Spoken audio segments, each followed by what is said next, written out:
The tale begins with a group of men in white uniforms working hard to till the soil. A shout echoes through the air demanding someone to bring water. Next they lay down the straw. Several men stand in a line carrying buckets of water, while another man perched on the edge of a small cliff berates them as slaves, barking orders to speed up their efforts. Nearby, a goblin scribbles notes into a log carried by one of the men. Meanwhile, one man cannot escape the agony of the relentless lashes tearing into his shoulders, nor the mixture of blood and sweat saturating his body. He grumbles about the excruciatingly harsh existence of lifelong servitude. In a completely different context, the strongest man alive had claimed the title of champion at the young age of 27 and maintained his position as the world's top fighter for 2 consecutive years. During a decisive fight, the referee declared the match over when the towel was thrown in. The victor, with an unbroken record of 23 wins and 0 losses, had secured his place as the heavyweight champion of the largest MMA league in the world. He even wrapped up his career with an undefeated title defense before retiring. That man is Choi Hyunseok, a celebrated athlete from the Republic of South Korea, and he is the central figure of this story. Not long after his retirement, fate dealt him an unexpected hand in the form of the infamous truck Kun.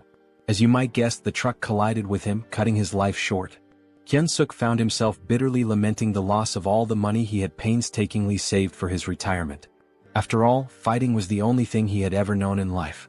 Adding to his woes, he was a single man with no romantic experiences to his name. Even half an hour after his death, Hyunseok remained melodramatic, though his perspective slowly began to shift. He started to see the silver lining. No more grueling training sessions, no more championship matches to defend. He even took solace in his lack of family or close friends, realizing there was no one to grieve his passing. While drifting in this ethereal space, an arm appeared out of nowhere. It belonged to a stunning angel who apologized for her tardiness. She referred to Hyunseok as an SSS-class hero and introduced herself as Rachel. Her role? She was a recruiter tasked with finding individuals whose earthly lives had ended. Hyunseok, overwhelmed and confused, blushed at her appearance, particularly at her chest. He flushed even deeper when Rachel grabbed his hand. Hyunseok requested an explanation, and Rachel presented him with 2 choices. The first option was to embrace death and await reincarnation, likely as an unlucky old bachelor. The second was to be resurrected immediately as a hero destined to save a world desperately in need of him. Rachel made the second choice especially alluring, surrounding Hyunseok with visions of beautiful women. Feeling unprepared and overwhelmed, Hyunseok responded that he needed time to think, as the situation was both sudden and lacking in detail. Rachel gently pressed him, asking if he truly intended to pass up such a once-in-a-lifetime opportunity. She painted a vivid picture of the rewards awaiting him: wealth, fame, gorgeous women, and even exclusive privileges. Yet, as Rachel continued her pitch, Hyunseok had already started tuning her out. He pondered his options. Choosing to become a hero meant fighting once more, a path he had just retired from. The alternative, peacefully awaiting reincarnation, seemed far more appealing. Rachel, noticing his lack of enthusiasm, decided to amplify her efforts. She described how, in the other world, the village chief would run to him barefoot, offering food and hospitality from the very start. Hyunseok would be warmly welcomed and would easily complete any quests given to him. Rachel went on to say that the chief might even offer his daughter, renowned as the most beautiful woman in the village, to Hyunseok. However, Hyunseok's stoic expression remained unchanged, much to Rachel's growing concern for her recruitment bonus. Switching tactics, Rachel feigned defeat, suggesting Hyunseok simply accept his fate as a lonely bachelor. This caught his attention. To seal the deal, Rachel introduced a chilling thought: there was no guarantee that his next life would even be as a human. This realization struck a chord in Hyunseok's mind. As Rachel began to leave, he grabbed her leg, announcing his decision to accept her offer. Feigning indifference, Rachel coyly asked him to repeat himself. Hyunseok tightened his grip, shouting that he would indeed take on the role of a hero. Satisfied, Rachel grinned and suggested they begin immediately. Bewildered, Hyunseok asked what she meant. A glowing magic circle appeared beneath him, signaling the start of his journey. Protesting his lack of preparation, Hyunseok realized there was no stopping what had already begun.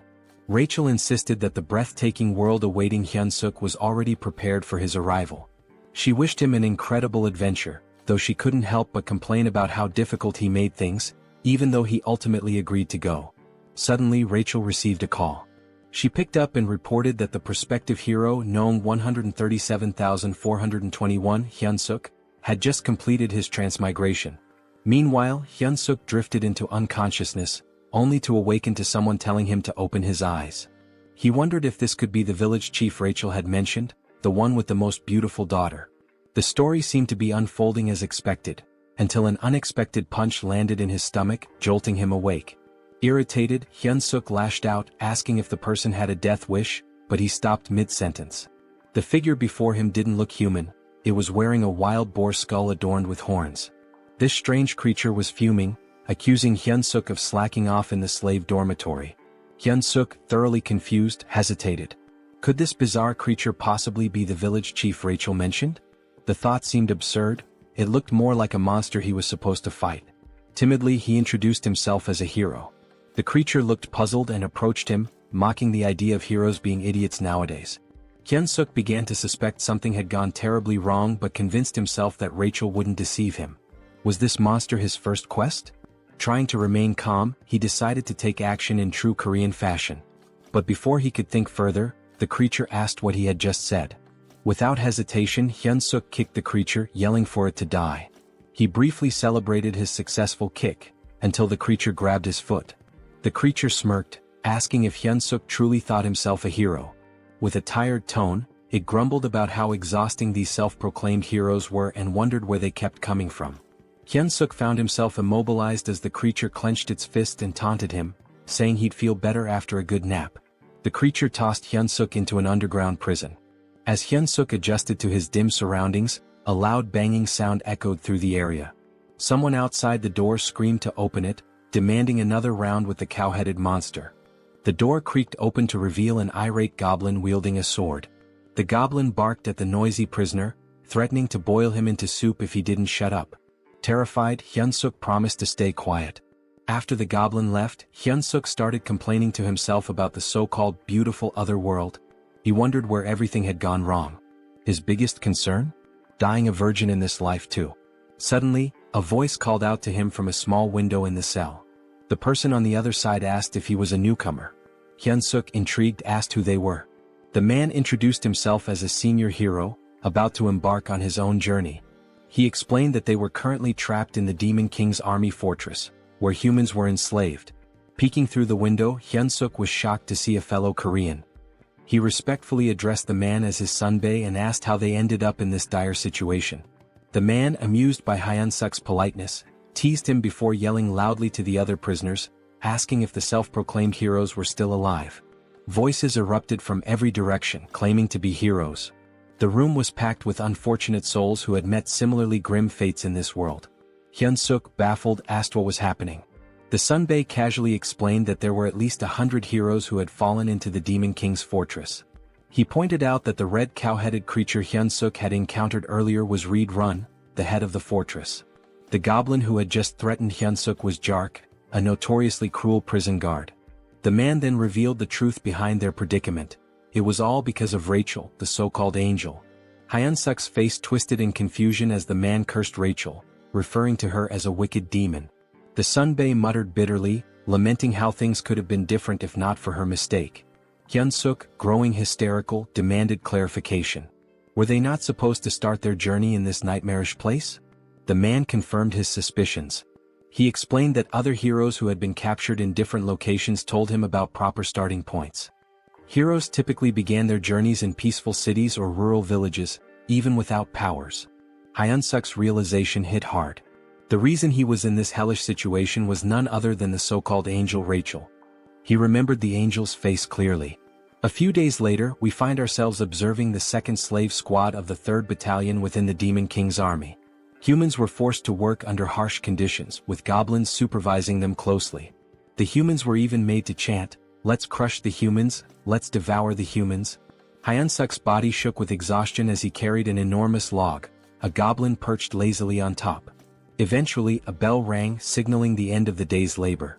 The goblin ordered them to return to their cells. Back in his prison cell, Hyunseok reflected on how the prison conditions almost seemed better in comparison. He recalled the angel's promise about special privileges for heroes. He decided to try a popular command often used in these scenarios: status window. To his surprise, it worked and his status appeared before him. As he examined his stats, he learned some basic information about his strength and abilities. Hyunseok muttered something about what he had discovered, catching the attention of the man in the neighboring cell. The man, overhearing him, was surprised to learn that Hyunseok already had stamina at level 1. Hyunseok confirmed it and mentioned his strength stat was at 28. The man, recalling Hyunseok's reputation as a former champion, was amazed. He hadn't expected Hyunseok to be so exceptional, especially with stats exceeding 30 at level 1. Hyunseok, however, dismissed the praise, pointing out that he was still just a slave. The man remained optimistic, assuring Hyunseok that someone with his potential could definitely escape and become a true hero. Hyunseok, unconvinced, feigned sleep. In reality, he was preoccupied with his low level, doubting it would help him break free. As the night deepened and the man finally fell asleep, Hyunseok quietly got up to check his status window again. He noticed 2 intriguing options: mana that could grant superhuman strength and something called hero points. Hyunseok realized that the other so-called heroes didn't seem to know about hero points, as no one had ever earned any. Suddenly, a familiar light appeared, and the angel re-emerged, flaunting her appearance. With a teasing smile and a playful pout, she greeted him with a cheerful, "Long time no see." She provocatively asked whether she should reveal some important information about hero points. Before she could finish, Hyunseok grabbed the diminutive Rachel in his hands, his expression dark with frustration. He told her bluntly that he didn't care about hero points or anything else she had to say. At that moment, his priority was giving her a piece of his mind. Moments later, Rachel found herself tied up and dangling like bait on a fishing line. Apologetically, she explained that her magic circles had malfunctioned due to an unfortunate accident involving spilled coffee during a snack break. During her explanation, soundproofing magic was activated to ensure privacy. Hyunseok questioned whether she had been punished by being assigned as his manager. Rachel clarified that her role was to be his personal fairy, a guide to assist him until he defeated the Demon King. Hyunseok made it clear that he no longer cared about being a hero.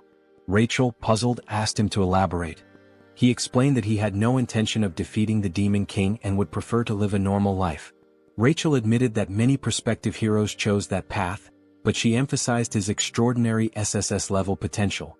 Hyunseok argued that his potential didn't obligate him to anything. He confessed that he never felt it was his destiny in the first place. Rachel tried to protest, but Hyunseok interrupted, saying he didn't want to live a life filled with endless battles as he had in his past.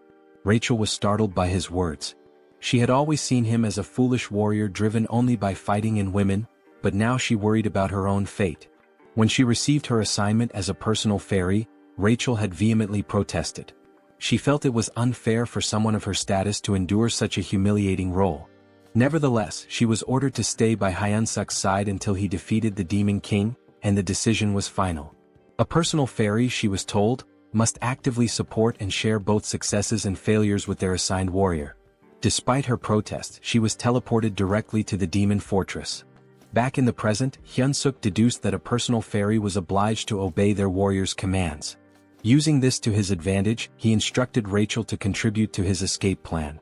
Reluctantly, she agreed. A sudden noise from the door made Hyunseok act quickly, grabbing Rachel to conceal her presence. Goblins were waking the prisoners for the next day's labor. Rachel grumbled that she could use her stealth abilities without his interference. Even after roll call was complete, Hyunseok noticed that Jark, the cruel goblin guard, was still lingering by his door. The Jark informed Hyunseok that Raedran had summoned him to his office. Once there, Raedran brought up an unexpected topic. Apparently, Hyunseok had been working diligently these days. Hyunseok was utterly shocked while the Jark casually lounged on his shoulders. He couldn't believe that the foul-smelling goblin had actually complimented him. Raedran admitted that initially he had thought Hyunseok was just another lunatic human, but seeing his recent efforts had changed his perspective. That was why Raedran proposed a new role for him, head slave. Hyunseok was baffled and had no idea what Raedran was implying. Raedran elaborated, explaining that the workload had significantly slowed down recently, and someone needed to step up to manage the humans. Rachel anxiously hoped Hyunseok would refuse the offer outright. She whispered furiously, pestering him to decline, even yelling that a hero should never submit to officers in the Demon King's army. Both Raedran and the Jark heard the commotion and asked what the noise was. Hyunseok quickly shouted that he'd handle everything and ensure the humans worked harder. To distract them, he exaggeratedly bowed, slamming his head on the desk with a loud thud. Raedran was delighted. He confessed that, contrary to his first impression, he was beginning to like Hyunseok. He even promised to write him a special recommendation letter to join the Demon King's army, if he continued to perform well. Hyunseok was dismissed but felt despair deep down, watching his escape plans crumble. A few days later, the humans were chanting while working. Hyunseok strutted around, smugly scolding one worker for being too slow. He mocked, "Even my grandma could run faster than that." With such an attitude, he looked perfectly suited for the Demon King's army. The system window popped up, revealing that his hidden skill, charisma, had increased. Due to his leadership experience, Hyunseok exclaimed that being the head slave was the best. The other men exchanged worried glances, convinced he had lost his sanity. They whispered about him behind his back. Rachel, however, reprimanded him, warning that this behavior could land them in serious trouble. Hyunseok dismissed her concerns, telling her to trust his plan. He added arrogantly, "A sparrow like you can't understand the strategies of a phoenix like me?" When a man collapsed to his knees, Hyunseok scolded him harshly. The system window notified him that Reed-Run's favorability towards him had increased. Hyunseok saluted dramatically and thanked Reed-Run, declaring his loyalty. Rachel exploded in frustration, reminding Hyunseok of his desire for adventure and escape. Hyunseok scratched his head, explaining sheepishly that he was simply following the system's guidance. He reasoned that obeying the system was part of being a hero. Rachel argued furiously, insisting that boosting the Demon King's army officials' favorability was absurd and completely unlike any hero quest she had ever seen.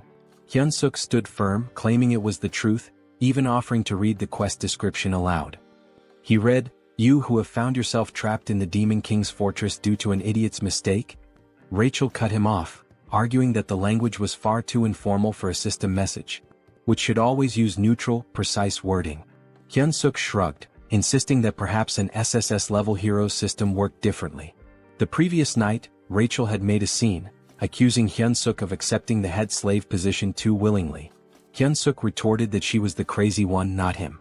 Out of nowhere, a system message had appeared, addressed to Hyunseok. It stated, "You who have found yourself trapped in the Demon King's fortress due to an idiot's mistake might feel as frustrated as someone discovering an empty toilet paper roll.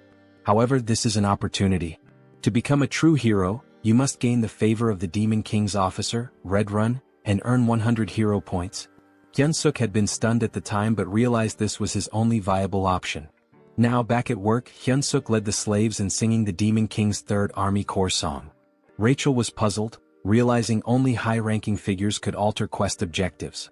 She wondered why they would do such a thing for Hyunseok. Suddenly, Jark approached Hyunseok again, instructing him to follow him to Reed-Run's office. Red-Run praised Hyunseok for the significant increase in productivity among the slaves.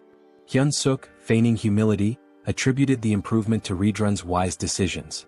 Rachel scoffed, muttering that such shallow flattery wouldn't work. But to her shock, Red-Run seemed genuinely pleased, visibly flinching with satisfaction. The system window reappeared, announcing that Hyunseok had achieved his favorability goal and successfully completed the hero quest. He earned 100 hero points, unlocking the beginner heroes store with his first points. Both Hyunseok and Rachel were astonished that the plan worked so effectively. With the favorability quest complete and everything progressing smoothly, Hyunseok decided it was time to move on to the next phase of his strategy. He approached Red-Run, asking permission to begin training the slaves. Red-Run raised an eyebrow and questioned the request. Hyunseok painted an idealistic picture, a group of slaves working in perfect harmony, trained to the point of discipline mastery, each performing the labor of three without slacking. He emphasized that with such efficiency, the fortress could be fully constructed within a week. Red-Run, however, argued that humans were physically too weak to endure training while continuing their tasks. Unfazed, Hyunseok added that if this plan succeeded, even the commander would heap praises on Red-Run. This was enough to convince Red-Run, who approved the training without much further thought. Back in his cell, Rachel was dramatically despairing over the situation. She lamented that her hero had completely lost his mind, not only submitting to the Demon King's army but now training slaves on their behalf. She felt utterly hopeless and dejected. Hyunseok, irritated by her theatrics, snapped at her for being so noisy. He assured her he had a plan. Skeptical, Rachel asked if he was trying to make a fool of her again. Hyunseok, quick-witted as always, retorted by asking if she thought he was her He then revealed his true intentions, using the slaves to stage a rebellion. Hyunseok explained that the fortress housed around 3,000 human slaves, while the Demon King's army station there had only about 500 soldiers. Furthermore, a base for the Human Alliance was located nearby. In the chaos of an uprising, they could request reinforcements from the Human Alliance. Hearing this, Rachel's despair transformed into admiration, her eyes sparkling as she admitted he wasn't as foolish as she had thought. Hyunseok then decided to check the rewards from the quest. Rachel, still skeptical, asked if he truly received hero points or if the whole quest was fabricated. Hyunseok reassured her, explaining that everything he had been saying was true. He even shared that the hero's store had been unlocked and decided to take a look. Hoping for something useful, Hyunseok approached the store with high expectations. This, he thought, could be his lifeline and the key to gaining a real hero skill. When the status window revealed the store's offerings, Hyunseok was shocked. The skills included Hold Your Breath, F rank, which improved breath control, and Shit-Holding, a skill to endure bowel pressure longer. Hyunseok sarcastically mused that shit-holding should have been an SSS rank skill, especially useful in public emergencies. The other skills available were mundane, cooking, cleaning, and laundry. Confused and furious, Hyunseok questioned how these were hero-appropriate skills. Rachel, laughing at his frustration, explained that the store was still at level 1. She assured him that collecting more points and leveling it up would eventually unlock better options. Still fuming, Hyunseok lashed out, telling Rachel to shut up and calling her a swindling fairy. The next day, the slaves saluted the Demon King as Hyunseok commanded them to sing the Third Army Corps song. At his signal they began. We, the great Demon King army, defeat humans, eat humans.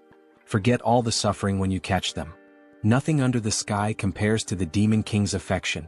Reed Run observed the performance, feeling pleased with his decision to allow Hyunseok to train the slaves.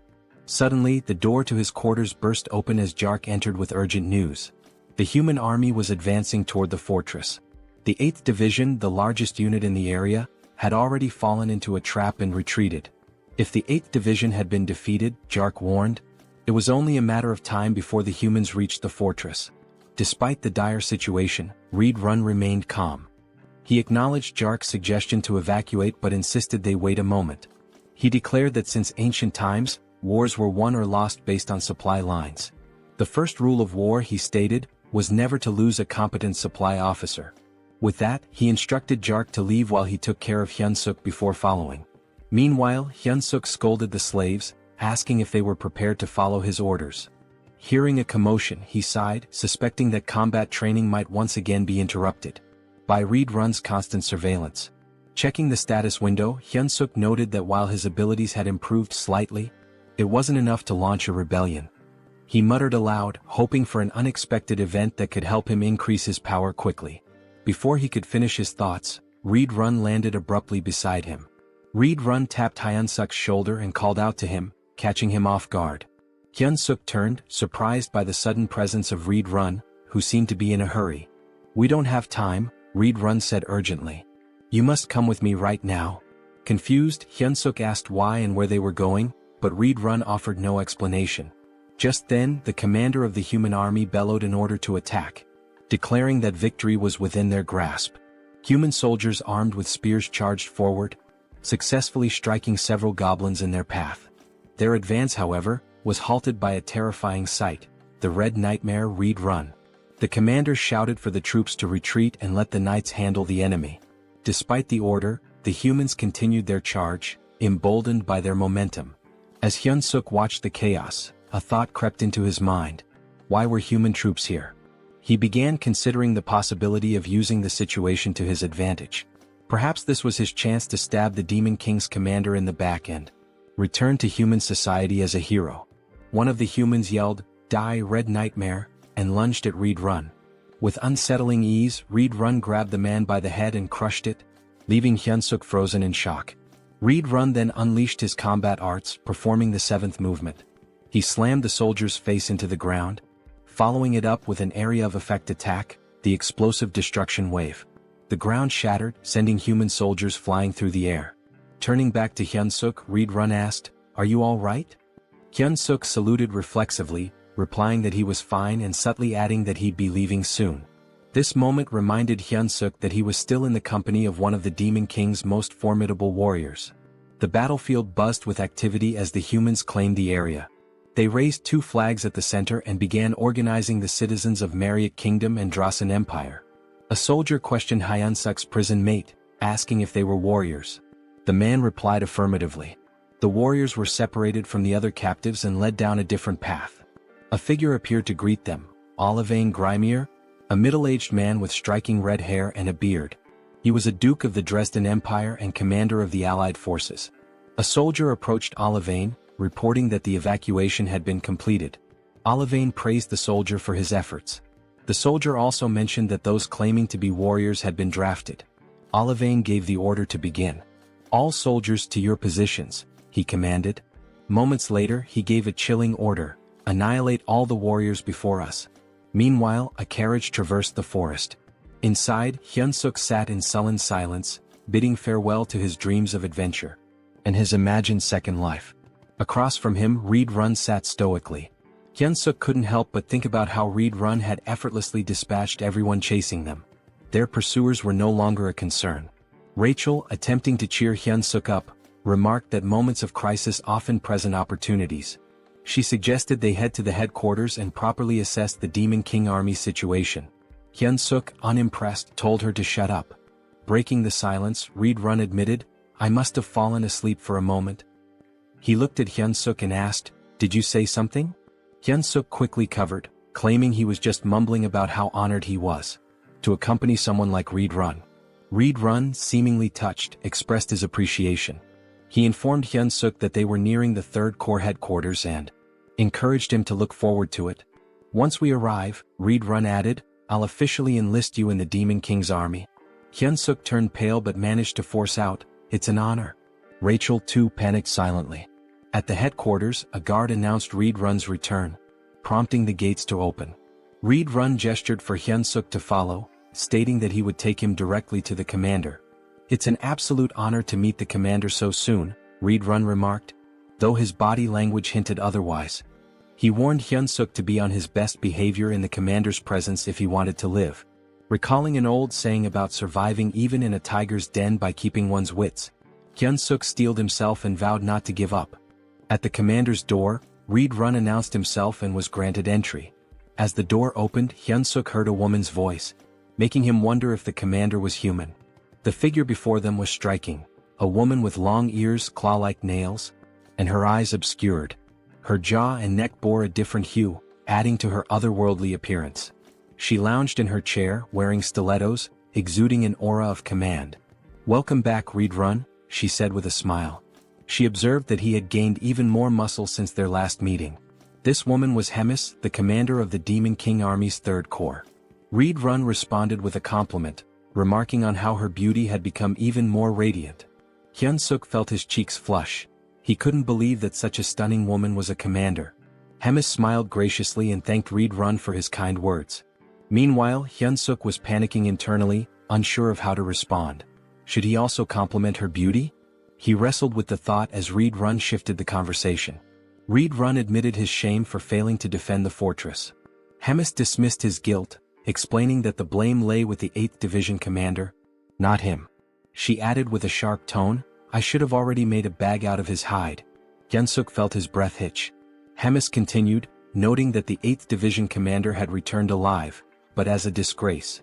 The pressure Hyunseok felt in her presence was overwhelming, far surpassing anything he had experienced before. He clenched his fists, doing his best to conceal his trembling. Changing the subject, Hemis turned her attention to the human Reed Run had brought. Reed Run introduced him as Hyunseok, the individual he had reported about earlier. He announced that he had brought Hyunseok to officially enlist him in the Demon King army. Hemis stepped closer, inspecting him. "He's cute," she commented casually. She expressed her anticipation for his performance, especially since he had been chosen by Reed Run. Hyunseok, though flustered, managed to stammer out that he would do his best. Hemis, however, remarked skeptically, "With that body you won't last long in the demon army." She turned to Reed Run, asking if he agreed. Reed Run nodded, adding, "He'll be eaten alive by the others." Reed Run then noted how rare it was for a human to join the demon army and requested permission to train Hyunseok personally. Hemis's response was swift and firm. "Absolutely not," she said. She explained that Reed Run's time shouldn't be wasted on a human. Then something startling happened. Hemis began to transform. Her head morphed into something resembling a flower, but one with teeth and a long tongue. Hyunseok's jaw dropped in disbelief as he watched her shove her arm into her own mouth. Moments later, her face returned to normal, and in her arms she held a black dog-like creature. She informed Hyunseok that he would now be tasked with caring for her pet. The creature, though small, looked ferocious. "This is Bobo," Hemis introduced him warmly. "Isn't he adorable?" Hyunseok on the inside wondered what kind of pets this could possibly be. He couldn't help but think that it looked like it had come straight from the depths of hell. Also in his own language the name Bobo meant stupid, which added an ironic twist to the situation. Reed Run observed the creature and remarked, "I can sense immense power in it even as a baby." Hemis beamed at the acknowledgement, clearly pleased. Hyunseok, however, remained skeptical. Noticing his hesitation, Hemis asked pointedly about his reaction, intimidating him further. "Don't you like it?" she pressed. Hyunseok quickly backtracked, insisting, "It's an honor to care for Bobo." Satisfied with his answer, Hemis handed Bobo over to him. She advised him, "Bobo is growing, so don't forget to feed him. He gets unpleasant when hungry." She also warned that assigning new caretakers for Bobo had become a challenge, since he had been eating them all. Rachel's voice rang out loudly, surprising everyone. She had noticed a new hero quest in the system window and couldn't contain her shock. Hyunseok shushed her immediately, fearing she might wake Bobo. The quest details appeared before him. Survive by earning Bobo's affection and secure a better future. The reward was 200 hero points. Hyunseok was stunned. Was he really tasked with winning over a commander's pet? Just then the door opened and a goblin entered, knocking on the frame. Hyunseok greeted it politely, but internally he couldn't help but feel uneasy. Having a goblin as his companion made him feel like he was being treated as a snack. Curious, he asked about previous caretakers. The goblin informed him bluntly that there were none left. They were all dead. The goblin explained that from now on, it would be their job to prepare meals for Bobo. "Is that all?" Hyunseok asked. "Yes," the goblin replied, but just as it was about to bark another order, a shadow loomed over it. It was Bobo, licking the goblin's head ominously. Terrified, the goblin clung to Hyunseok's leg, pleading desperately. The goblin even offered Hyunseok his food to save itself. Hyunseok's patience snapped. "What are you doing?" he shouted. The goblin ignored him, knowing one of them wouldn't survive. Furious, Hyunseok grabbed the goblin and hurled it toward Bobo. "You're the one who's dying," he declared as Bobo prepared to make his move. Hyunseok handed the snack to Bobo, who seemed delighted. Without hesitation, Bobo devoured it. Hyunseok and Rachel watched as Bobo happily enjoyed his treat. Later, Rachel found herself in a panic, running for her life. Bobo was chasing her. Desperate for help, she shouted at Hyunseok, but he casually replied, "You better not run too long. He'll get hungry again." Hyunseok's eyes caught something. A new item was available, an extra-large bone. This particular bone could attract Kennedy-type monsters and charm them. It was priced at 30 hero points. Acting quickly, Hyunseok called Bobo and showed him the bone. He threw it and Bobo's eyes lit up with excitement before dashing to fetch it. Meanwhile, Rachel, exhausted from all her flying around, grumbled, "You should have found that sooner." Hyunseok, smug, replied, "That's why my brain doesn't miss the small stuff." He thought the quest would be smooth sailing from then on, but he was wrong. Bobo suddenly lunged at him, narrowly missing and tearing only the hem of his shirt. That's when it hit him. The bone wasn't enough. Bobo needed fresh meat. Rachel asked if he was seriously considering taking Bobo outside. Hyunseok mulled it over, feeling the pressure as Bobo began baring his fangs. Frantically, Hyunseok blurted out the first calming word that came to his mind. "Walk." Bobo froze and immediately changed his demeanor. The feral energy vanished, replaced by a happy, tail-wagging excitement. Bobo even hugged Hyunseok, who sighed in relief. Now outside, Hyunseok searched for the kitchen, but he was utterly lost. Bobo, full of energy, was pulling him in all directions, making things harder. Rachel, scanning the area, admitted she couldn't smell any food. She spotted a goblin and suggested asking it for directions. Hyunseok approached the goblin, who looked puzzled to see a human. As Bobo reverted to his wild nature, the goblin froze in terror. Hyunseok tried to reassure the goblin, explaining it was just Bobo's walk time. The goblin, still horrified, asked why a human was walking Bobo. Bobo licked the goblin's face and Hyunseok firmly told him, "You can't eat him." Hyunseok asked where the kitchen was and the goblin, trembling, pointed to the left before sprinting away. Rachel and Hyunseok stared after him, stunned, before bursting into laughter. The goblin's terror was so over the top, it made them question if he really belonged in the demon army. Once the laughter died down, Hyunseok refocused. He was ready to search for meat in the kitchen. Rachel, however, questioned his long-term plans, asking if he intended to care for a dog forever. Hyunseok scoffed, replying that, of course not, he still had dreams to chase. But when he turned back, Bobo was gone. Panic hit him instantly. He turned pale and shouted, "Where the hell is that dog?" Hyunseok felt despair creeping in. Bobo was a walking disaster, and even looking away for a moment was a mistake. Rachel scanned the surroundings and pointed toward a direction. There they spotted Bobo trotting back toward them. Hyunseok exhaled in relief, scolding, "You scared me half to death." Bobo returned happily, but blood dripped from his mouth, and his stomach was visibly full. Suddenly they heard shouting, "Commander Regis is dead." A vow for revenge echoed through the air. Hyunseok froze in horror. Rachel pointed accusingly at Bobo, whispering, "He's the culprit." Goblin soldiers emerged, and Hyunseok and Rachel began running for their lives. Rachel, gasping, asked if they were about to die. Hyunseok snapped, "Shut up and run." They reached a dead end, cornered by goblins shouting accusations. One goblin vowed to tear off Hyunseok's arms like chicken wings.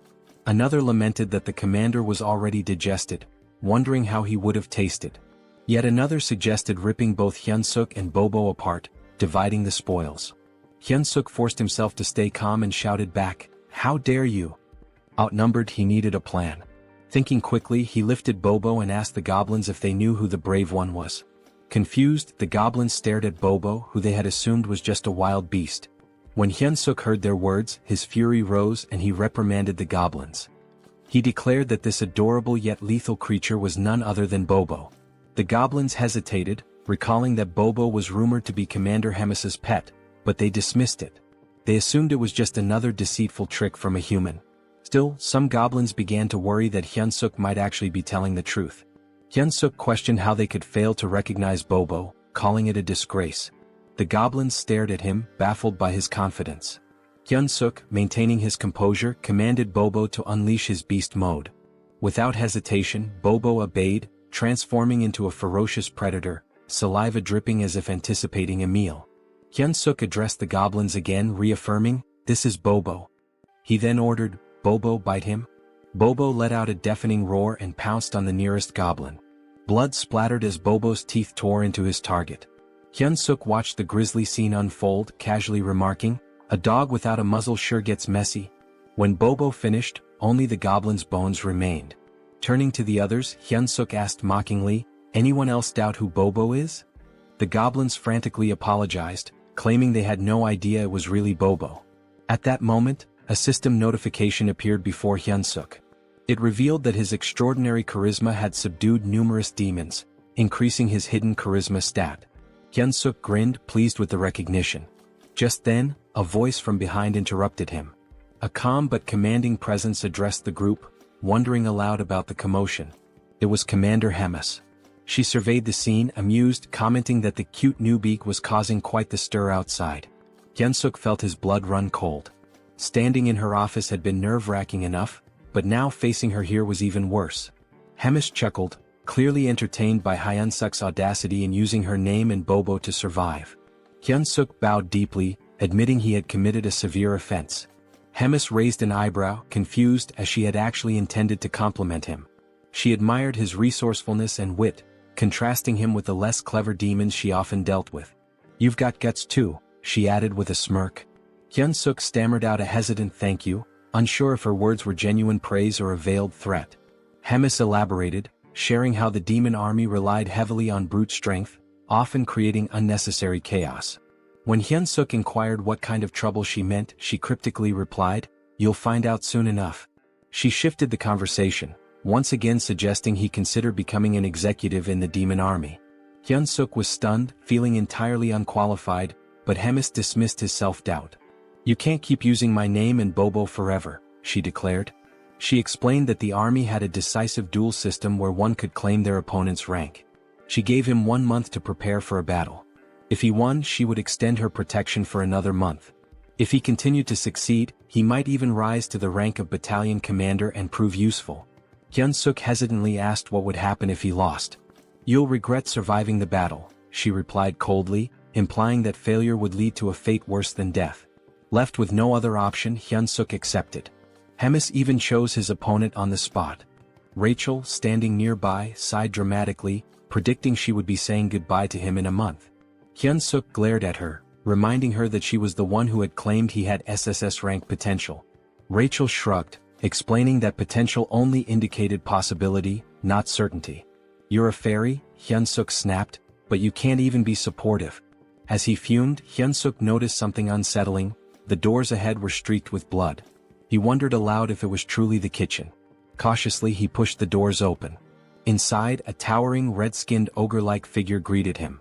"You must be the human our commander mentioned," the monster said, introducing himself as Kulkin, the demon army's chef. Kulkin asked what business Hyunseok had in the kitchen. Hyunseok remained outside the threshold, explaining he was just there to get a snack for Bobo. Kulkin's eyes narrowed as he realized that Bobo's caretaker had changed yet again. However, he refused Hyunseok's request outright, leaving him dumbfounded. Kulkin explained there was no reason for him to help a human. The only order from Commander Hemis was to spare Hyunseok's life. Desperate, Hyunseok asked if there was any way to negotiate, emphasizing that the food was for Bobo. After some thought, Kulkin proposed a solution. If Hyunseok truly wanted meat, he would have to hunt it himself like the goblins did. Hyunseok paled as he glanced at the goblins, who were busy chopping up what looked disturbingly like other goblins. He realized with a sinking feeling that Kulkin's idea of hunting was far more gruesome than he had anticipated. The next thing we knew, Hyunseok found himself standing before a colossal, ferocious wild boar. He had been informed that this creature would be his dinner tonight, if he managed to kill it. As he stood there, Hyunseok couldn't help but reflect on how he had ended up in such a precarious situation. This same boar had already claimed Morgan's life. Although they called it a hunt, the boar seemed to do nothing but charge relentlessly at its opponents. The cooks had sworn to avenge Morgan. Hyunseok, observing the chaos, quipped that it was unclear who would ultimately be having dinner. Rachel, ever the pragmatist, asked what their next move should be and even suggested they run. Hyunseok shook his head, pointing out that escaping from such a massive crowd wasn't an option. Still, he couldn't deny how perilous his position was. Resolving to act, Hyunseok began to move, but Kulkin's voice stopped him. Instinctively, Hyunseok responded, volunteering to go next. But to his surprise, Kulkin informed him that there was no need. The hunt was over. Hyunseok was taken aback. All this time he thought they were mindlessly charging at the boar. How had they brought it down so efficiently? A goblin reported to Kulkin, tallying 12 dead and numerous injured. In Hyunseok's mind, the cost was far too great. Kulkin, however, seemed unfazed, calling the results amazing and declaring a short break before they resumed hunting their next prey. Hyunseok noticed how little Kulkin cared about the casualties. As the cooks busied themselves, Hyunseok confided to Rachel that escaping was no longer an option. Rachel asked if he intended to join the monster hunts with the others. Hyunseok replied with a firm no, explaining he had no reason to. He mulled over his predicament and concluded that the only way to increase his stats was to level up, which meant he needed experience points. Rachel agreed with his logic but asked where he planned to find such experience in their current situation. Shamelessly, Hyunseok inquired if he would still earn experience points if he only landed the killing blow. Rachel confirmed that he would, though she called his plan disgraceful. Her confirmation fueled Hyunseok's determination. He thanked her and told her they should get moving. Hyunseok knew his options were limited. He had to grow stronger within a month, especially if Commander Hemis's threats were genuine. Approaching Kulkin, Hyunseok expressed his desire to participate in the next hunt as a member of the brave demon army. Kulkin stared at him, making Hyunseok nervous. Had he overstepped? But Kulkin grinned, declaring that he liked Hyunseok's audacity. Hyunseok, relieved, offered his thanks while slipping in a few compliments to appease Kulkin further. Much to his surprise, Kulkin assigned Hyunseok the role of leading the next hunt. Kulkin explained that for their group, the leader's position was the most honorable, reserved for exceptional cases. Hyunseok, feigning humility, protested that he couldn't possibly stand before the noble demons, adding that the other cooks might object to him taking charge. Kulkin, unbothered, simply gave him a thumbs up. Their exchange was interrupted by an urgent call for Kulkin. "What's wrong?" the chef asked. A cook reported a monster invasion, describing the sound of the monster's cry as a signal that an urn had arrived. Hyunseok, confused, asked if they were in danger. Culkin dismissed the concern, though he added that urn meat wasn't particularly good. Drawing a knife from his back, Culkin rallied everyone to arm themselves, announcing that they would hunt the urn and add its meat to the dinner menu. Hyunseok saw this as an opportunity. All he had to do was stay close and land the final blow. Rachel handed him something. A system notification appeared, showing a slight boost to his health and strength for 3 minutes. Rachel confidently brushed off his gratitude, but instead of thanking her, Hyunseok bonked her on the head, grumbling about why she hadn't used it on him earlier. Motivated, Hyunseok sprinted to position himself for the last hit. As he ran, he forced himself to focus on his goals. He pictured a noble blonde lady, no less than 5 children with bunny-like features and a peaceful retirement. He wasn't planning to die again as a defeated, loveless loser. With renewed determination, Hyunseok leapt into the fray, punching the urn with all his might. The monster fell, and with its death came a flood of system notifications. Hyunseok was stunned to see his level increase by 4 from a single killing blow. At this rate, he realized he could hit level 20 within a single day. Elated, Hyunseok felt empowered. Finally, he could grow stronger. Moments later, a trembling cook approached the dead urn, raising a butcher's knife. Before the cook could act, Hyunseok casually elbowed him, claiming his arm had slipped. He laughed maniacally, his grin wide and menacing. It was almost as if he had lost his mind when he declared that every last hit in the world was now his to claim. Time passed and more monsters were slain. Rachel, visibly drained, asked if they were finished now. Hyunseok smirked and praised his buff bot companion for her assistance. All the monsters had been dealt with, and it seemed like the cooks had wrapped up their butchering. But upon closer inspection, he realized the cooks were already gorging themselves on the fresh meat. One of them even shouted for a larger serving, leaving Hyunseok utterly baffled. Culkin caught sight of him staring and called out, asking what had captured his attention. Hyunseok questioned whether it was acceptable for the cooks to indulge in the army's food like this. Culkin responded nonchalantly, explaining that it was one of the cook's privileges, especially since monster meat spoils quickly. He added that for common soldiers, having fresh meat was a rare and special opportunity. The chef even admitted that enjoying good food was the main thing keeping him going. A flood of questions raced through Hyunseok's mind, like what kind of privilege this was or how they managed without a labor union. Despite his skepticism, the chef offered him a portion of the meat, saying he had earned it as a warrior. Hyunseok hesitated, staring at the meat and contemplating how much the cooks had risked for it. Eventually he took a bite. The flavor wasn't bad, there was a strong smell that oddly enhanced the taste, but overall the meat was bland and chewy. Hyunseok couldn't help but think that, back in South Korea, this kind of meat wouldn't sell for long. The realization struck him. These cooks were risking their lives for mediocre meat. His thoughts shifted to an idea. What if he created a dish better than this? It dawned on him that he could win their loyalty through their stomachs, earning their favor and becoming the kitchen's god. He opened the Hero Shop interface, much to Rachel's surprise. After spending points on a skill and an item, he revealed his purchases. A cooking skill ranked F, costing 50 points, and a seasoning loaded with MSG for 20 points. Rachel looked at him in disbelief, scolding him for wasting points on salt. Hyunseok dismissed her criticism, explaining that she was underestimating its potential. He demonstrated, sprinkling the seasoning over the meat. The transformation was immediate. The aroma became rich and the meat turned juicy and inviting. Hyunseok felt triumphant, imagining himself as the god of this new culinary world. He presented the enhanced meat to Culkin, who initially declined, saying he was already full. But Hyunseok insisted, claiming he had poured his soul into the dish and could die happy if Culkin tasted it. Reluctantly, Culkin took a bite.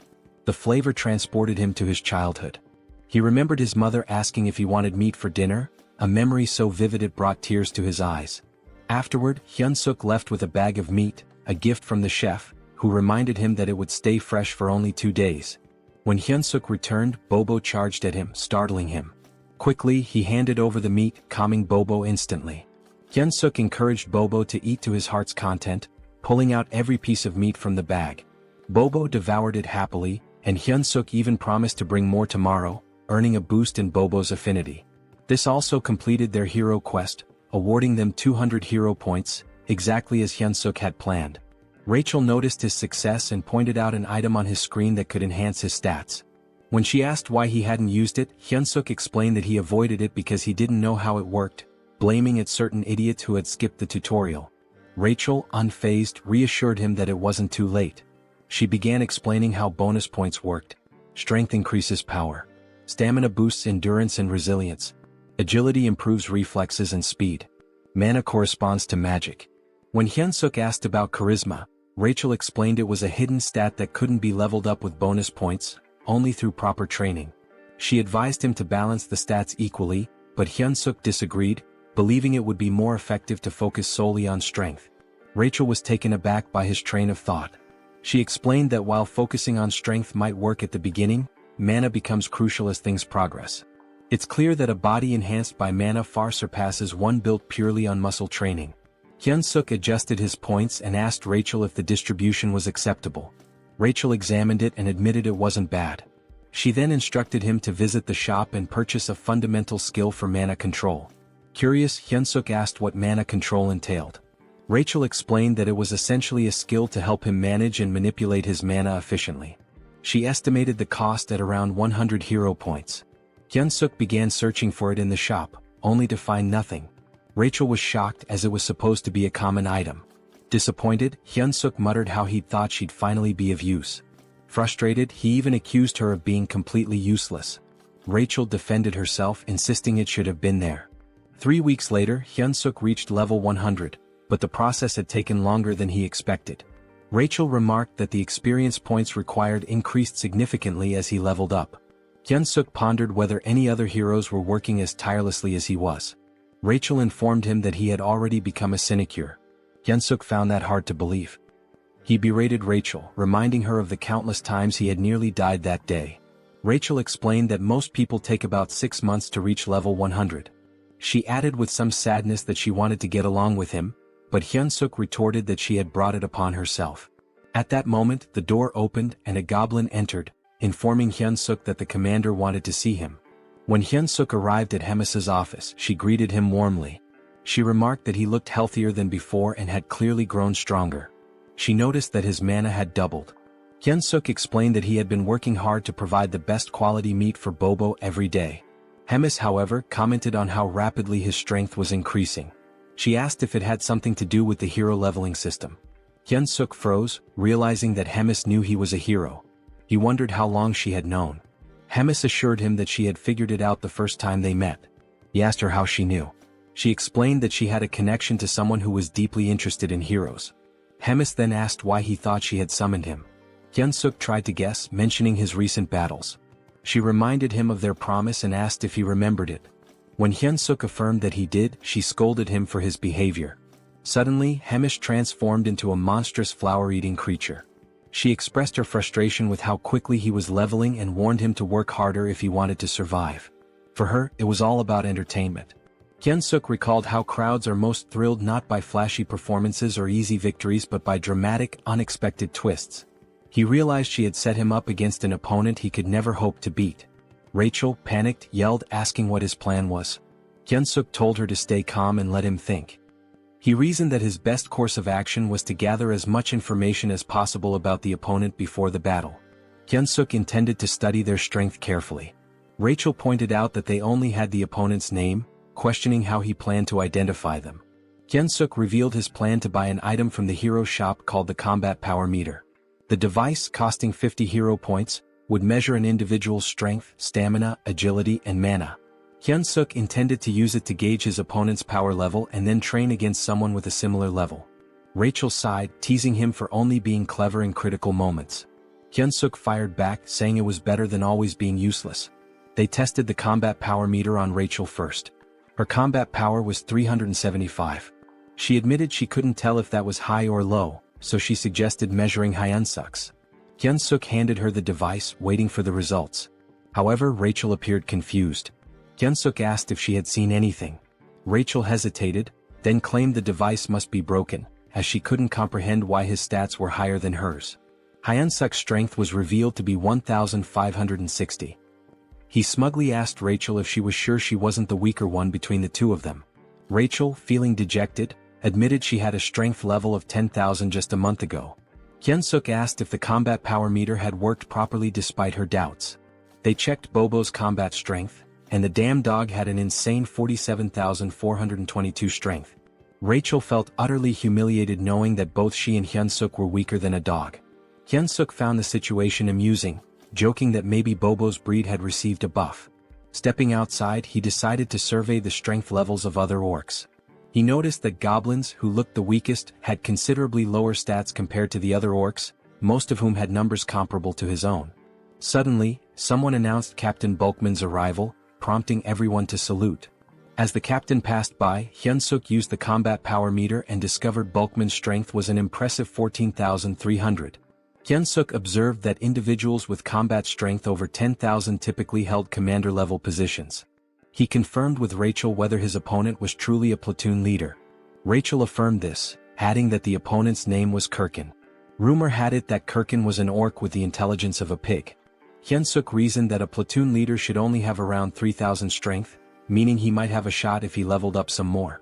Determined, he searched for Kirkin. When he found him, the combat power meter showed Kirkin's strength at 6,671. Rachel bluntly stated that the situation essentially meant Hyunseok was being sent to die. At that moment, Hyunseok received a hero quest. The system window displayed a notification, stating that his odds of defeating Kirkin were almost zero. However, because persevering through impossible situations was his defining trait, he was being given a chance. He needed to raise his combat strength to 3,000 within a week. The reward? 300 hero points. Hyunseok sarcastically commented on how perfectly timed the quest was, jokingly wondering if the system was spying on him. Despite the grim odds, he accepted the challenge, realizing it was a do-or-die situation. He resolved to outwit both his observer and Hemis to survive. The next morning in the kitchen, Hyunseok made his presence known. Kulkin greeted him and took note of the goggles Hyunseok was wearing, finding them intriguing. He asked where Hyunseok had gotten them. Hyunseok casually replied that he'd seen others wearing them and decided to get a pair himself. Kulkin speculated that it must be a trend among the younger generation before quickly changing the topic. He instructed Hyunseok to get ready for the hunt. Curious, Hyunseok used the combat power meter on Kulkin and discovered his strength was an overwhelming 35,230. This perplexed Hyunseok as it far exceeded the typical strength of a captain. Looking around, he realized that even the other cooks had high combat strengths due to their constant battles with demonic beasts. This gave Hyunseok an idea. If he could spar against someone with a similar strength level to Kirkin, he could prepare himself better for the upcoming fight. Hyunseok requested permission from Kulkin to spar with one of the cooks, explaining that it would help him improve and contribute more effectively. Kulkin initially dismissed the idea, stating that Hyunseok was already strong enough for a human and didn't need to rush things. However, Hyunseok subtly threatened Kulkin, saying he'd eat the high-quality meat for himself if he wasn't allowed to spar. Reluctantly, Kulkin relented and asked Hyunseok to choose his sparring partner. Later, as the cooks prepared for the hunt, they were surprised to learn that Hyunseok was planning to fight Golbachev, a cook with a combat strength of 2,620. Some wondered if this would be Hyunseok's last day alive. The goblins, however, voiced their discontent, as they didn't want to lose Hyunseok, who provided them with delicious meat. Hearing the commotion, Kulkin silenced the goblins and warned Golbachev not to kill Hyunseok during the sparring session. He instructed him to go easy and not overdo it. Golbachev, looking rather dim-witted, agreed. However, Kulkin clearly doubted his sincerity. The spar began. Hyunseok, brimming with determination, charged at Golbachev. Golbachev reminded himself of Kulkin's warning not to kill Hyunseok. When he swung a punch, Hyunseok skillfully dodged, observing that Golbachev's movements were largely instinctual. Capitalizing on this, Hyunseok launched a counterattack. The fight felt oddly familiar to him, reminiscent of battles he had consistently won in the past. In the blink of an eye, the match concluded, with Hyunseok declared the victor. The goblins were in disbelief. Golbachev had been taken down so quickly that some hadn't even registered what had happened. Hyunseok, equally shocked, realized he had defeated Golbachev with a single kick. This unexpected victory sparked a newfound confidence in him, making him believe he might have a shot against Kirkin after all. At the northern edge of the Black Fortress, near the Great Forest, Hyunseok replayed the spar in his mind. The fact that he had knocked out an orc with double his strength using just one kick reinforced his belief that combat strength was merely a number and not an absolute measure. He concluded that with a bit more improvement he could secure an easy win in his upcoming fight. Just then, a goblin approached Kulkin to report a large number of Talas appearing up ahead.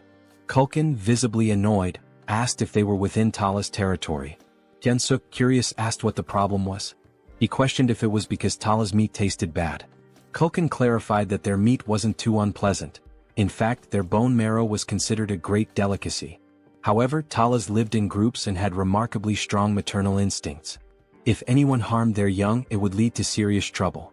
Hyunseok assumed the hunt would stop there, but Culkin, craving their flavorful meat, decided to proceed. He commanded everyone to attack, declaring that Tala's meat would be their snack for the day. He ordered them not to let any Talas escape and to slaughter them on the spot. The creatures resembled spiders with skull-like structures on their bodies. Hyunseok slyly shoved a goblin, feigning an accident, and seized the opportunity to land final blows to rack up XP. After some time, the group had amassed a collection of slain Talas. Hyunseok delivered the finishing blow to the last one, leveling up as a result. Rachel praised him for being a pro at stealing final hits. Accepting the compliment, Hyunseok explained that this was precisely why he enjoyed working in the kitchen. Suddenly, an overwhelming pressure enveloped the area, catching Hyunseok off guard. As he turned, someone screamed. The Talas queen had arrived. Her fury was palpable as she saw the pile of dead Talas. With a growl, she expressed her rage. Curious about her strength, Hyunseok used his goggles to assess her stats, only to find her power was immeasurable. The horrifying reality was clear. They had just mercilessly killed her children. Hyunseok spun around to ask the chef what to do, only to find him fleeing. The chef shouted for everyone to survive and meet again later. Hyunseok thought bitterly about the chef's irresponsibility when a loud noise drew his attention. Someone barked orders for everyone to scatter. Weak goblins were being torn apart as the enraged Talas queen screamed, her cry so deafening that Hyunseok had to cover his ears to endure it. Rachel alerted him to look behind, and when he turned, he saw hundreds of Talas charging toward him, led by the queen herself. Naturally, Hyunseok bolted as fast as he could, with goblins in the distance screaming for help. He knew that if he paused for even a moment he'd be dead. Eventually he stumbled upon a cave and hesitated, wondering if it was safe. Rachel reassured him it was empty, claiming she had scouted it earlier. Though Hyunseok didn't fully trust her, he figured the cave was safer than the forest, where he was vulnerable on all sides. The cave was surprisingly deep.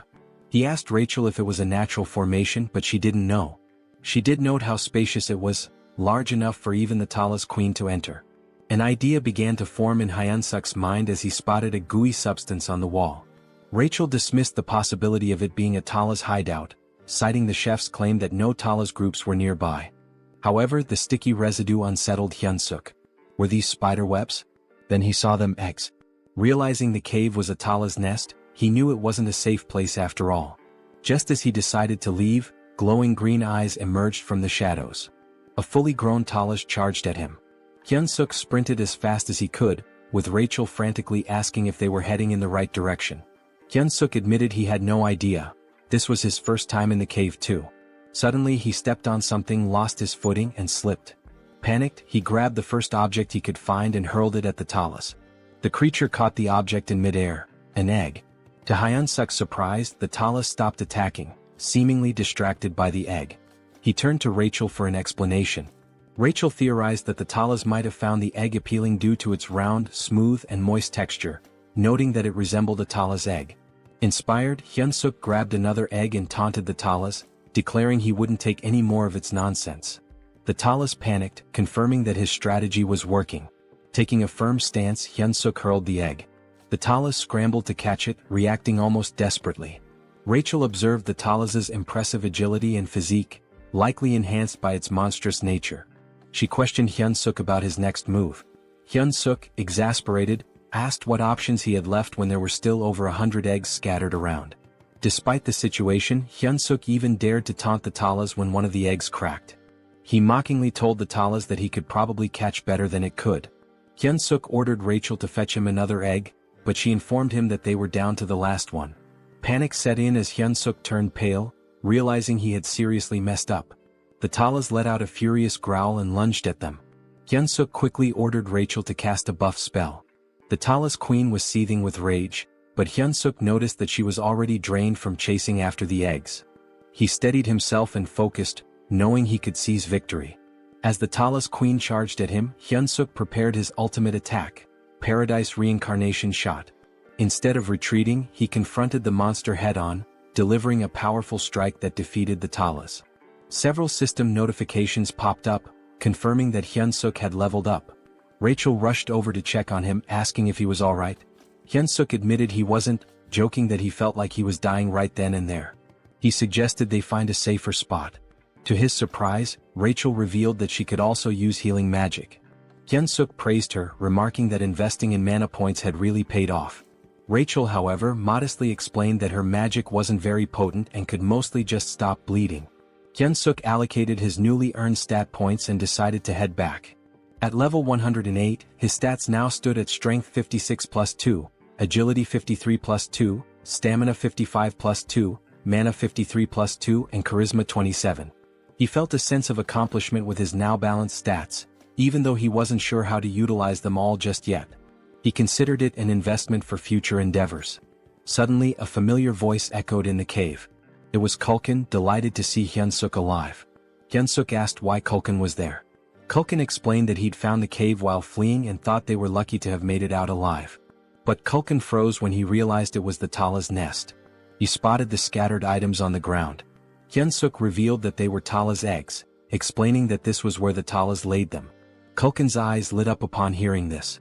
He excitedly mentioned that Tala's eggs were an extremely rare delicacy, reserved for high-ranking officials. Hyunseok, irritated, yelled at Kulkin to focus since they needed to escape. Kulkin remarked that the Tala's queen was likely already in the cave and admitted that defeating her would require someone of division commander rank or higher. He resigned himself to the idea that the egg would be his final meal.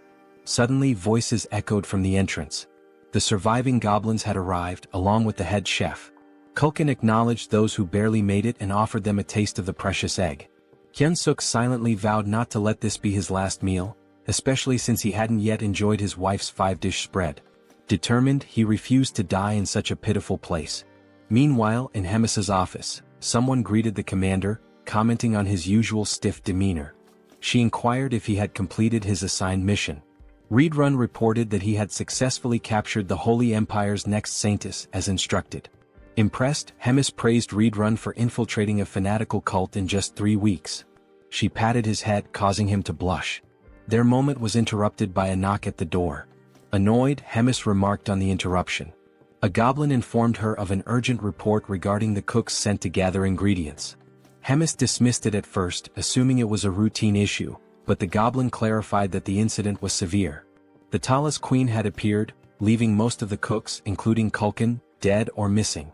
Hemis asked about Hyunseok, to which the goblin reported that he was also missing. Hearing this, Readrun's expression darkened. Back in the cave, the goblins were toasting with Tala's eggs, resigned to their fate. Kulkin bid them farewell, but Hyunseok smacked him on the head, yelling at him to snap out of it. Kulkin gave him a bewildered look as if asking, "What the hell?" Hyunseok replied that Kulkin seemed to be under some wicked spell and claimed he used a secret weapon to wake him. With a triumphant grin, Hyunseok pulled out a new item, the Beast Encyclopedia, Demonic Beast Edition. The encyclopedia contained detailed information on nearly all demonic beasts and required 50 hero points to acquire. He searched for information about the Talos, a spider-like demonic beast that lives in colonies and is known for its exceptionally strong legs. To defeat a Talos, one must aim for its weaker spots such as the torso and head. The bodily fluids of the Talos are extremely flammable, and its eggs contain a substance as volatile as a bomb. The caves constructed with the Talos saliva are also highly susceptible to fire, so using flame magic inside them is a dangerous gamble. Hyunseok turned to Kulkin, asking if he could wield fire magic. Kulkin admitted he could, but only for simple attacks like shooting flames. With a resigned sigh, Kulkin advised Hyunseok to abandon his efforts, warning that the Talos carapace was too tough for his flames to penetrate. Hyunseok dismissed his concerns, stating that he had no intention of burning the Talos directly. Gathering the group, he unveiled his plan. He emphasized that they needed to survive so they could continue enjoying delicacies like the Talos eggs. The goblins, however, thought his plan was futile. Hyunseok cleverly tempted them by promising an unlimited feast of premium demonic beast meat as a celebration if they made it out alive. Their eyes sparkled with renewed determination, and Kulkin, drooling at the thought, eagerly asked about the plan. Pleased with their motivation, Hyunseok explained the details, stressing that no matter what, they must not stop running until they reached the exit. With the plan set, they moved out. Soon they encountered a swarm of Talos. Hyunsuk signaled Culkin to prepare his flames. At the right moment, Culkin unleashed fire, causing part of the cave to erupt in an explosion. Rachel observed the chaos and asked Hyunsuk what he had done. He explained that by allowing the fire to spread, the remaining eggs deeper in the cave would act as a distraction. This would keep the Talos occupied long enough for them to escape. Hyunsuk instructed the goblins to stay focused on surviving and to throw an egg as a diversion if needed. With only one egg left in his possession, they had to locate the exit before using it. As they pressed on, Rachel spotted light ahead. Hyunsuk guided the group toward it, urging them to keep running. Relief washed over them as they reached the light, but it was short-lived. Standing in their path was the Talos Queen. Hyunsuk's expression darkened as the massive creature blocked their way. Culkin, equally dismayed, whispered that the Queen had returned, believing their doom was imminent. But Hyunsuk refused to give up. He noticed the Queen wasn't attacking them outright. Sensing an opportunity, he addressed her directly. He instructed Culkin to ignite something, then held up the last egg, threatening to detonate it. "If this explodes," Hyunsuk warned, "we all die, your offspring included." The Queen hesitated, her gaze fixed on the egg. Hyunsuk intensified his demand, urging her to step aside. The Queen screeched loudly, causing tension to rise. Rachel anxiously asked what they should do next. Hyunsuk, out of ideas, lit the egg and hurled it toward the cave wall. The egg detonated, igniting a fire that spread rapidly. The ground trembled as the cave began to collapse. The goblins, terrified, scrambled to escape. Hyunsuk shouted for everyone to prioritize getting out alive. But as he fled, he suddenly froze, distracted by a system notification. He had leveled up. Rachel, exasperated, yelled at him to move before he was buried in the rubble. Glancing back, Hyunsuk saw the Talos Queen being crushed beneath the falling debris. More notifications flooded his vision. He had leveled up repeatedly. The realization hit him. All the Talos killed in the collapse had counted as his experience points. This was, without a doubt, speed EXP farming at its finest. Hyunsuk stood there, dumbfounded, before deciding to focus on escaping. He called out to Rachel for a buff, which she promptly provided. Emerging from the chaos, they faced one final challenge. The Queen Talos was still in their way. Culkin, desperate to create a diversion, pulled out an egg and shouted, "This is for you, Queen." He offered the Queen an egg in exchange for a way out. Hyunsuk recognized it as an opportunity. Determined to survive, he sprinted with all his might. The Queen spat a green fluid resembling spider silk, and Hyunsuk began to wonder if this was truly the end for him. Suddenly, red hands grabbed hold of a large trunk. A familiar voice asked if he was all right. Hyunsuk realized he was being dragged. To his astonishment, it was Reed Run. Reed Run was visibly pleased to find Hyunsuk alive, just as he had anticipated. He confidently declared he would handle the situation. Reed Run wielded the massive trunk and struck the Talos Queen with a devastating blow. The Queen emitted a deafening screech as Reed Run assumed a combat stance. Hyunsuk couldn't hold back his admiration and exclaimed how incredible Reed Run was. He couldn't believe what he was witnessing. Later, at the Demon King's Black Castle, they discovered grim news. Out of the 105 goblin packs in the Demon King's army, only 6 had survived. 99 were either dead or missing, including Culkin. In Bobo's room, the enormous beast whimpered and clung to Hyunsuk, straddling him like a child. Hyunsuk consoled the emotional Bobo, teasingly saying he had returned from the dead just to see him. Rachel commented on how fortunate they were to have survived, crediting the cow-headed figure. Meanwhile, Bobo kept licking Hyunsuk's face affectionately. Hyunsuk replied to Rachel, saying they should cherish their moments of peace, as the looming finals could very well get them killed. Rachel asked for clarification. Hyunsuk explained that finals were approaching fast. Rachel observed that Hyunsuk had matured significantly, and she wasn't wrong. Thanks to the collapsed cave, Hyunsuk had gained a staggering 75 levels in one fell swoop. His current level stood at 200, but Rachel remarked that it still felt inadequate. Hyunsuk shared her sentiment, especially when faced with an opponent boasting over 6,000 battle power. Rachel tested him with a question. Would attaining 6,000 battle power make him as strong as an orc? Hyunsuk replied that it wasn't solely about power level. Rachel confirmed his answer, explaining that such strength also relies on magic. She urged him to master magic if he hoped to confront such adversaries. Hyunsuk admitted it wasn't as simple as it sounded. Rachel reminded him of a moment when he had inadvertently used magic in the past. Hyunsuk, puzzled, was unaware of having done so. Rachel confessed that it was far too basic to be called magic. Hyunseok finally understood. The surge of power he had felt back then was indeed magic. Their conversation was abruptly interrupted when the door swung open. Both were caught off guard as Reed Run entered. Hyunseok asked why someone like Reed Run would visit such a modest room. Reed Run informed him that he was there to summon him to meet the great commander at Hemis's office. When Hemis saw Reed Run, she inquired about his unusual presence. Reed Run explained that he had a personal matter to discuss.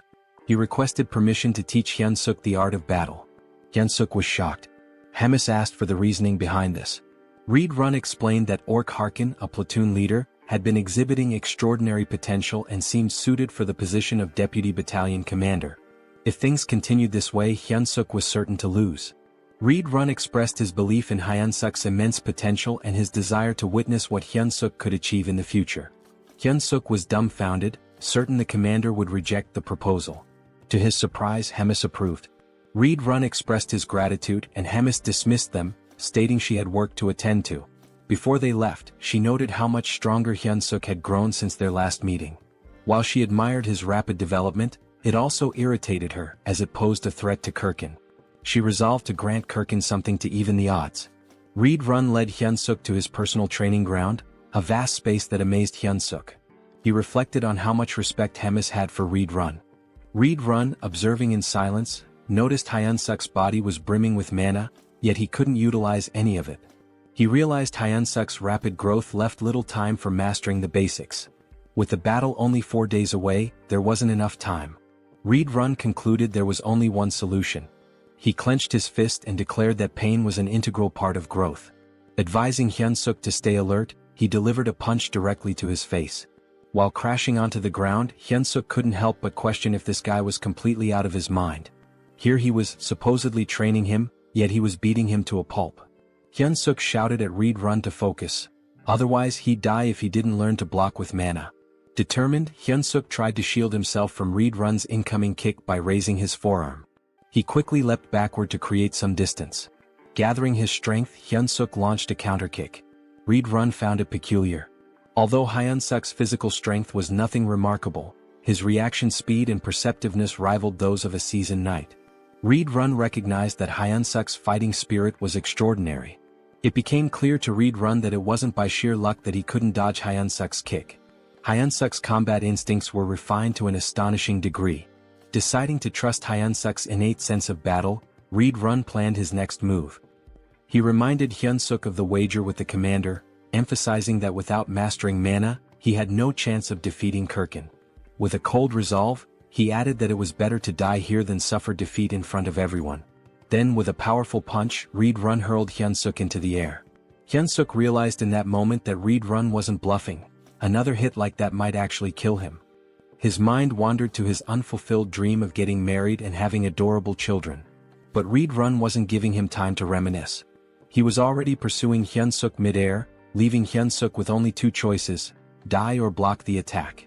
Praying to God, Hyunseok clenched his fist and prepared to retaliate. The next moment, the ground trembled from the impact of someone crashing into it.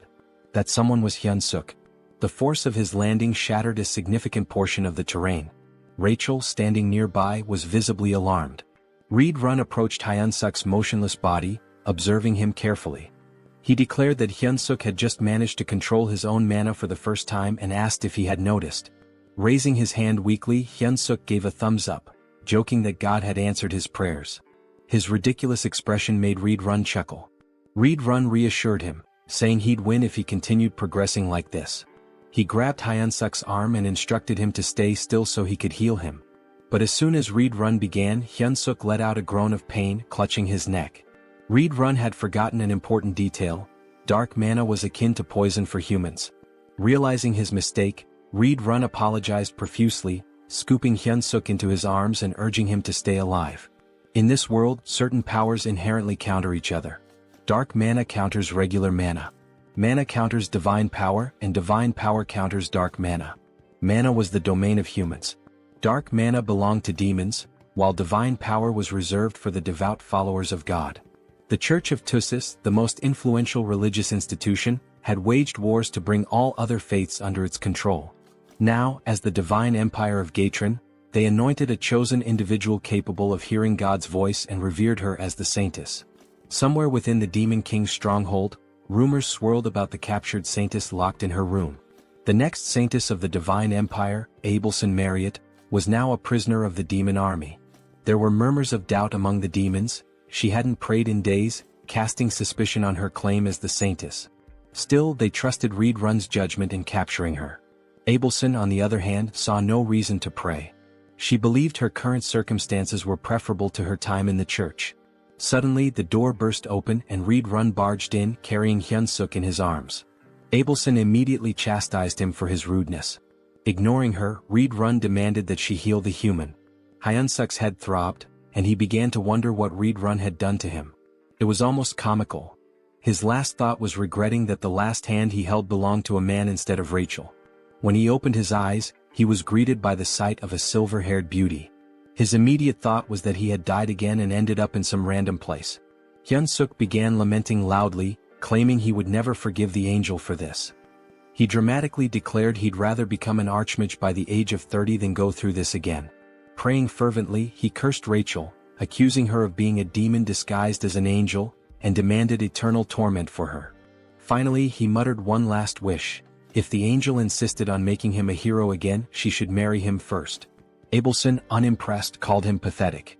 Hyunseok's eyes widened in shock. Reed Run, relieved that Hyunseok was conscious, couldn't help but grab his shirt in excitement. Still dazed, Hyunseok was utterly confused. Reed Run pulled him into a tight hug, but Hyunseok immediately protested, accusing him of trying to kill him again. It was at this moment Hyunseok realized he wasn't dead. Turning around, he glanced at Abelson, piecing together the embarrassing things he had just said in front of her.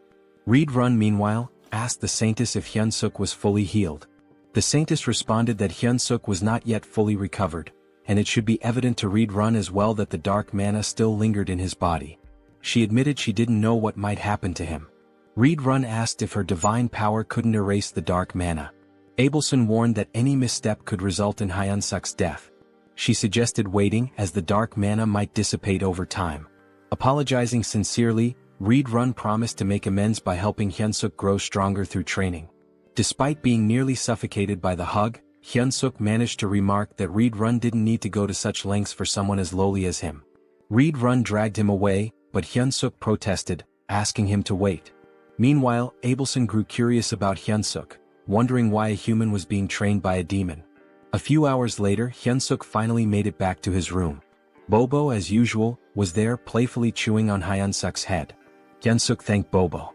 He recalled hearing that Bobo had destroyed his home and eaten the soldier who tried to feed him. Once again, Hyunseok thanked him, acknowledging that if it weren't for Bobo's separation anxiety, he'd still be stuck in training. Hyunseok began venting to Bobo about everything that had happened that day. It was enough to make him cry. And to top it all off, the dark mana was still coursing through him. Looking up, he asked Rachel if he was going to die. Bobo simply kept licking Hyunseok. Hyunseok called for Rachel again, but she didn't respond. Rachel was crying, devastated that her hero had been ruined and corrupted. She told him that he wasn't the same hero anymore. Hyunseok was taken aback. Shouldn't he be the one crying after everything he had just been through? Eventually, Rachel calmed down and confessed that all of the misfortunes were her fault. The dark mana in Hyunseok's body, his near-death experience, it was all on her. With biting sarcasm, she added that it was because she was a demon wearing an angel's face, a deranged maniac destined to suffer eternal torment in hell. Hyunseok froze, recognizing those were the very words he'd said to the saintess upon waking up. Realizing his mistake, he scrambled to console Rachel, even going as far as to claim there was no buff item in the world as amazing as her. Rachel, however, was unmoved and told him to shut up, saying he didn't mean any of it. Now all Hyunseok could do was wait, racking his brain for a way to make amends. 3 days later, Hyunseok felt like he was going crazy. Collapsed on the ground, he cried from the grueling training Reed Run had put him through. Abelson, who was present to heal him, tended to his injuries as usual. Hyunseok praised her beauty as he always did. Abelson, disgusted by his behavior, couldn't believe this so-called hero. Yet she healed him anyway. Hyunseok shyly scratched his head and asked Abelson for a favor before his battle the next day. He wanted her to pray for his survival and if possible to come watch him fight. The request caught Abelson off guard. The day of the battle finally arrived. a match that would decide Hyunseok's fate. The crowd buzzed with speculation. Why would anyone challenge the commander, let alone a mere human? Of course, Hemis and Reed Run were in attendance. Hemis, enjoying the atmosphere, asked Reed Run who he thought would win. Reed Run confidently replied that Hyunseok would emerge victorious. He had worked tirelessly and his talent was extraordinary. Intrigued, Hemis leaned closer and proposed a bet. If Hyunseok won, Reed Run could continue training him. Reed Run found the wager unusual and asked what would happen if Hyunseok lost. With a sly grin, Hemis revealed the catch. Reed Run would have to kill Hyunseok with his own hands.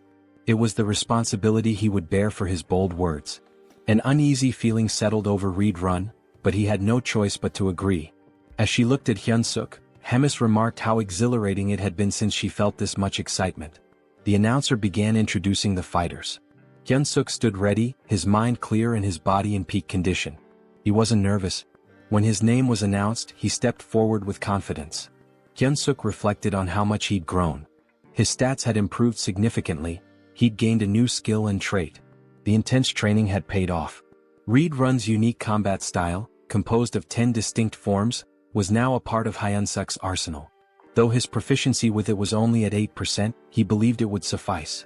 Our boy was determined to win this fight and hoped that, after the battle, he could go on a date with the silver-haired saintess. But his thoughts were quickly interrupted when Rachel shouted, demanding to know what he was thinking. On the other side, his opponent was introduced. This beast, named Korkin, was here to punish Hyunseok for his arrogance. Both Hyunseok and Rachel immediately noticed that something was different about Korkin.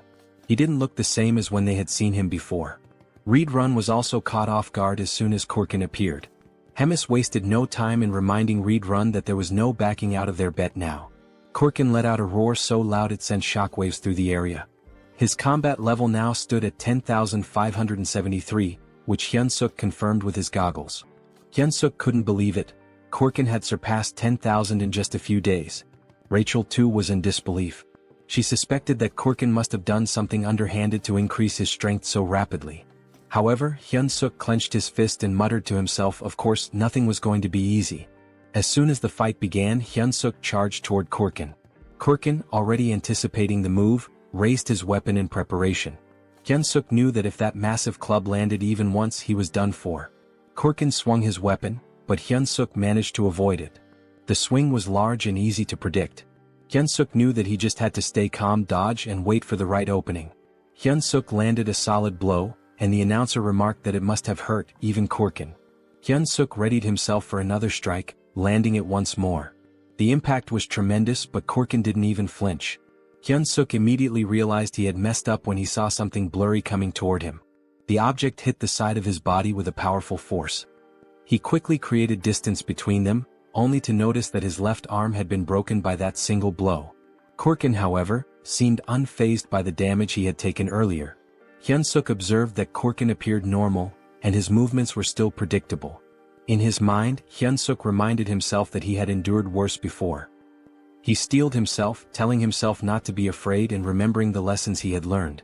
Combat arts involved using mana with martial arts, allowing someone to smash the ground or break a rock with a single punch. Reed Run had explained this to him. He added that combat arts weren't just about raw strength. The crucial point was that combat arts are techniques meant to kill your opponent. Back during their training, Hyunseok had been told he couldn't beat Korkin with his current abilities. The reason? He lacked the intent to kill. Without a clear intention to kill, his attacks were meaningless. As the present moment unfolded, Hyunseok recalled Reed Run's words. Korkin was about to strike again, but this time instead of dodging, Hyunseok surged forward as if he was about to counter. This time his attack was fueled by killing intent. Hyunseok's punch landed and he shouted, "Fucking die." Unlike his previous attacks, this one pierced Korkin's muscular body. This was the first form of Reed Run's combat style, instant obliteration. And as the name suggested, the arena was obliterated in the process. As the dust clouded the arena, Abelson wondered who had won. When the dust finally settled, Korkin's body was revealed, a massive hole torn through his chest. "Welcome to the Donut Club, ugly ass," Hyunseok thought to himself as he raised his fist in victory. It was official, the weak human Choi Hyunseok had won. Despite his victory, Hyunseok's body trembled, and he realized that if he used Reed Run's technique again, it might just kill him. Meanwhile, Rachel was celebrating. She told Hyunseok that he had pierced straight through Kurkin's heart. Hyunseok could hardly believe they had won. But then a dark red aura surrounded Kurkin's body. Something wasn't right. The announcer too couldn't believe his eyes, exclaiming that it was a miracle. But Hyunseok knew this wasn't a miracle. He watched as a red object began to emerge from Kurkin's body. Twisting in pain as something strange happens to his body, it's clear that the blow wasn't fatal enough. Kurkin remains standing, almost miraculously, despite a massive hole where his heart should be. Kurkin has now literally become a walking meat donut and will be known as Mr. Donut. Choi, surprised that Kurkin can still fight even with his heart torn apart, realizes it must be the commander's doing as he stares at Mr. Donut's gaping hole. Meanwhile, the commander watches the fight with a smile, enjoying how events are unfolding. Beside her, Reedrun wonders what she was thinking by sharing her dark mana with Mr. Donut. She also cast a curse that turned him into an undead when he reached a fatal state. The commander, impressed by Choi's quick learning and talents, smiles, though her expression carries a hint of frustration for having expected more from him. Back on the battlefield, Choi wonders if Donut is still alive as he looks at the heartless monster still standing. Rachel clarifies that he isn't, it's actually a curse causing this effect. However, she notes that the curse won't last long. Suddenly, Donut charges at the hero, preparing a strike with a murderous gaze. Choi laughs, joking that this move is already well known and easy to dodge. Famous last words. In the blink of an eye, he is struck. Donut's fist is already at his neck, and apparently the blow wasn't as avoidable as Choi had thought. Mr. Donut, holding the hero's neck in one hand, strikes multiple times with the other, only stopping when Choi, in a desperate response, grabs the monster's arm with both his arms and legs, causing a surge of energy. This prompts Donut to throw him away, sending Choi crashing into a wall. As Choi reflects on the gentle meeting between his body and the wall, he recalls the near-death sensation he experienced, comparing then to now. It seems like all the bones in his body are broken. With no time to dwell on his misery, he notices someone willing him to stand and continue. Choi then realizes Abelson's presence, gesturing encouragement, telling him he can win. The hero hesitates to believe her, but the doubt doesn't last long. He rises, realizing the fight isn't over until it's truly over. His newfound courage stems from one thing: the fear of embarrassing himself in front of a girl. That's how we do to overcome death. Even with all his bones seemingly broken, he channels mana that acts as an armor for his body. A blue aura covers him. Choi then decides to counterattack. As he moves toward Mr. Donut, the system updates displaying 2 consecutive changes.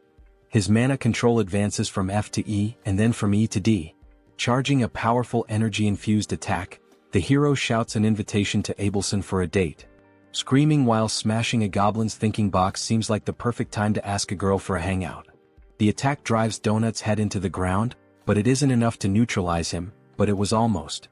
Realizing his attack was highly effective, Choi continues his assault, repeatedly striking Donut's meat coconut. The audience watches in stunned silence, unable to process what's happening in the arena. Meanwhile, in the room where Reedrun and the commander are watching, she asks Reedrun if was he the one who taught the hero all those moves. Reedrun denies it. He also added, emphasizing that he's never seen anything like this in his life. Turning the attention back on the battlefield, now nearing its conclusion, Choi's thoughts are focused on his possible date. Things like 1 night, 2 days, dinner and hotel, clearly more important things to think in a situation like this.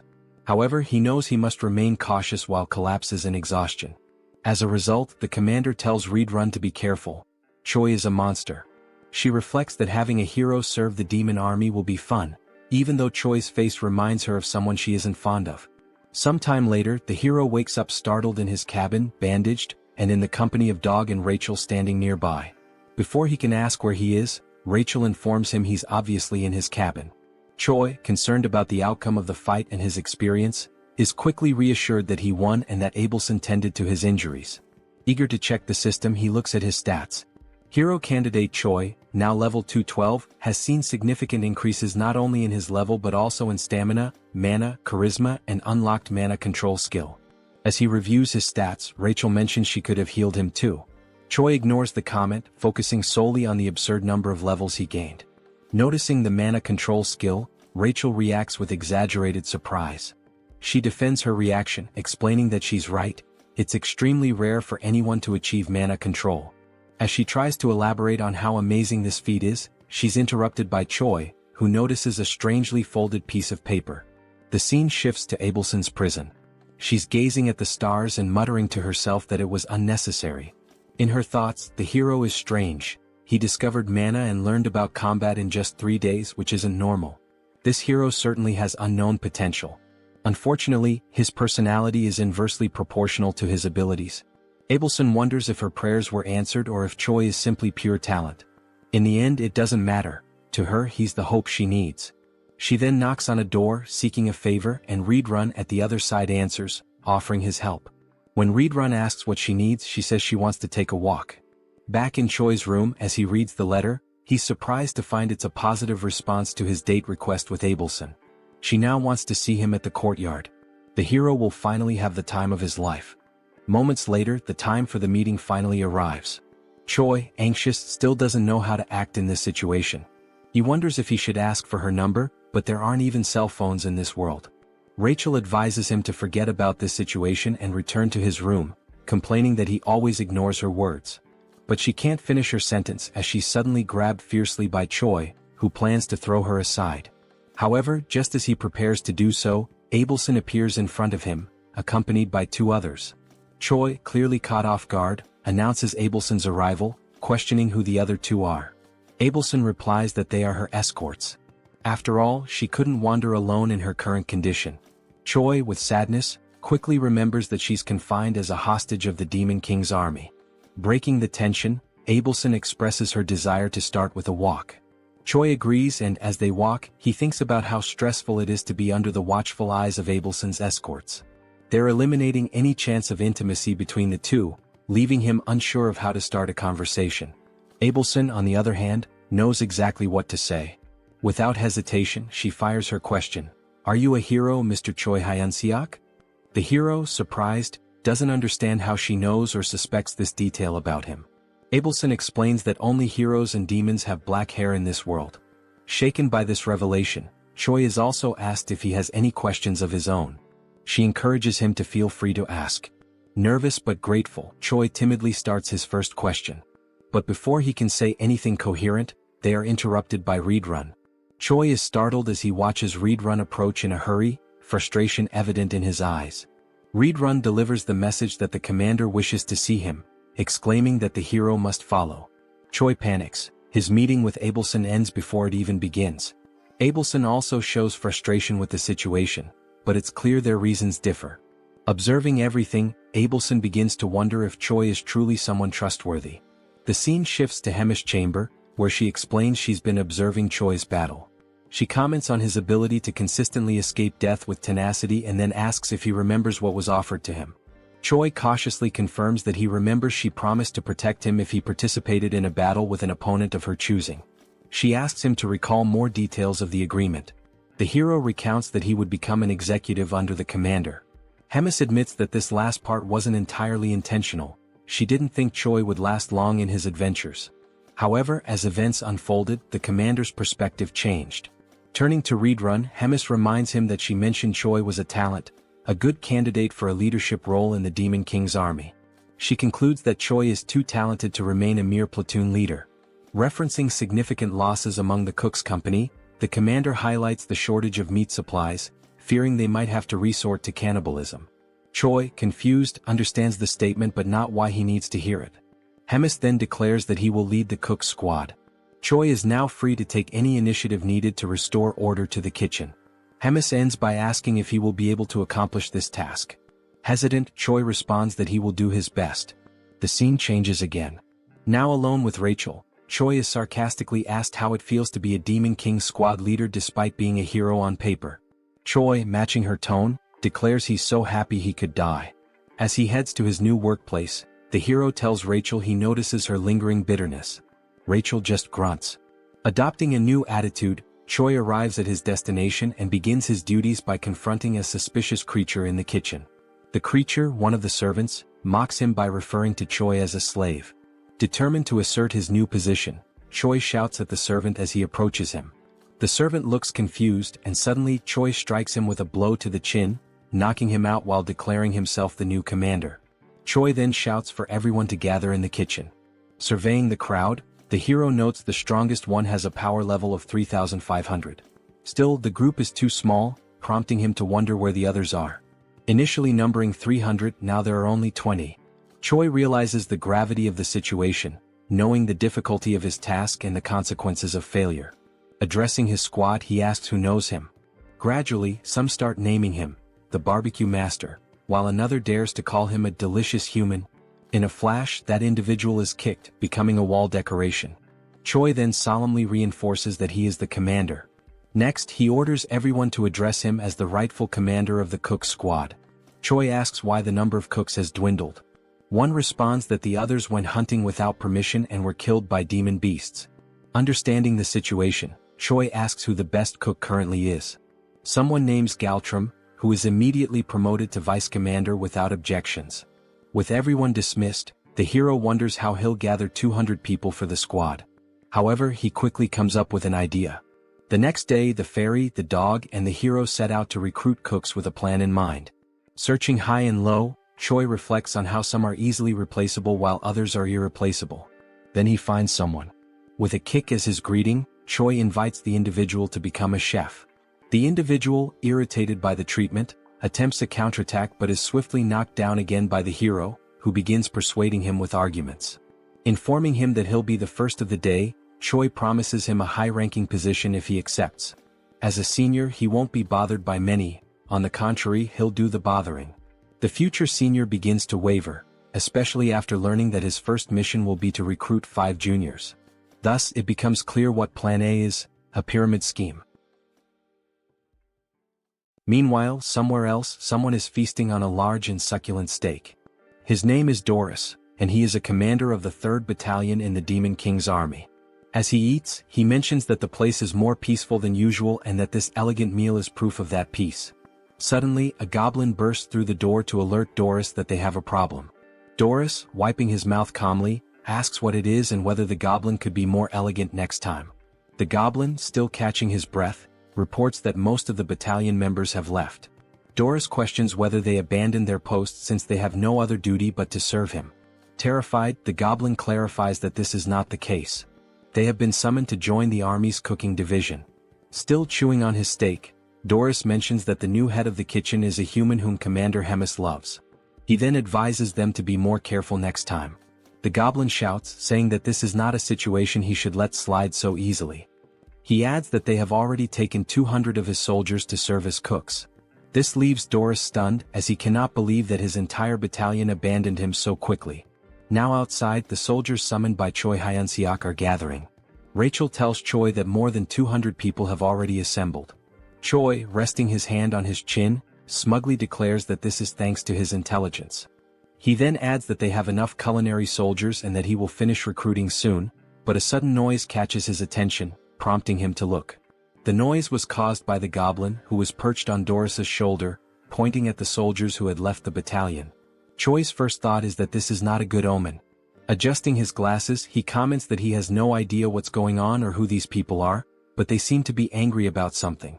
After putting on his glasses, the device itself issues a warning, stating that it cannot measure power levels exceeding 50,000. This surprises Choi. The glasses also warn that if used beyond their designated limit, they might malfunction. Choi mutters that he should end this quickly and run away before getting into more trouble. Doris shouts, asking whether Choi Hyunseok, the human who takes care of Bobo, is present. As Choi turns to flee without leaving a trace, Bobo suddenly appears and barks affectionately at Doris, leaving Choi with no escape. Choi halts his retreat, gathers his courage and introduces himself to the commander, asking what brings him there. Doris introduces himself as the commander of the separated 3rd Battalion. Then, slightly irritated, Doris demands to know who the hell Choi thinks he is to question what a commander is doing there. He points at the former battalion members and asks Choi whether he truly believes there is no reason for him to be there. This catches Choi off guard and makes him nervous, as even he had not realized that those scoundrels had brought along all their fellow unit members. Doris then invites Choi to have a conversation in his office. With no other options, Choi agrees. He has a sinking feeling that things have been going too smoothly to be true. Now in Doris's office, the commander asks whether this was really not intentional. Choi insists that he would never do such a thing. He explains that he simply selected the bravest soldiers, and it just so happened that they were all from the 3rd Battalion. Doris is surprised and thinks that the army's commander must favor this human. Deciding it is best to end the matter peacefully, he lets it go. After that, Doris changes his expression to a more amicable one and states that since things have unfolded this way, there is nothing more to be done. Choi should simply take the soldiers he selected and use them as he pleases. Hearing this excites Hyunseok, who asks if it is really true, thinking that he has a good feeling about this. However, just after this moment of euphoria, Doris mentions that there is a condition. Choi immediately starts feeling uneasy again. As a true gentleman, Doris explains that since Choi has already taken 200 of his soldiers, there is one specific soldier he should also take. Choi becomes alert, thinking that even after taking so many soldiers, Doris still wants him to take one more. That must mean this soldier is a useless failure who will only cause trouble. Annoyed, Doris asks whether Choi is refusing and whether there is a problem, even after taking all of his 3rd Battalion soldiers. Feeling the pressure and his legs beginning to weaken, Choi insists that it is not what Doris thinks. He says he is simply overwhelmed with happiness and does not know how to properly express his gratitude. As the door opens, Doris declares that he has made his decision and will now introduce Choi to his new soldier. Then a massive hand appears, and Doris announces that the name of the new soldier is Yuzaru, adding that he is a lovable hybrid born from an ogre and an orc. Yuzaru introduces himself, speaking in the 3rd person. Yuzaru has arrived, Commander. Since Choi was still using his glasses, he realizes that Yuzaru's combat power also cannot be measured. While Choi remains paralyzed at the thought of having someone so strong as a soldier, Doris comments that Yuzaru's flaw is that he is incredibly stupid, but he is strong. He then tells Choi to make good use of him. As Yuzaru tries to enter the room, he bumps his head on the doorframe and loudly states it, making Choi wonder just how stupid he really is. Back at the recruitment site, Choi announces that he will reintroduce himself to all members. He states that his name is Choi Hyunseok, the tamer of Bobo and the new head chef of the army. One of the soldiers comments that this is the first time he has seen Bobo. Choi, holding a bone, remarks that Bobo is a good boy. Bobo's eyes light up, and he even drools at the sight of the bone. Then, turning to the members, Choi declares that from now on, he will be organizing the unit. He puts up a list for everyone to see and explains that it is a new list, prepared by him, in which everyone must check their names and organize themselves accordingly. Rachel, surprised that he actually prepared a list, asks what criteria he used. Choi tells her that he believes everyone has the same level of intelligence, so he organized them based on combat power. He further explains that he assigned the weaker soldiers with more kitchen experience to kitchen duties. Then he asks Rachel if that was not a genius idea. After a while, one of the soldiers calls for him, stating that everything is ready and everyone has been organized. Delighted, Choi says he will check. With everyone divided into 2 large groups, Choi announces that the squad on the right is the culinary unit, while the one on the left is the combat unit. Using his experience, he acknowledges that some people might be unhappy with their assigned roles and invites anyone dissatisfied to step forward.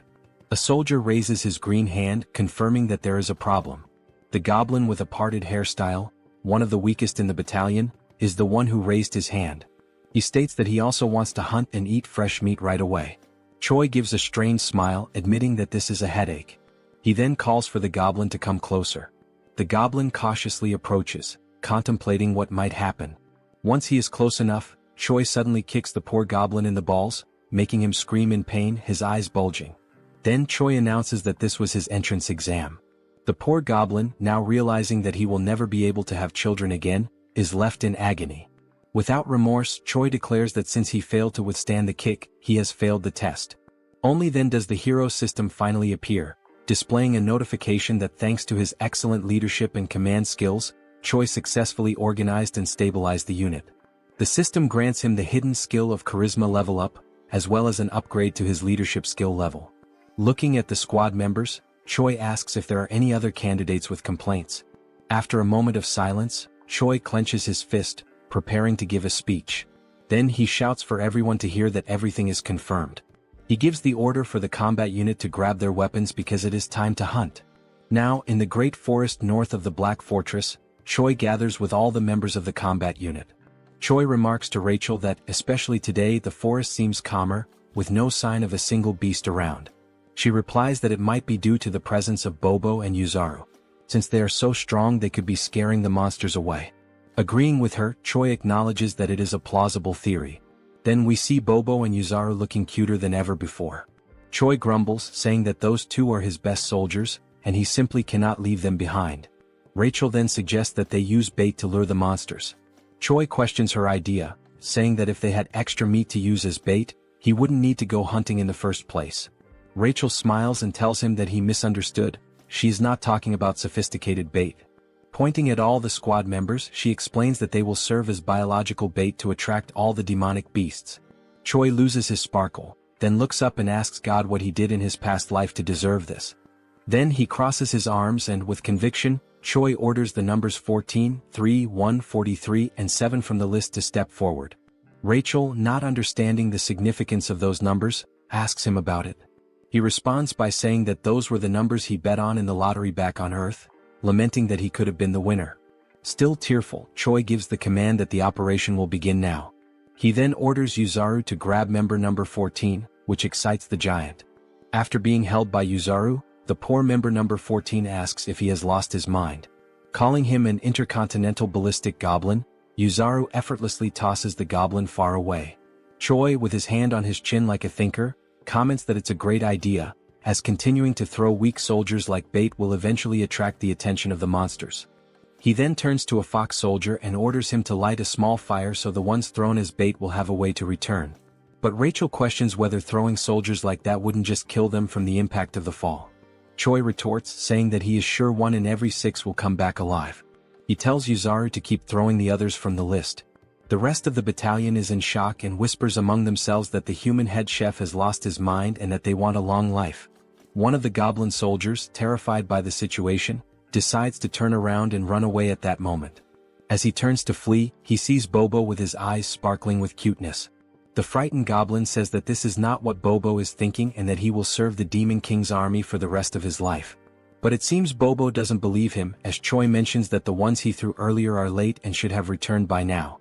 Meanwhile, in the background, the poor goblin is crying for help. At the same time, one of the goblins who had been thrown is running back, desperate and calling for help while being chased by several monsters. Choi smiles, saying it was about time for him to return and let the soldiers handle things now, but only if he needs to land the final blow on the monster to count for XP. But before he can finish his thought, Yuzaru takes off running ahead. He is simply too strong to leave the last hit for anyone else. As Yuzaru takes down the monsters one by one, he shouts that he loves fighting, leaving nothing for Choi.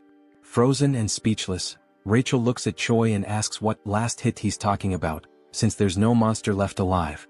After everything, while Yuzaru celebrates his success with Bobo, Choi is left crying because he didn't get any XP, and worse, he can't even use the monsters as food since they were all torn apart. Rachel, shocked, points out that both Yuzaru and Bobo only need 1 hit to defeat the monsters. Still in disbelief, Choi says he needs to go back tomorrow but without those two. Rachel asks if he is sure about that, since there's only 1 more day before the main commander's duties return to normal. Back at the battalion, Choi orders a retreat, telling everyone to gather tomorrow at the same place, earlier than usual. Back in the kitchen, Rachel asks why he went there right after returning, and Choi responds that he needs to see if the mashed meat works in any way. Kicking the door open, Choi yells asking where the lazy ones are, ordering them to gather. One of the kitchen soldiers runs towards him and asks if something happened. Choi asks if he tried the meat from today's hunt. This soldier is Galum, the vice chef. Galum confirms that he did, but the results were not as good as expected. Choi is uncertain and says that the craftsman isn't very demanding and asks if Galum understands. Galum, in tears, says that he does. Mockingly, Choi asks if, despite all of his experience as a vice chef, Galum still doesn't know how to make minced meat. Galum responds that the main role of the kitchen army is to bring the ingredients, and he is not a personal chef for the commanders. He explains that the commanders care about taste, while the others just want to eat and don't care about flavor. Choi tells him that the members are also struggling and orders Galum to be quicker. Galum quickly runs off, telling the others to gather to light the firewood. Reflecting on what Galum had just said, Choi realizes that everyone with a rank below that of commander survives on tasteless meals, so he has a good idea and smiles as things may be easier than he thought. After a while, he decides to pay a visit to an old acquaintance. He knocks on Abelson's door and introduces himself as Hyunseok. She hears him and tells the hero to come in. Feeling awkward and blushing, he says that it's nothing special, he just wanted to see her. Rachel then says that now she understands the real reason he went to the kitchen. It was to see this woman. He then pulls out the beautiful and delicious dish and asks if she has already had dinner. Choi continues speaking, saying that he only won the duel because of her support and that the meal is a symbol of his gratitude.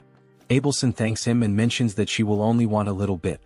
The woman then cuts a small cube of the meat and brings the fork to her mouth, thinking that the smell is very good. She takes a bite and after chewing for a moment she's left without reaction. Then, like in Shokyuji no Soma, she says that it's delicious, much better than what she had eaten at the castle. An incredibly tasty flavor. After a few minutes, Choi, pleased, says that it looks like she liked the food since she finished the entire plate. Still shy, he takes the plate and says that now that she's eaten he can leave. Just as he's about to leave, she calls him by his name. Then Abelson asks what Choi's plans are when he leaves this place in the future. Choi, like a good man moved by emotion, quickly responds that it's marriage with her. Hearing this, Abelson's eyes widen. Realizing his intentions and that he didn't understand the meaning of the question, she says that now he can leave. But before he goes, he tells her that there's something else he wants to do besides marry her. This catches her attention. However, before finishing, he asks her what her plans are and what she wants to do when she leaves there. With a lifeless look, she says that she doesn't know yet because if she ever leaves there, she doesn't want to do anything.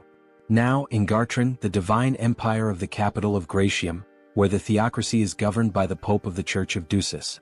A man kneels and refers to another as Your Holiness, then he provides the information that they have discovered the location of Abelson Marriott, the next saint.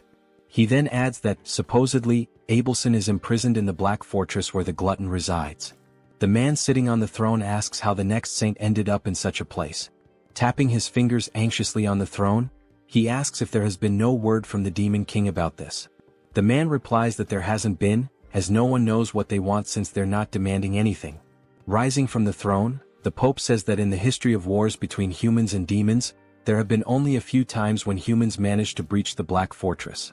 Even so, on those occasions when they succeeded, the glutton Hemis was absent.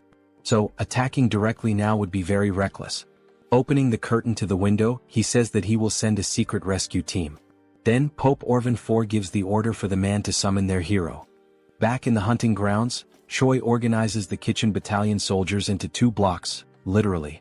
However, something keeps nagging at him. He can't stop thinking about what the hell Abelson meant when she said that she didn't want to do anything else. Walking to a suitable spot, he stops and says that this should be enough. While rummaging through his backpack, he calls the platoon commander forward and tells him to step up. He takes something from his backpack and tells the platoon commander to eat. What he pulled out were 2 steaks of meat, and while the soldiers look on in disbelief, they think it's some new type of bribe or some kind of leftovers. Choi asks if they're not going to eat, and the soldiers apologize and quickly begin eating. After tasting the meal, the soldiers who ate it shine their eyes and enter a state of ecstasy due to the delicious flavor of the meat. The 3 platoon leaders kneel and say that from now on they will be loyal to Choi, begging for another piece of the meat. However, he pulls out more pieces of meat and says that the chance to taste it is over, meaning that from now on, Choi shouts at them to run, because only the platoon that captures the most living demon beasts will be allowed to eat with him. The 3 platoon leaders run desperately, urging their soldiers to do the same. Seeing this, Choi says that the plan was a success since they're all slaves to their appetite. The plan to bring the monsters alive was precisely so he could land the last hit and level up. Looking at the system screen and seeing his level, status and charisma increasing, Choi says that while he was cutting the monsters, he quickly leveled up 10 times. One of the platoon leaders then asks who the winner was among the 3. Choi turns to them and announces that the winner was the Wolfken platoon and that the Wolfken platoon will have an amazing meal with him. The members of the other platoons ask what they will receive, and Choi answers with boredom that they will have the leftovers. Choi also shouts at them, giving the order to gather all the slaughtered meat and take it to the kitchen. Meanwhile, beyond the Black Forest, we see several lifeless bodies of soldiers and a man in a black cloak holding a sword. Back at the headquarters, someone stands in front of a door and says that they've finally arrived.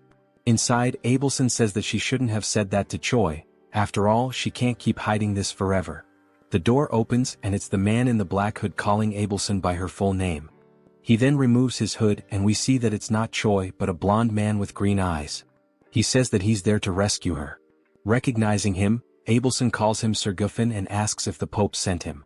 He replies that he thinks so but isn't sure. Leaning against a table, she apologizes and says that she can't go back now, politely asking him to leave. Surprising her, he says that he'd love to retreat as well, but a mission is a mission and must be completed. With a serious expression, she says that as he should know, the glutton Hemis lives in that fortress, and if he tries to take her, he knows what the worst outcome could be. He approaches her, smiling, and asks how she plans to do that, and Abelson says that she will use her holy power to summon Hemis there. The man then grabs Abelson by the neck and says that he's not there for games, because he's not a prince but a soldier. With a cold expression, he orders her to close her eyes, and when she wakes up, she'll already be in the capital. With his grip tightening around her neck and her almost fainting, Abelson realizes that he may use holy power and wonders how that's possible. As her eyes slowly close, she thinks that she can't go back there again. Then a sleep spell is launched toward the blonde man. It's Choi telling him to take his hands off Abelson. The punch hits his face, but it seems to have little effect. With a small trickle of blood on his face, the blonde man says that it was a punch infused with magical energy and asks what Choi is. He adds that Choi's movements are very impressive for the magic he possesses. Irritated, Choi throws another punch and asks what the hell the blonde is talking about, ordering him to get away from Abelson immediately. The man retaliated with a kick and said it wasn't part of the mission, but it's always good to have something useful, so Choi would go with him as well. The kick was so strong to Choi's stomach that he couldn't stay on his feet. While Choi and Abelson were on the ground, the blonde man said that trivial worms always irritated him. Watching all of this from afar, Rachel saw that the man had defeated the other man with a single blow, so she was unsure whether she should call Bobo for help. Then Rachel felt a frightening presence approaching the area. Inside the room, the man looked at a teleportation scroll and said that there was nothing he could do, but to bring another person with him, he needed to alter a few terms. Then someone arrived behind this man. The person asked the blonde if something wasn't going well. Was Hemis? Smiling, she asked if the man needed help. The man quickly turned around and was shocked to see Hemis in front of him. He wondered how this was possible since he had blocked the saint's powers. Hemis asked if the man could start calling her gourmet from now on. The blonde, trembling with fear, thought that he couldn't feel any magical energy coming from Hemis, and maybe this was due to the difference in their levels. Placing the contract in his mouth, the man thought that maybe the story about Hemis, the glutton devouring thousands of soldiers in a single day, could be true. Hemis emanated her power with a pink aura and said that now she would see how skilled her blonde guest was. The pressure from her magical energy was so immense that the blonde man became paralyzed. He could only think about not panicking because only then could he dodge her attacks, and when the opportunity arose, he would take the saint quickly. Then the blonde man felt a strange dizziness and realized it was due to the punch he had received from Choi, and the dizziness effect came late. While he was distracted, Hemis launched an attack that apparently struck and ripped off the blonde man's arm. The glutton said she liked him and asked if he could entertain her a little more. The blonde man thought that, with the state of his body, it was better for him to leave on his own. Then the blonde man declared the mission a failure, activated the teleportation power, a golden explosion occurred, and he disappeared from there. Hemis was surprised that the man fled even after she had asked him for a favor. Then, with a devilish expression, she said that it was fine because the truly fun things were about to begin now. Then a brief description of Hemis is shown. The glutton is an ancient monster and an ageless witch. All of these were insults to Hemis, the commander of the third corps of the Demon King's army. Through the endless flow of time, countless demons were born and appeared. However, the Demon King and Hemis, these two remained unshaken like enormous mountains. Yet, the infinite passage of time has numbed many things, and this is too cruel for any sentient being to bear. A few days later, Choi is training and is struck in the same spot with an attack. Lying on the ground and crying, he was training with Readrun, who tells Choi that his attacks and how he uses magic are still too direct. Readrun says that he doesn't need to be so rigid about it and can be more flexible. Still crying, Choi says he will keep that in mind next time. In an ironic tone, Readrun says that there's one more thing to mention. No matter how strong Choi feels or considers himself to be, there will always be someone stronger. Helping Choi up, Readrun tells him not to forget that a fair victory is a privilege only for the truly strong. Then Reed turns to Choi Hyunseok and says that's all for today, telling him that he did a good job. Readrun turns and leaves the area while Choi, feeling awkward, watches him walk away. The hero, nearly depressed, sits on the ground and concerned Rachel asks if he's alright. He responds that no, he's almost dying and asks her to heal him. Rachel begins the healing and Choi says that at least he can breathe now. This makes the fairy ask if she is now just a healing potion for him. While he's being healed, Choi has several thoughts in his mind.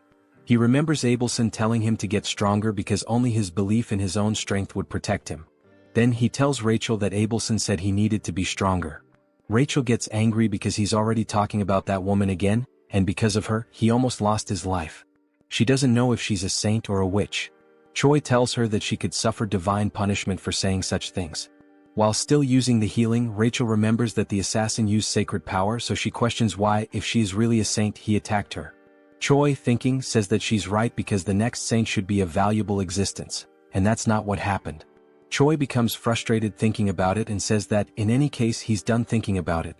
Then Rachel asks why he's so fond of her. Choi ignores her and says she's just jealous. Rachel yells that he's a woman-crazed moth and asks if he really wants to die. Shortly afterward, there was Choi, head down and sad, while Rachel and Bobo looked at him.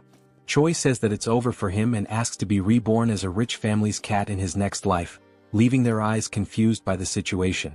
Rachel asks if Bobo is concerned and if he would accept someone like that as his master. Bobo still doesn't understand, so Rachel says she will tell him what happened. 30 minutes ago in Hemis's office. Hemis calls Choi Hyunseok and tells him that she has a big dilemma. She quickly says she's been bored for a long time, which surprises both Rachel and Choi with this sudden revelation. Sitting on her throne, Hemis says that because of this she should see something fun, and Choi just agrees. Hemis then says that he will have 1 month to train and defeat the battalion commander, which leaves him incredulous and nervous, asking if she really said that. With her aura emanating from her claws, she asks if something is wrong or if he can't do it. She asks if he wants her help, like she did with Mr. Donut in their fight against him. Remembering what she did, he bows, hitting his head on the table, and says that he doesn't need it and will handle it himself. Rachel then finishes recalling the events and Choi cries in the background. The fairy tells Bobo to say goodbye as he won't be seeing him for a long time. And now, I believe Bobo understands the situation. Rachel then turns to the hero and tells him that it's about time he accepts the fact that he's a hero, asking if he intends to defeat the battalion commander with only 9,000 power. Choi says he's already crying because of it and asks if Rachel wants him to die right now. While he laments, Rachel remembers that indeed Choi became strong quickly, but it's not enough because the battalion commander is on another level. Hyunseok remembers that the average battalion commander has a combat power of over 40,000 and he laments because there's no way to reach that number in such a short time. He looks at Bobo and thinks it would be wonderful if Bobo could replace him and fight in his place, as Bobo could fight on equal terms or even win against the battalion commander.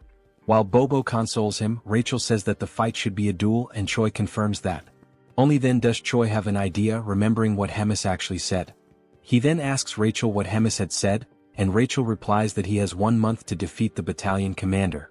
He gets excited again because he realizes that at no point did Hemis mention a duel or a main fight. Rachel is left speechless, her eyes wide open. Choi then comes up with a plan because, no matter how he does it, he just needs to do it. The idea is to use anything to defeat the battalion commander, whether alone or not. Rachel asks if he's sure he should interpret it as he wishes. Biting his fingers nervously, Choi says that the only way is to lure the battalion commander out and set up an ambush with Bobo. Upon hearing this, Rachel asks what he is, as she doesn't know whether to consider him very intelligent or just a coward. Then Rachel asks how Choi will lure the commander out. She wonders if someone as careless as the hero has any way to persuade the commander. Holding a spice and smiling, Choi says yes, because he met the commander recently and knows that he enjoys savoring elegant meals. So Choi begins preparing the best recipe for grilled ribs. He selects the best ribs and goes through the entire process to make them incredible, soaking them in water with honey to remove the blood. Once the blood is removed, they should be left in a pot to cook quickly. While it's boiling, Choi chops the mushrooms and green onions, adds gushing fish, and stirs to combine the flavors. Then he adds everything into the pot with the meat and lets it boil. After at least half an hour of boiling, we see Bobo dragging Choi through the fortress corridors so fast that his body seems to separate from his soul. Upon arriving at the location, Choi can't bear it and collapses, questioning how it's possible for him to lose in terms of endurance if he's just a human. Quickly, Rachel stops the hero and tells him that it's burning, which leaves Choi terrified. Then we see the plate of ribs and stew complete and it looks delicious. Carefully, Choi places it on a plate, and with a smile he sprinkles finely chopped green onions on top, saying that the best stew, the key to unlocking the heart of Commander Doris, is ready. The table was full of delicious food, and Doris leaned back in satisfaction, a rare moment of peace washing over him. He took a deep breath, savoring the ambience, and reflected on how infrequent such refined, tranquil moments were in his position.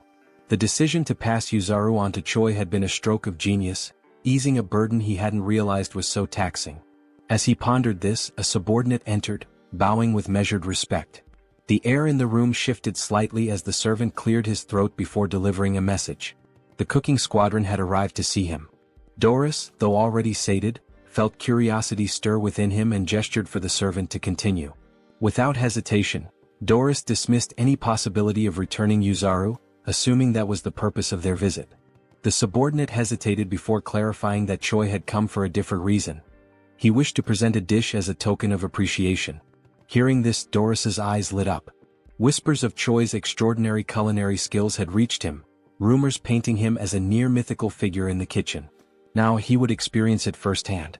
Straightening his posture, he gave his approval.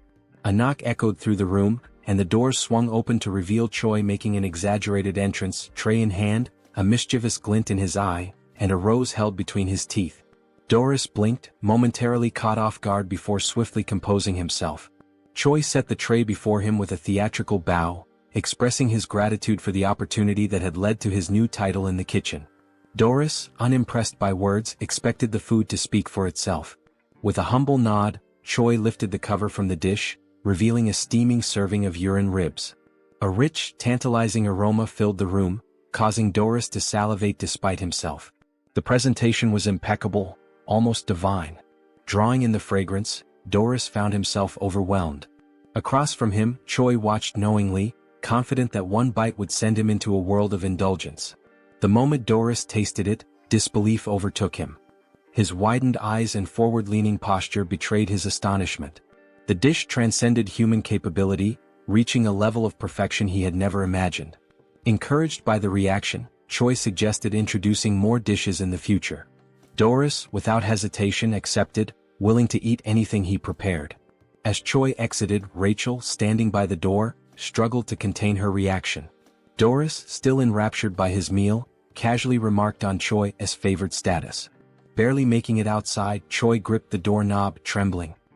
He and Rachel exchanged a glance before both succumbed to violent nausea. Rachel wiped her mouth, staring at Choi in disbelief. He acknowledged his actions, fully aware of the consequences. When pressed on his intentions, he made it clear. He would continue feeding Doris until the day came when he was nothing more than a pig fattened for slaughter. Meanwhile, inside the dining hall, Doris remained blissfully unaware, savoring each bite. A week passed. Doris sat before another grand meal, yet his appetite had noticeably waned. With a sigh, he idly prodded his food, burdened by looming concerns. An upcoming duel for the battalion commander position weighed on his mind. His growing influence had drawn unwanted attention, and failure meant forfeiting his title. Yet he accepted the stakes with a sense of dignity. Choi, realizing that a week of careful planning had failed to consider external threats, forced a smile and assured Doris of his impending victory after he invited him to watch the duel. The next day at the Grand Training Grounds, Rachel attempted to lift Choi's spirits with sarcasm. Choi, unimpressed, remained convinced that Doris stood no chance after everything he had been fed. Roiger, the Demon King's 3rd Army Corps Regiment commander, initiated the duel. The challenger, a humanoid figure with a horned skull, stepped forward. Opposite him, Doris ascended the stairs, panting from the effort. Yet, upon spotting Choi, a smirk surfaced on his lips. Roiger signaled the start. Doris barely reacted at first, his enthusiasm lacking, until the moment arrived. In a single motion, he seized his opponent's weapon. A shockwave erupted, forcing the audience to recoil from the impact. As the dust settled, the challenger lay motionless. Roiger, stunned, acknowledged Doris's overwhelming dominance and ended the match. Spectators dispersed, leaving Choi to contemplate his next move. That night, at Bobo's house, Choi analyzed the monster distribution map he had drawn. Rachel, peering over his shoulder, questioned his intentions. The plan was simple: pit monsters against each other, letting one enemy take out another. Rachel, after grasping the concept, understood the brilliance behind it. 3 days later, deep in the forest, Rachel groaned from exhaustion after memorizing endless monster entries. Choi had offered to divide the work, but she had refused, now regretting it. The dense foliage around them rustled as unseen creatures moved through the underbrush. Tension lingered in the air, each shadow carrying a hidden threat. The night was alive with distant roars and the snapping of twigs beneath massive feet. When asked about their first target, Choi pointed ahead. Rachel immediately identified it as a surfib, a massive forest worm. Despite its size, she dismissed it as useless for their plan due to its passive nature. Puffing her chest with pride over her deduction, she sought approval. Choi, unimpressed, remarked that even a fool could be useful. A soldier approached and inquired about their next hunting location. Choi told him to wait before asking Rachel about dragon-like monsters with steel-like scales. She replied that several types fit that description and that she would need to see it directly to identify it. This meant they had no choice but to face the creature head-on. Choi then announced to the cooking squadron that they would be sweeping the area clean. There was no need for captures. Everyone was free to kill to their heart's content. He even gave them permission to eat their prey immediately. The soldiers were ecstatic. They felt that their commander had finally come to his senses, celebrating the opportunity to eat their fill. They cut down monsters relentlessly, harvesting their meat until the supply piled up. Choi observed the results of their efforts but noted that the true owner of the territory had yet to reveal itself. He began to worry that their efforts had been in vain. Deciding to halt the operation, he ordered everyone to put away their weapons. The platoon commander ensured that his orders were followed. However, just as they began to settle, an unexpected sound caught Choi's attention. He immediately sensed that something had arrived. Birds scattered into the sky as a monstrous presence made itself known. A dragon's eye glared down at them from above. The creature, Nidrak, was a beast of immeasurable combat power. The soldiers panicked at the sight of the dragon and scattered in fear. In response, Nidrak set the area ablaze. Choi, however, was pleased. With a monster of this caliber, he now had a weapon strong enough to defeat Doris. At Hemis's office, she spoke to Reed Run about her growing concerns. 3 weeks had passed without any news from Choi. She speculated that Reed Run might have been training him for something extraordinary. He dismissed the notion, stating that their training was nothing out of the ordinary. Hemis then asked for his assessment of Choi's chances against the battalion commander. Without hesitation, Reed Run replied that there was no chance of victory. However, he did note that Choi had been getting close to Doris recently. This information caught Hemis off guard. She recalled how Choi had once claimed he would defeat the battalion commander, yet he seemed to be growing closer to him instead. This contradiction left her curious about his true intentions. At Doris's office, he continued eating, enjoying the grilled meat prepared by Choi. He thanked him for the meal. Choi, letting out a sigh, caught Doris's attention. Sensing something was wrong, Doris questioned him about it. Choi, putting on a pitiful act, claimed that there was a serious problem within the squadron. He hinted that this could be the last time he would be able to treat Doris to a meal. Alarmed by this statement, Doris pressed him for details. Choi then explained that the corps commander had requested a special type of monster meat, but the creature was far too powerful to handle. Choi continued his deception, reinforcing the illusion that their squadron was struggling to subdue a formidable monster. He named the creature Marbling, a name unfamiliar to Doris, who had only heard rumors of numerous injuries among the cooks. Choi reassured him of the monster's existence, emphasizing the danger it posed and the futility of sending more ordinary soldiers. Instead, he suggested that someone of Doris's strength could handle it effortlessly, promising that such a feat would not go unnoticed by the corps commander. The thought of recognition from Hemis stirred something in Doris. He imagined her regarding him fondly, her words lifting him from the status of a mere glutton to something more. The fantasy left him flustered. Choi, capitalizing on this reaction, assured him that he would relay his accomplishments personally, strengthening the illusion of camaraderie. Though Doris feigned reluctance, he ultimately agreed to help, seeing Choi as a friend. Choi expressed gratitude, but beneath his polite demeanor, his expression twisted into a sinister grin. The following day, the operation was set in motion. At the designated location, Choi gathered his forces, ensuring every step was carefully planned. Rachel confirmed whether he had memorized the terrain, to which he responded with absolute confidence, likening himself to a living navigation system. He then whispered to Bobo, subtly affirming that their true target was Doris. Yuzaru, lacking complexity in thought, simply prepared to execute his given task without question. With everything in place, the mission commenced. Deep within the great forest, the soldiers were oblivious to their true purpose. Their only knowledge was that they were being sent to hunt a dangerous monster. Doris, irritated by the harshness of the wilderness, questioned the distance to their target. Choi assured him they were approaching Marbling's territory, all the while maintaining extreme caution. He understood that Doris was more formidable than he appeared, but he had faith that Nidrak would emerge victorious. Suddenly the atmosphere shifted. Birds scattered in distress, signaling an imminent threat. Choi warned Darius that something was approaching. Darius, now alert, prepared himself. From the shadows, Nidrak emerged, its presence overwhelming. Confused, Darius questioned whether this was the marbling he had been told about, finding its appearance somewhat familiar. Choi dismissed his doubts, remarking that many monsters looked alike. Accepting this, Darius viewed it as nothing more than another beast to slay. With unwavering confidence, Darius commanded his battalion to attack, trusting that Choi would ensure his victory reached the corps commander's ears. His soldiers surged forward, engaging the dragon with reckless abandon. Darius himself lunged into battle, unleashing his formidable techniques. Despite Nidrak's immense power, Darius's sheer brutality kept him pressing forward. Choi observed with growing concern, realizing that Darius was more resourceful than anticipated. Instead of facing Nidrak directly, he used his soldiers as fodder, sacrificing them to create openings for his own attacks. Choi had intended for the battle to overwhelm Darius, but the demon's methodical approach threatened to undo his plan. Before Darius could land a decisive blow, a panicked soldier interrupted, reporting the arrival of another creature. Choi's expression darkened. He had miscalculated, this territory belonged to Nidrak alone. The presence of an additional monster disrupted his scheme. Retreat was immediately ordered, but before they could escape, a massive worm-like creature emerged. It was a Surfib, an entity Choi had initially dismissed due to its supposed non-aggressive nature. However, perceiving the ongoing battle as a territorial dispute, the Surfib prepared to fight. Darius quickly called for a full withdrawal, but Rachel realized that allowing him to escape would jeopardize everything. Choi knew he had no other choice. With a swift, decisive motion, he launched an attack. Using the read-run combat style's first form, he struck Darius, ensuring he had no time to process what had happened.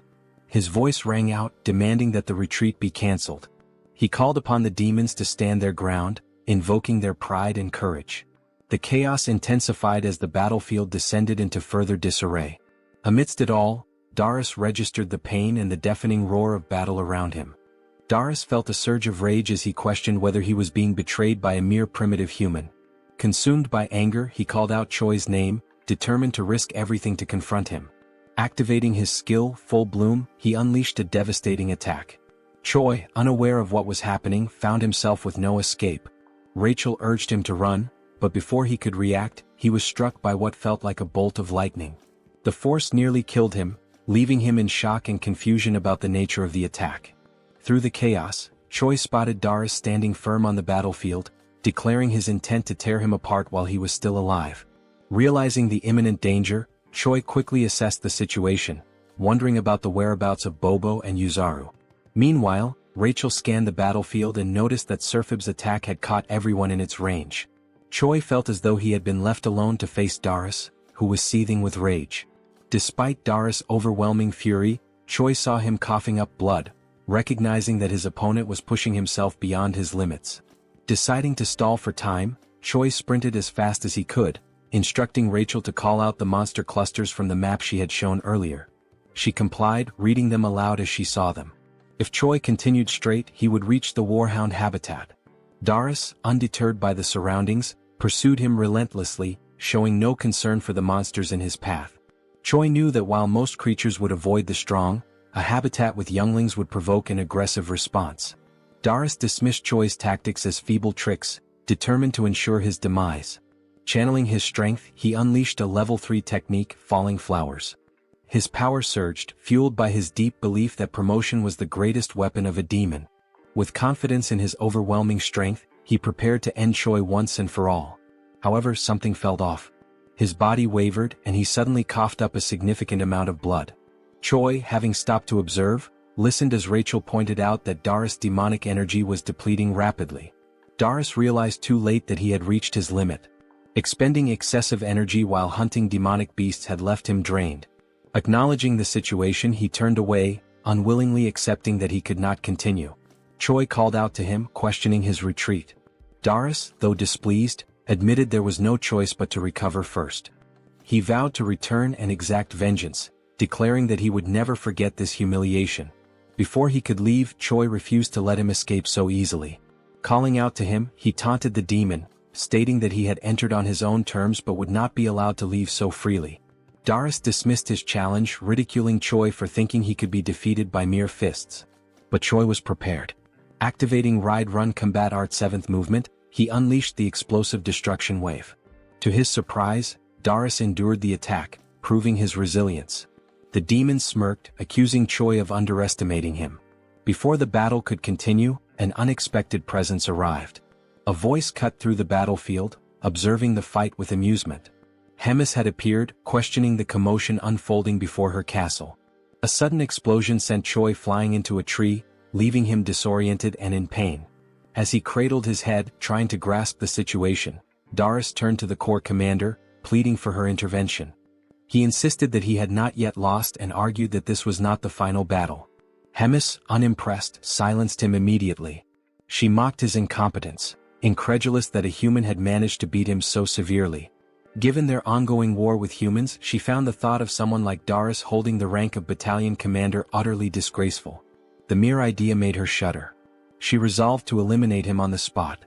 Choi, seizing the moment, rushed forward and boldly declared to the Corps commander that he had successfully defeated the battalion commander. Without hesitation, he kicked Doris, sending his blood splattering onto Hemis' face. Acknowledging their previous bet, she considered the outcome and extended an invitation to Choi, indicating that they had much to discuss. As they spoke, Hemis learned that even a Serphib had joined the chaos at the end. Choi admitted he had not anticipated that development either. Curious about his thought process, Hemis casually suggested that perhaps cutting open his head would provide some answers. Hemis acknowledged that Choi had manipulated the situation against her, finding his methods cunning and distasteful. Despite her disapproval, she admitted his success but warned him that such an opportunity would not come again. If he ever resorted to deceit or caused trouble in the future, the consequences would be severe.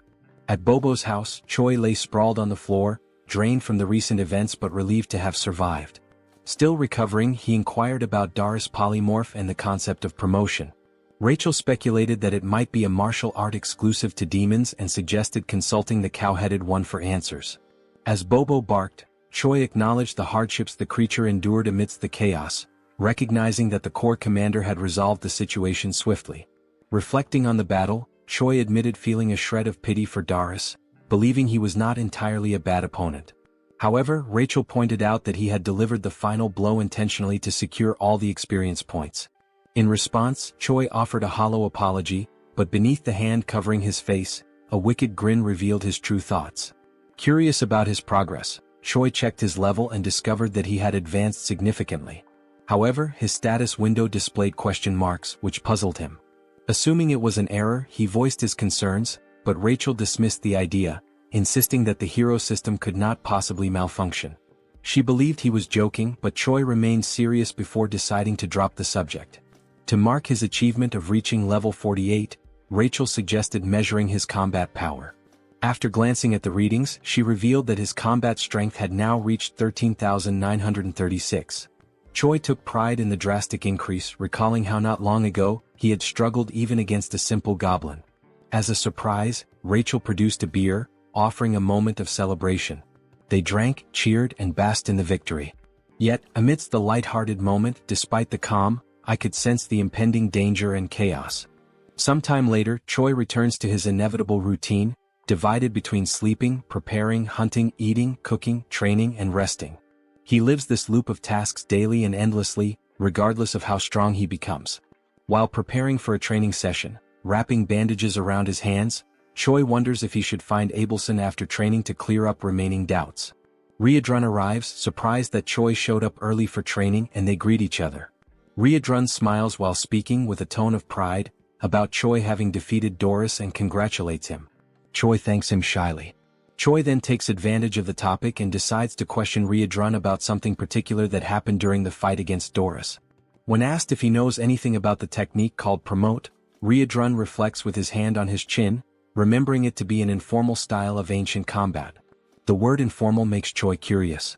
Riadrun then explains that there are two forms of combat: formal, which involves movement, and informal, which is detached from formal structures. He also explains that, compared to formal combat, informal combat has significantly fewer variations. Since formal combat itself is already rare, informal is passed on more secretly. Choi then deduces that the difference is in summary something like attack damage versus skill damage. Riadrun continues, saying that despite everything, promote is a style that has been passed down for quite a long time. Any demon who uses demonic chi can learn it. However, it is an extremely dangerous ability that few dare to use. It has many side effects. Choi then asks if there is a possibility for him to learn how to use promote, since he possesses some demonic chi. Riadrun jokes about the amount of chi that Choi claims to have, emphasizing that besides being little, it is not natural to him, nor is it real demonic chi. Choi, in fact, seems to have ignored the warning that it is extremely dangerous. Choi uses the given argument that his chi is little to claim that the consequences may be mild and, in the worst case, Abelson could help. Riadrun, facing Choi's insistence, resists the idea of training such an ability. Choi, in contrast, is frustrated with the delay in giving a final answer. Desperate for approval, Choi throws himself to his knees, grabbing Riadrun by the leg. In an attempt to gain acceptance, Choi argues fiercely that without promote, he will die. He argues that all the fights are meaningless, where his life is reduced to being a tiny ant with an expiration date for the commander. Finally, he swears not to insist if a single attempt goes wrong. Riadrun, convinced, understands all the points that Choi made and agrees to the training. Riadrun confesses to being uncertain, but he made a promise, from which he cannot back out, to Choi's relief. Riadrun then announces the beginning of training and demands that Choi pay close attention. The scene changes not to the underground prison of the Empire of Gartran. There, a shackled prisoner receives a visit from a man in white robes. The man in white greets the prisoner, whose name is Geffen. Geffen replies that he was wondering who was coming, surprised that it is the Pope. Geffen then asks what the Pope wants, since he had said he had no more business with him. The Pope responds that he brings an opportunity to make peace. Geffen then asks what he needs to do. The Pope, with a malicious look, responds that the mission is to eliminate Abelson. Geffen is surprised by the mission, asking why not a rescue and why the orders suddenly changed. He also asks what the church will gain if the goddess dies. The Pope responds with irony that it is not something Geffen needs to know. Geffen shows concern as there is a glutton there. The Pope reassures Geffen. He replies that he will place 4 warriors with him and that the glutton will be out for a while. The Pope then finishes with a threat, telling Geffen to succeed, stating that failures will not be tolerated. Back at the training field, Choi agonizes as a red energy emanates from his body and foam comes out of his mouth. Abelson is beside him, worried, asking Choi to try to control himself. Riadrun just watches without reacting. Meanwhile, Abelson scolds them for practicing demonic combat techniques, saying it's a madness considering that Choi is human. Riadrun argues that at every moment Choi claimed to be fine, and after so much time training there shouldn't be much demonic QI left. Abelson, enraged, disregards Riadrun's words and retorts, asking if they are healers.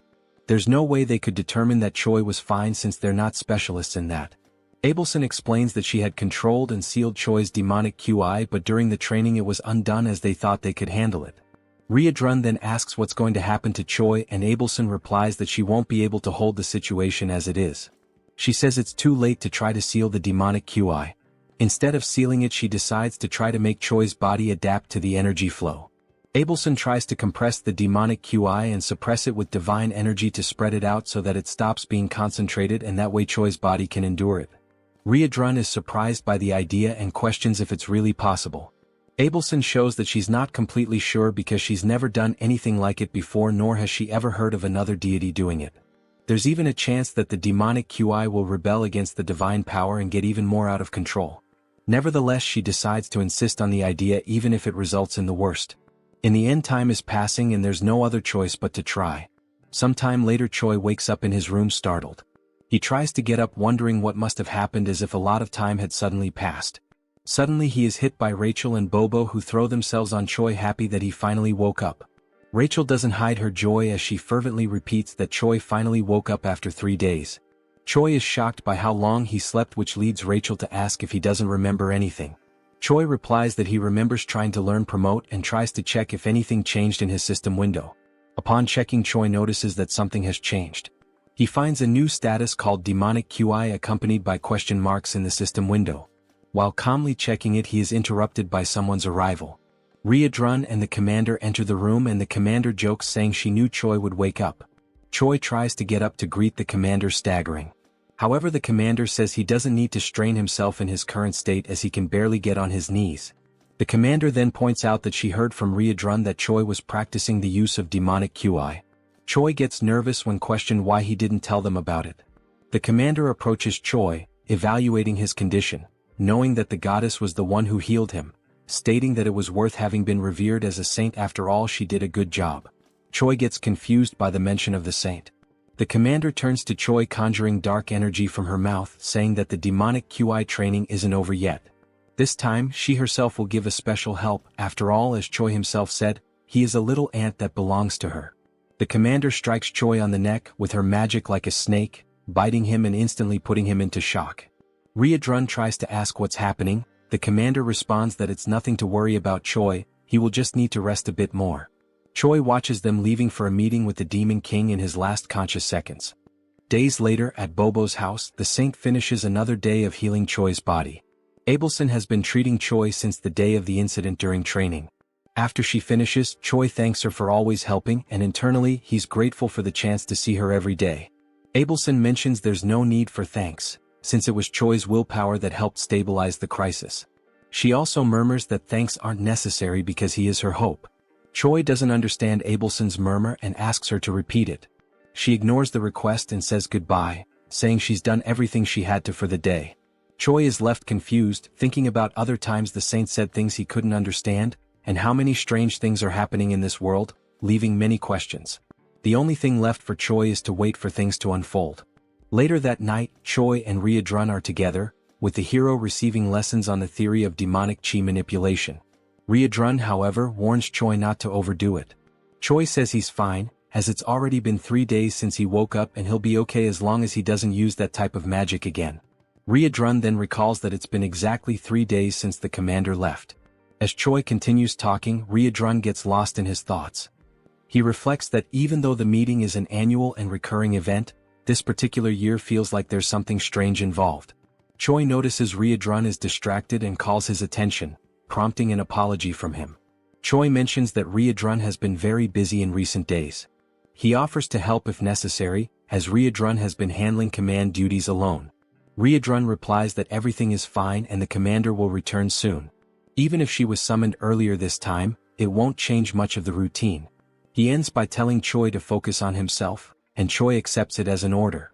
Riadrun observes that Choi is getting stronger over time. He also notes that now that he has demonic chi, his strength should develop even more. Choi will only need to remain stable in his current state to achieve tremendous results. As he watches Choi, Riadrun senses an unusual movement. He quickly realizes its divine power and becomes alert. Standing up, he surprises Choi with his sudden change in behavior. He then explains that he sensed the presence of someone with divine power in the castle who isn't the saint. Before Choi can process it, Riadrun confirms it's an intruder. Riadrun then orders Choi to stay quiet while he goes to investigate the situation. The scene shifts to the castle's hallways, where 4 men in black cloaks are gathered. They discuss how entering the castle was relatively easy.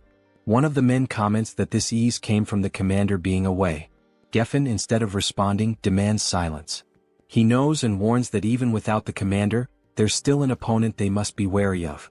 When Geffen mentions the name Red Nightmare, Riadrun appears in front of the group, demanding to know how they knew about Commander Hemis's absence. Realizing they're facing the one they feared, one of the men panics, confirming it is Red Nightmare, while Geffen tells the group not to lose composure as they assume battle positions. Geffen then assigns 2 of the men to go after Abelson, while the other stays with him to fight Riadrun. Realizing their goal is the saint, Riadrun becomes concerned because the room where she is confined is not far from their current location. Clenching his fists, he becomes frustrated, knowing that dealing with all 4 would be easy, but handling 2 while the other 2 escape is much more complicated. Suddenly, a voice echoes down the corridor. Choi appears, asking if everything is alright, anxious because Riadrun had left the room with such a serious expression.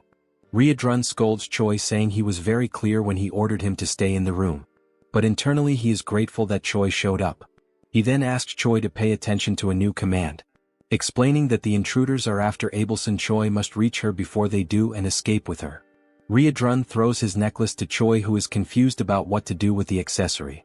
Geffen charges at Riadrun before he could finish the instructions, and even so, while defending himself, Riadrun explains that the necklace will serve to convince high-ranking officers of the situation. Choi promptly follows his path at full speed. Geffen, irritated, orders his companion to go after Choi and stop him.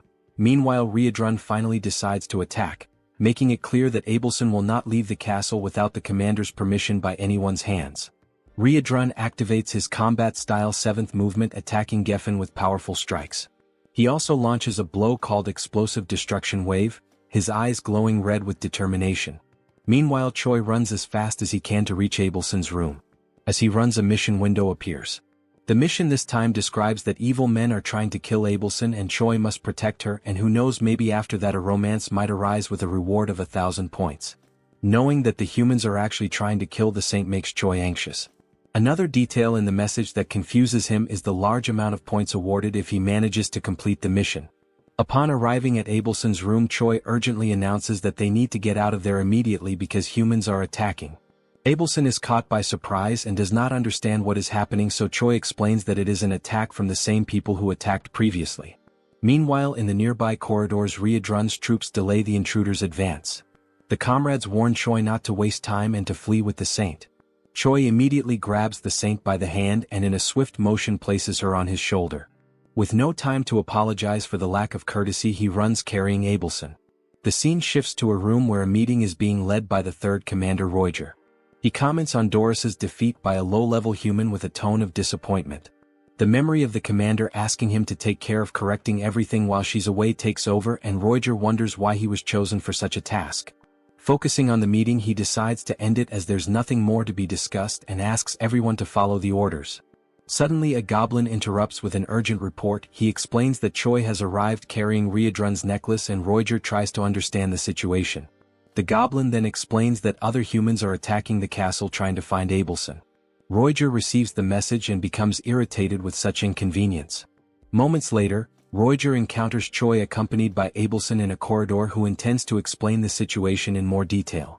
Choi then begins to tell that Riedrun detected divine power within the castle, and promptly went after the intruders who turned out to be humans seeking to put an end to Abelson.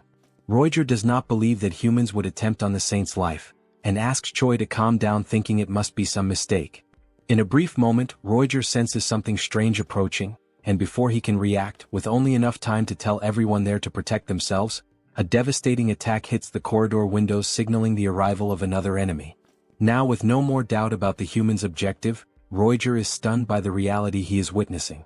Roiger, seeing that the enemies are approaching the saint, casts a restriction spell to try to stop them. However, the distance is too great, being insufficient to stop both attackers.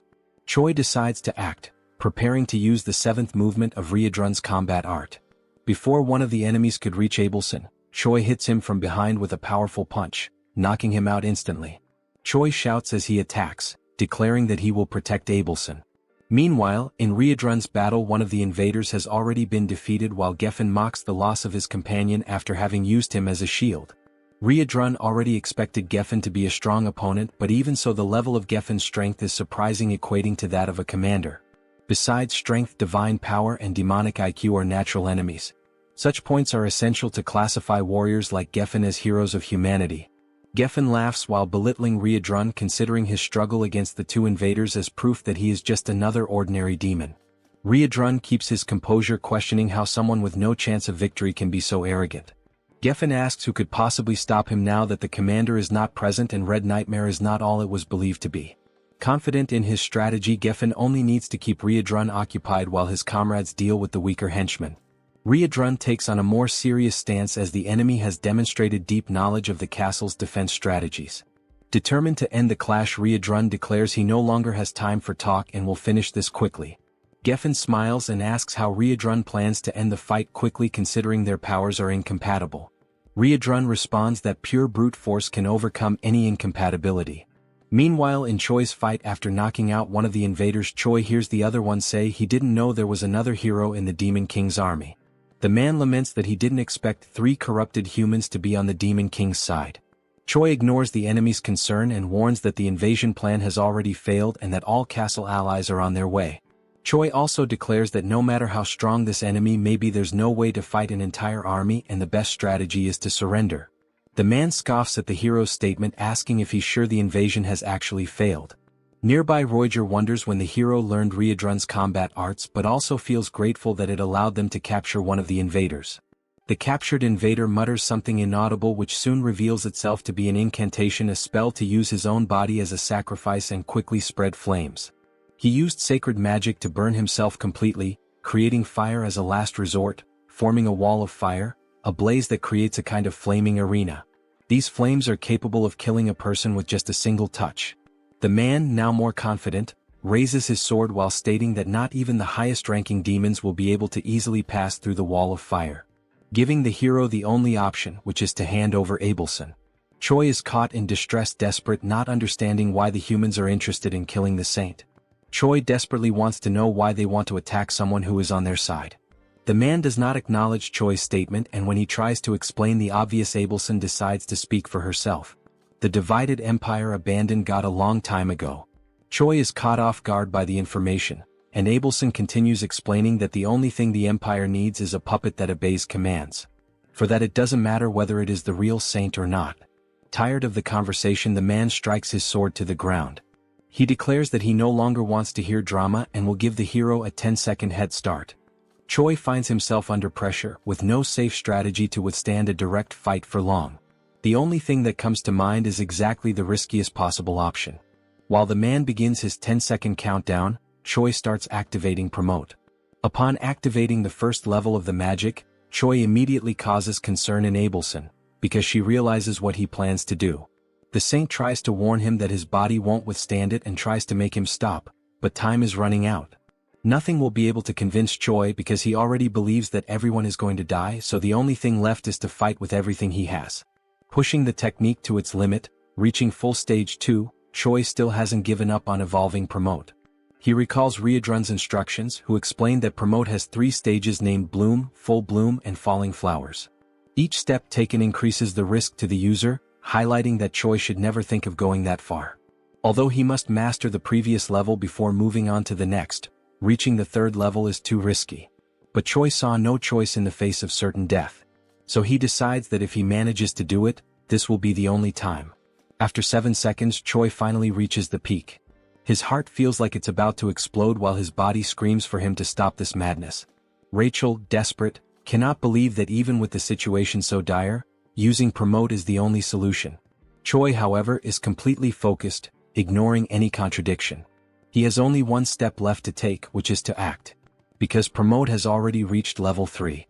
With his body completely transformed, crimson eyes and dark aura, Choi asks Rachel to use her buff abilities. Time is up. The man is surprised to see a human using Promote, recognizing that Choi is not just anyone. Choi ignores the dialogue and announces the start of his offensive. He then dashes forward at high speed toward the man, who decides to defend against Choi's blows. He recognizes the level 3 of the ability, opting to defend because, being human, Choi will soon run out of stamina to keep attacking. Choi once again ignores the man's words, throwing even more punches against the sword.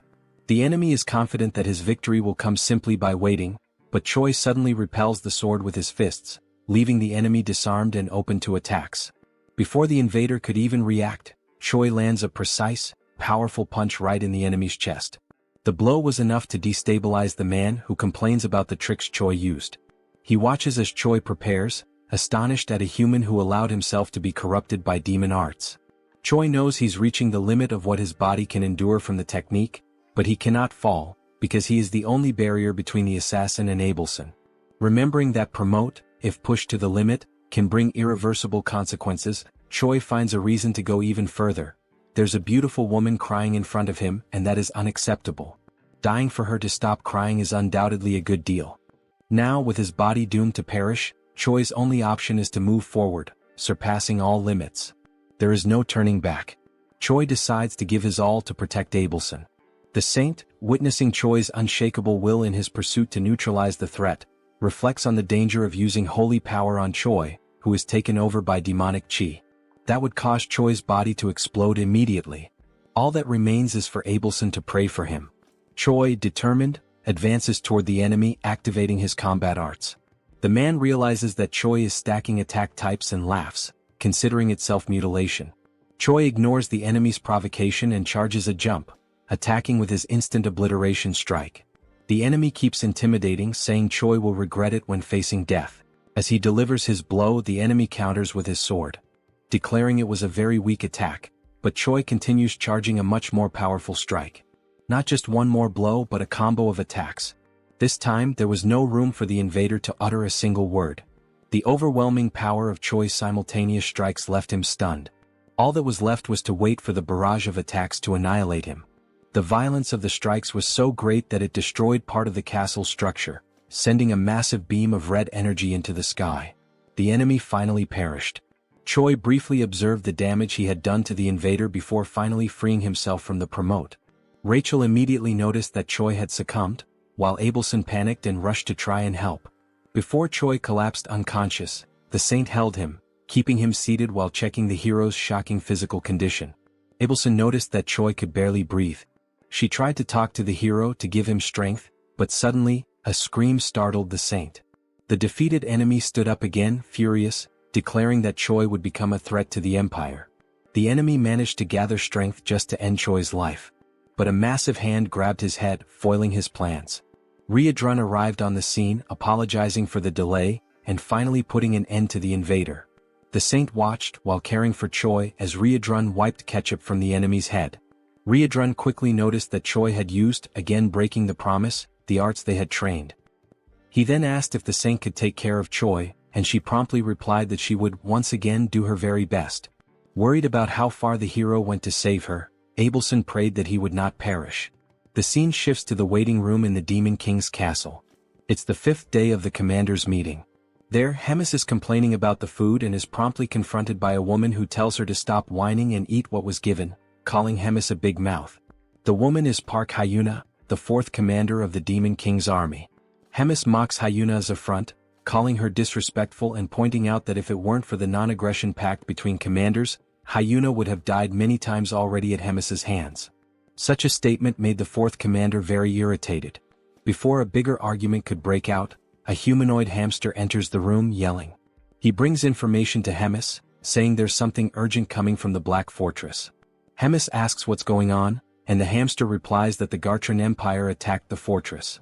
The attack was carried out by 4 knights, one of them at hero level. The assault resulted in many casualties and injuries. Hemis hears the details and then turns her gaze to Hyuna, smiling and sarcastically pointing out the change in the regular meeting schedule, coinciding precisely with the attack on the fortress. That attitude left Hyuna in an awkward position. While finally enjoying the food, Hemis mentions the given coincidence, thinking about the Demon King.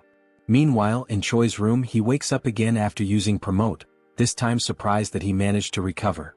Rachel quickly approaches, grabbing Choi by the hair, irritated by the hero's recklessness that almost got him killed. Choi begs for mercy, saying he's still a patient. Choi jokes that, considering the pain he felt from Rachel's blow, he's definitely alive, even though he thought he had been defeated. Rachel then explains that he was indeed defeated because, even after using all the combined techniques and hitting the enemy directly, the villain still managed to remain standing in the end, while Choi was unconscious. But before the enemy could strike back, Riadrun arrived and ended the game. The cowhead guy saved everyone with just one blow. Choi listens to the explanation in awe. Rachel continues narrating the events, explaining that after the battle, Riadrun and Abelson took care of Choi, giving him the necessary treatment to recover. Finally, she and Bobo also took part in the care.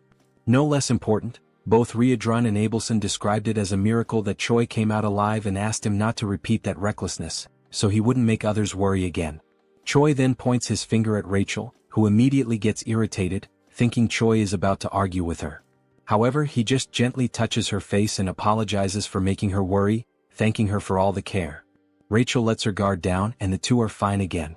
A few hours later, Riadrun and Commander Hemis go visit Choi. While the commander plays with Bobo, Riadrun repeatedly says that Choi was only able to use the technique the way he did because of the demonic chi Hemis put in him.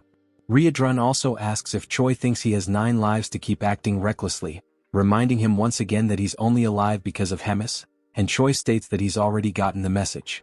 Hemis, while playing with Bobo, gets annoyed by the conversation. Choi asks how the meeting went, and Hemis says she doesn't care about what happened there because what matters more is taking care of the headquarters. That's why she simply abandoned the meeting and returned to the fortress. Choi is shocked by Hemis's attitude, since it was a meeting with the Demon King. Hemis smiles as she notes that the Demon King might have gotten a little upset. Meanwhile, Choi and Riadrun get chills thinking about what that could lead to. Hemis has more interesting matters at the fortress. Choi's performance after she put her own demonic chi in him behaved as if it were his own.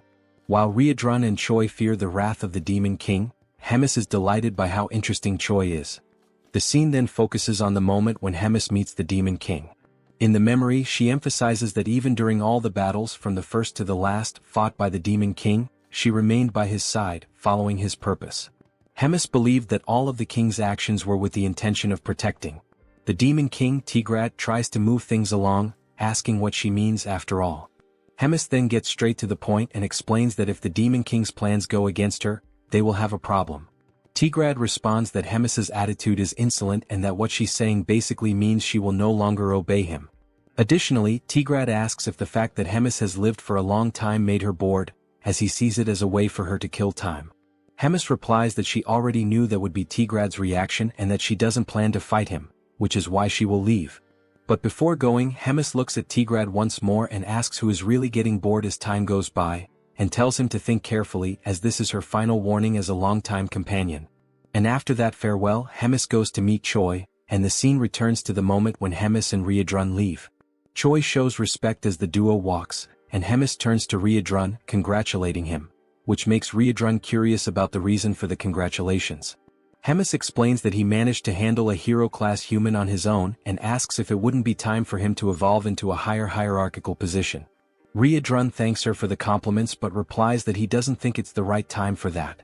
Hemis asks why not, and Riedrun promptly responds that he's still interested in training and following Choi's growth, and with that he also wants to learn more from Hemis's own teachings.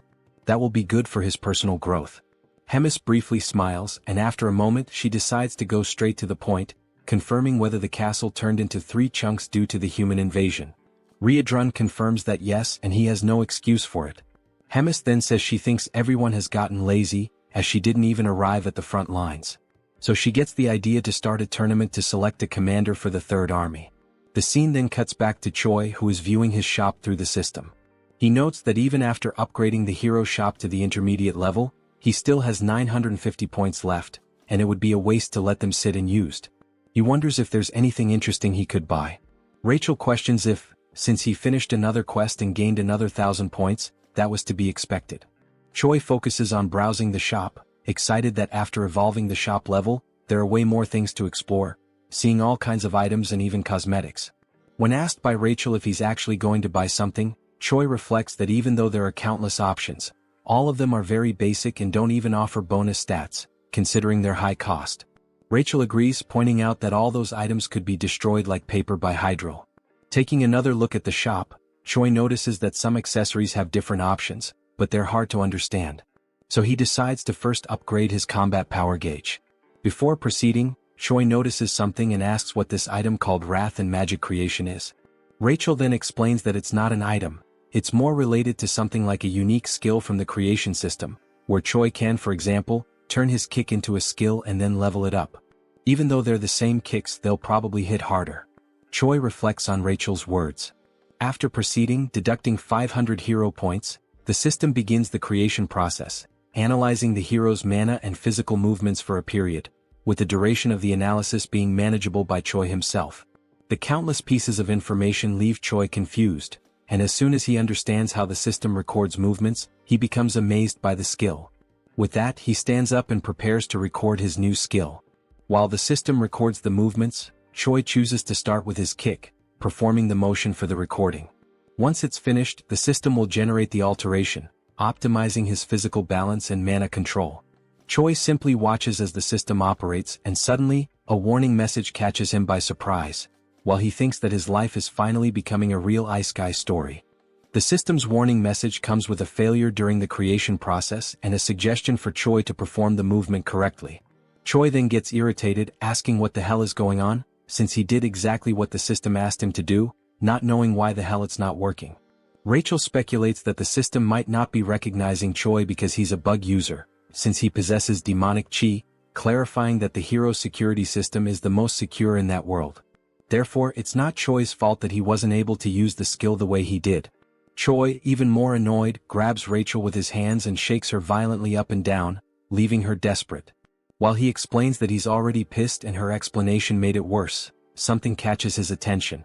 A new hero quest has appeared, and even before reading it, Choi gets even more irritated by a new mission, having spent a bunch of points for nothing, demanding that the system return his points. In the mission, it informs that it's too early for him to despair over the points spent, stating that he can always earn more points and now it's time to forget the past and move on. The mission is precisely to create a new skill using his strength. Sometime later at Riedrun's training field, Choi begs his master once again on his knees to help him. Riedrun confirms Choi's request, saying that he needs help to develop his personalized wrath, and Choi confirms it. Riedrun takes a moment to analyze, then responds to Choi saying he'll help him. Choi, with teary eyes, is left speechless by the answer, and Riedrun adds that he was already planning on giving Choi some training anyway. Riedrun turns and informs that the training has just begun, and Choi promptly follows him. Moments later, the two are sitting in a moment of concentration, marking the beginning of that training. The session continues with more strikes and some physical exercises, which may be the ones that leave Choi quite exhausted. At the end, Riedrun and the saint observe Choi resting in his room again, with some bandages and his feet positioned in a bizarre way. Marking day 1, Choi smiles, grateful for having completed the day, and after getting up to pull himself together, he checks the system window informing that he completed a mission. Choi's combat power increases, and he then reflects on having managed to create his personalized wrath. It's a modified version of Riedrun's martial arts style, and the name Choi gives to this new style will be Nobilis.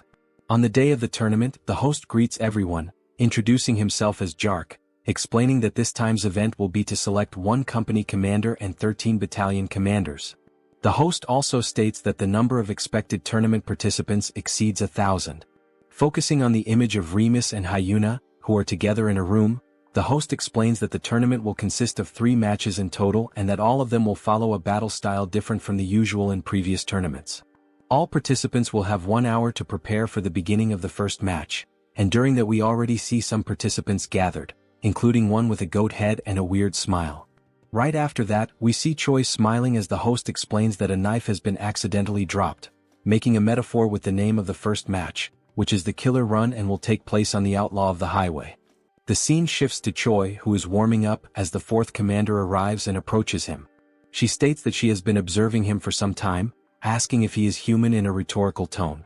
Choi is surprised by the presence of the woman, who is a stranger to him until now. The hero is dumbfounded by her beauty. She then begins to describe him, answering her own question by saying that the fact he has black hair and a combat power gauge suggests he is probably just an ordinary hero at first glance. Choi tries to confirm this, but the 4th commander continues her analysis, surprised that he possesses demonic chi and speculating that he might be some kind of spy. Before the conversation could progress, Riedrun arrives at the scene, asking for permission and demanding that the woman step back, until he realizes she is the 4th commander. Riedrun then states that he has a request from Hemis to deliver to the commander of the cooking squad, and Hyuna is surprised that this guy is receiving an order directly from Hemis. Riedrun confirms it, and Hyuna then decides to step aside, complying with Riedrun's request. As she looks back, she reflects on how Riedrun is standing beside Choi not as prey, but as a commander. She then becomes excited, saying that what is to come might yield more results than she expected. Riedrun then speaks with Choi, explaining that sometimes she behaves inappropriately, but she is a squad commander, clarifying that she is also a hero just like Choi. He warns that she came to observe the tournament under the Demon King's orders, but Hemis used the word surveil, so it's best for Choi to keep his distance from her. Choi quickly senses that there is something strange about the relationship between the 2 commanders. He then tells Riedrun that he understands and asks what Hemis's request was for him. Riedrun explains that Hemis said he should reach at least rank 8 in the tournament, and that if this doesn't happen he would be sent to the 2nd Material Research Squad. He also mentioned something about cost protection, which shocks Choi, who fears his fate. 2 hours later, the start of the tournament is announced, and the host explains the rules. The first race is simply a race. The goal for the participants is to reach the final destination, and there are no other rules beyond that. He adds that for today, if a competitor accidentally kills another competitor, there will be no penalties. The goat then turns to Choi, asking if he heard that correctly. In a threatening tone, he says that if he accidentally kills Choi, he'll be forgiven, so Choi shouldn't even come near him. Choi, unfazed by the threat, simply confirms that he got the message. The host then gives the command for everyone to begin, and the competitors promptly start the race, with Choi leading a small group, but still far behind the front runners. One of the competitors who can fly mocks those who cannot, and soon launches a magical attack directly at the group Choi is in, prompting Choi to ask Rachel for a shield to protect him. While running under Rachel's protection, Choi asks her to update him on the condition of the front line of runners. She then tells him that if he keeps the same pace, he'll barely be in the 100th position. Suddenly, the goat appears beside Choi, surprised that he's still alive even after the aerial attacks, and he charges an energy sphere to launch directly at the hero. Upon receiving the attack, Rachel's shield works perfectly, and Choi thanks her for it. The goat, dissatisfied, charges a stronger energy and then throws it at our hero. However, before the attack can land, the energy begins to split into countless fragments and falls like rain, hitting several other competitors. Choi doesn't understand why the attack got weaker, questioning whether it was smart to divide it into waves. The answer comes when the goat starts acting as if it was Choi who launched the attack with the intent to hit multiple other runners, leaving Choi furious at the false accusation, since now all the competitors want his head, driven by fury and resentment against our hero. The goat then picks up the pace and mocks Choi, who is falling behind. While running to escape the crowd and seeing the goat just ahead, Choi curses him, saying that as soon as he catches him, he will kill him. He then asks Rachel how many are still ahead, and Rachel informs him that he has passed 76 and there are still 24 left in front. As soon as Rachel gives the information, Choi is hit from behind by an attack strong enough to break Rachel's barrier. While feeling the attack and about to fall, a memory comes to Choi's mind about his training with Ryudrun, where he was confused about what to do regarding having multiple combined styles, where each of them was made exclusively for demons incompatible with humans. Both the Promote and Ryudrun's combat skills needed to be used as a base to create a new skill completely compatible with Choi, and thus Noblesse was born. As soon as he activates the skill back focused on the race, the system informs him that his magic power evolved from rank D to C, and also that the level of demonic chi evolved from rank E to C. The Noblesse skill then appears in the system, explaining that it was created through the merging of the two forces, thus creating a unique combat style that emanates a purple aura of magical and demonic power, with a proficiency of 0.06%. After fully charging while defending himself from the attacks of other runners, Choi then starts a fast sprint, warning everyone to get out of his way, and in moments, the only thing the runners can see is a flash of purple light passing everyone at an absurd speed. He quickly overtakes several competitors, but then the information appears that 95 runners have already reached the destination, leaving only 5 spots available for qualification. Determined, Choi accelerates even more, fast enough for Rachel to barely hold on to keep up. Suddenly, the goat looks back, noticing Choi's approach, surprised that he is already so close. As he approaches, Choi enjoys the situation, grateful for finding the goat right at the end of the race. He then activates Rachel's third combat form, charging an attack, getting even closer to the goat, and as soon as he reaches him, he hits him from behind, saying for the goat to accidentally die. The goat then flies at an absurd speed toward the wall, completely destroying the structure. Meanwhile, observing both amidst the confusion, the host explains that the 99th and 100th positions were filled by Choi and Whole Goat. Choi then sits, relieved for having qualified, while the goat is unconscious behind him. Choi gives thanks and the goat quickly gets up, enraged, cursing Choi and threatening him with death. But before anything could happen, the host intervenes, saying that the race is over. He then explains that the 100 people who passed the first round will have the second stage in 3 days, and everyone else is dismissed. Meanwhile, that night, in a forest near the Dark Fortress, Hemis and Park Hyuna are in a forest location, and the fourth commander asks Hemis if she is really going to release a certain thing inside the tournament. Without answering, Hemis only focuses on what is ahead, greeting Modem, saying how long it has been since they last saw each other. The creature, emanating a red aura, explains that indeed it has been a long time, exactly 97 years, 3 months and 11 days, and asks what can be done for Hemis. The creature is Modem, Hemis's familiar, with a strength of 198,532. Hemis then explains that what Modem needs to do is capture all the participants' flags. Modem confirms he understands, and then Hemis asks him not to be reckless with the task, because if there is a decent participant, Modem needs to go easy on him. Hyuna, hearing this, says that the big mouth is getting too soft. Hemis questions why she is being seen as soft by the fourth commander, and then asks if she knows why demons are losing to humans. Before receiving any kind of answer, Hemis justifies the question by answering it herself, saying that demons are fighting too fairly. They try to solve everything through brute force, and if they lose in strength they do not retreat, and in the end they end up dying. And this is accepted very simply. But unlike demons, if humans are at a disadvantage, They avoid the fight and manage to return later with schemes to unbalance the battlefield. And that is why the Demon King's army keeps losing to weak humans, ending the explanation with a finger pointed at Hyuna's face, who is perplexed by the situation. To break the tension of the moment, Hemis adds that the fourth commander needs to study a bit more, leaving Hyuna irritated by the provocation. Next, the rules for the next phase of the tournament are explained, detailing that groups of 4 people will be formed randomly and each group starts with 2 flags. After 48 hours, the teams with the most flags will be classified for the next round, with a limit of 10 spots. Those teams that do not have any flags will be disqualified, regardless of their position. Hearing the explanations and after the groups are formed, the GOAT is happy with the composition of his team because they are using Choi as bait to attract other participants and collect their flags. Choi is also somewhat content with the strategy, saying that it is brilliant, but deep down he is wondering what kind of bad luck made him end up on the same team as the GOAT. But in the background, with no expressions, are the other team members, one being a hawk and the other looking like Arbok. The 4 of them make up Team 9. The GOAT, still excited with the results, declares that they just need to wait because with the number of flags they currently have, they are practically already classified. But Choi watches him, reflecting on how annoying the GOAT is. It is then shown that Choi's team is in 4th position with 4 flags, but that was not the current position just moments ago. The ranking rose abruptly, and once again the team's position rises to 3rd place without them having done anything. Seeing this, everyone is surprised, wondering what is happening. Suddenly, a steel foot approaches the group, and Choi hears the sound of metal, making him look back and notice the presence of Moten with his extreme strength and intimidating presence. The GOAT notices upon seeing several flags on Moten's back, that he is probably the cause of the mess in the ranking.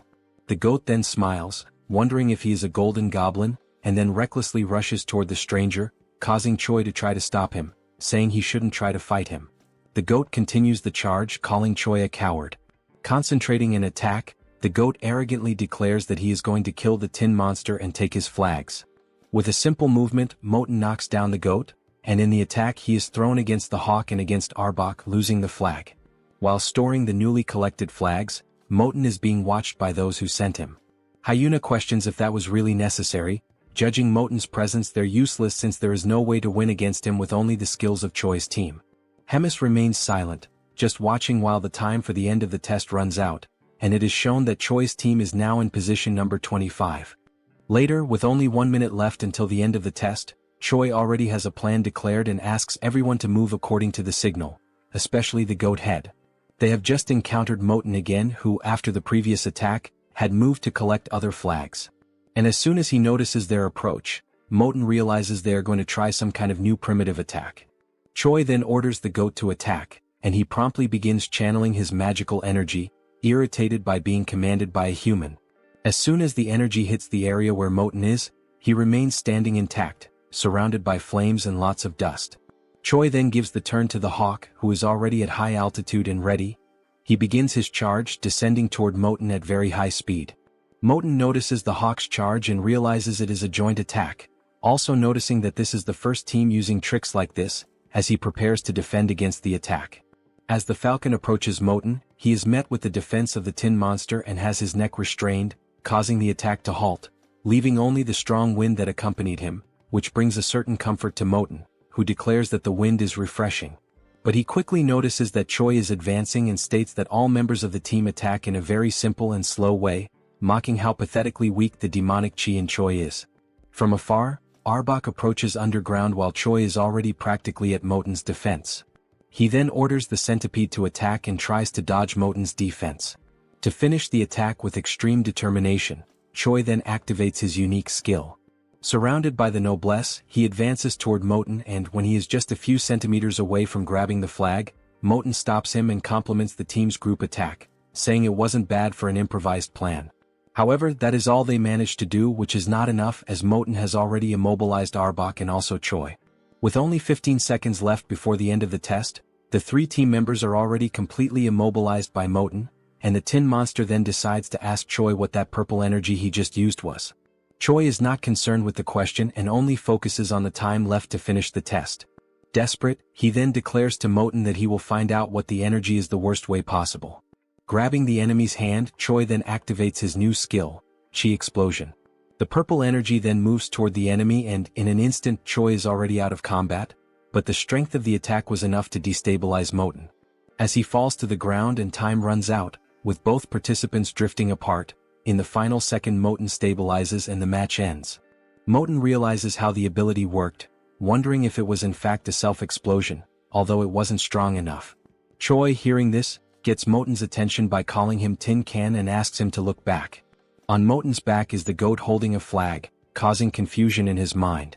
Choi then mocks the situation, questioning if Moten really thought he would blow himself up without a plan, explaining that everything was orchestrated so that at the moment of the explosion, the goat would be ready to capture one of the flags. Choi then ends by saying it was a great displeasure to meet him, and the ranking is presented as Choi declares that he will never see the Tin Can again, flipping the middle finger at his enemy. The system then presents Choi's new ability, Chi Explosion, with a proficiency of 0.11%.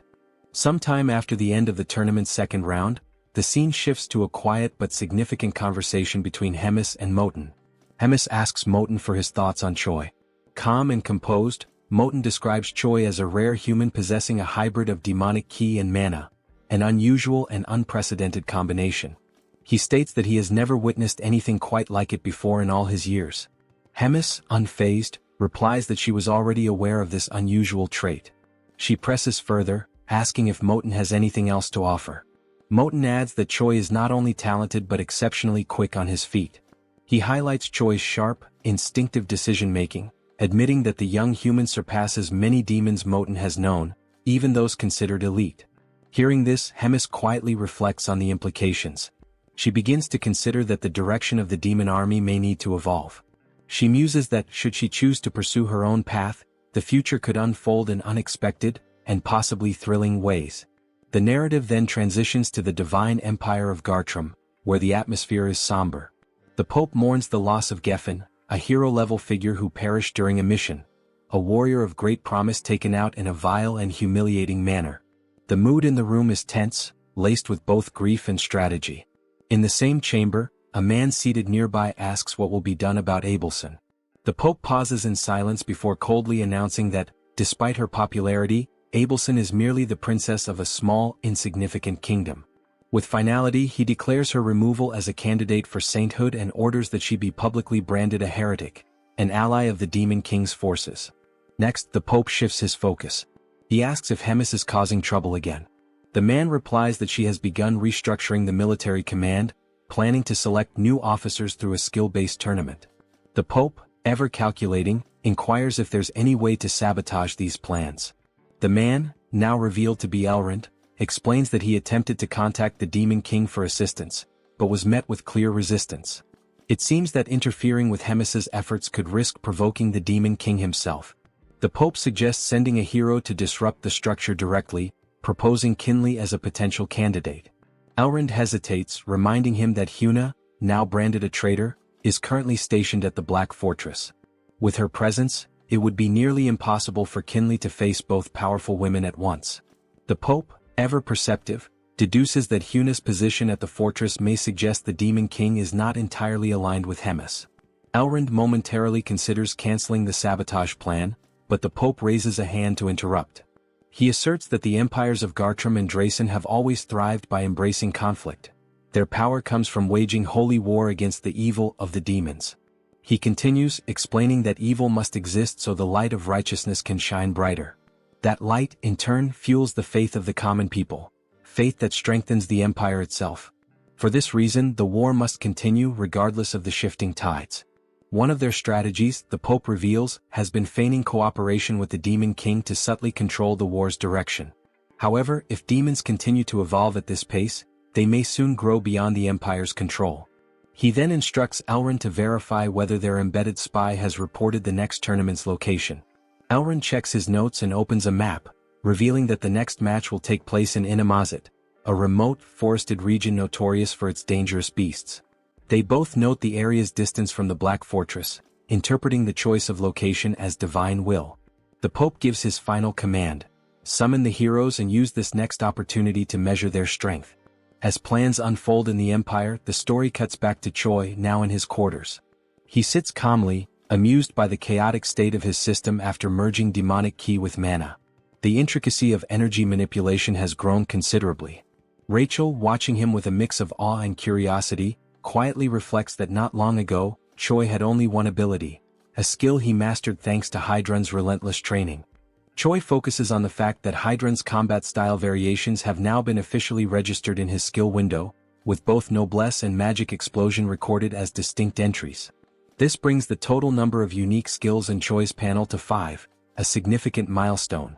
Rachel, observing the update, asks if his leadership ranking has increased as well, noting that the new effects added to his abilities are extremely useful.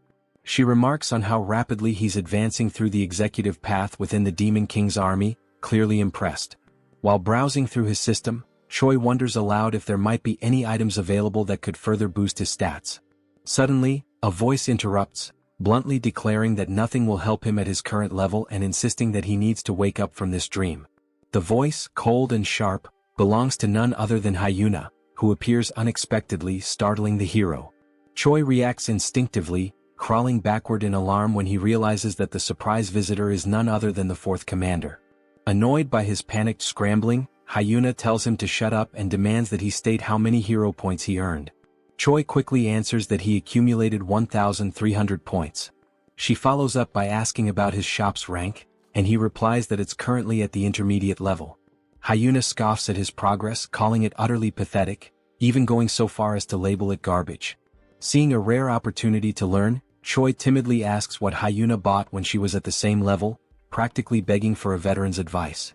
Amused, Hyuna laughs, clearly aware that he's trying to squeeze information from someone far more experienced.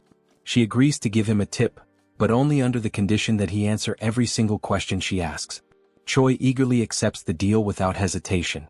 Hyuna then advises him that, since he already has an aura, the next step is to upgrade his shop level and purchase a dimensional pocket, a valuable inventory-like item that offers excellent utility for its cost. Choi ponders the usefulness of such an item and wonders if it will show up in the next round of shop offerings. Hyuna confirms with a nod but immediately shifts gears, announcing it's now her turn to ask questions. Her first, is Choi really a hero? He responds vaguely that, somehow yes he is. Her second, why on earth is he serving in the demon army? Again he answers that he somehow ended up there. Her third question, how can he use both demonic ki and mana simultaneously? Choi gives the same kind of answer, it just happened. Frustrated by the lack of clarity, Hyuna sarcastically sums up his story. He's somehow a hero who somehow ended up in the demon army, and somehow can use both demonic ki and mana. Choi simply nods in full agreement. Furious at his nonchalant attitude, Hyuna delivers a brutal kick to his face, launching him across the room. Dazed and annoyed, Choi retorts that Hyuna herself is also part of the demon army. The scene then shifts to some time later, with Choi lying face down and submissive, pinned under Hyuna's legs as she casually rests on top of him. When she calls out, he responds instantly. Hyuna asks if he wants to transfer to the Fourth Army and become her direct subordinate, offering to train him personally. Choi, still in pain, politely declines, thanking her nonetheless. Her mood sours again and she increases the pressure on his back, making him groan. As he struggles, she demands to know why he insists on staying. Choi, gasping through the pain, replies that his main reason is simple. If he tries to leave, Hemis might actually kill him. Hyuna then asks what Choi's next point is, whether he has any goal beyond simply staying alive to avoid being killed by Hemis. Choi, without hesitation, replies that his next grand ambition is to marry a rich blonde noblewoman and become the proud father of 5 children. The absurd honesty and randomness of the statement catches Hyuna completely off guard. She freezes for a moment before abruptly getting off of him, visibly shaken by what she just heard. With a dismissive wave, she mutters that it would be better for them both to forget the entire conversation ever happened. Trying to compose herself, Hyuna then tells Choi that he's free to pursue whatever strange dream he wants and admits, albeit begrudgingly, that he's probably right about one thing. Hemis would never let him walk away so easily. With those words, she turns to leave, tossing over her shoulder that he should take the time to rest while he still can. As her footsteps fade into the distance, Choi lies there in silence, staring up at the ceiling and reflects inwardly. He acknowledges that beyond his fear of Hemis or his ridiculous personal goals, there's another reason he chooses to stay. His growth, as a person, a fighter, and perhaps even as a hero, is inseparably tied to this unpredictable, chaotic life within the Demon King's army. And to his own surprise, that thought doesn't scare him. In fact, it makes him genuinely happy. Sometime later, the day of the third round of the tournament finally arrives. The mood in the air is tense with anticipation. Choi begins his preparations with focused determination, checking over his gear and gathering what little he needs. Before heading out, with a smile, he asks Bobo to guard the house while they're gone and promises confidently that he'll return victorious, carrying the first-place prize. Bobo barks once, tail wagging as if offering his blessing. As Choi and Rachel prepare to leave, Rachel brings up the route to Animosity, asking if they plan to pass through Lee Dongjin before arriving at the arena. Choi confirms with a nod, double-checking the map one last time. With everything set, the two step through the door, the energy between them buzzing with excitement.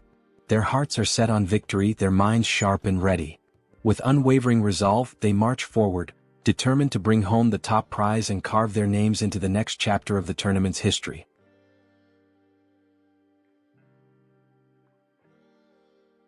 The scene moves forward to the beginning of the third day of the tournament, where Choi is hunting monsters. He notices that he is gaining 1 level for each monster he defeats.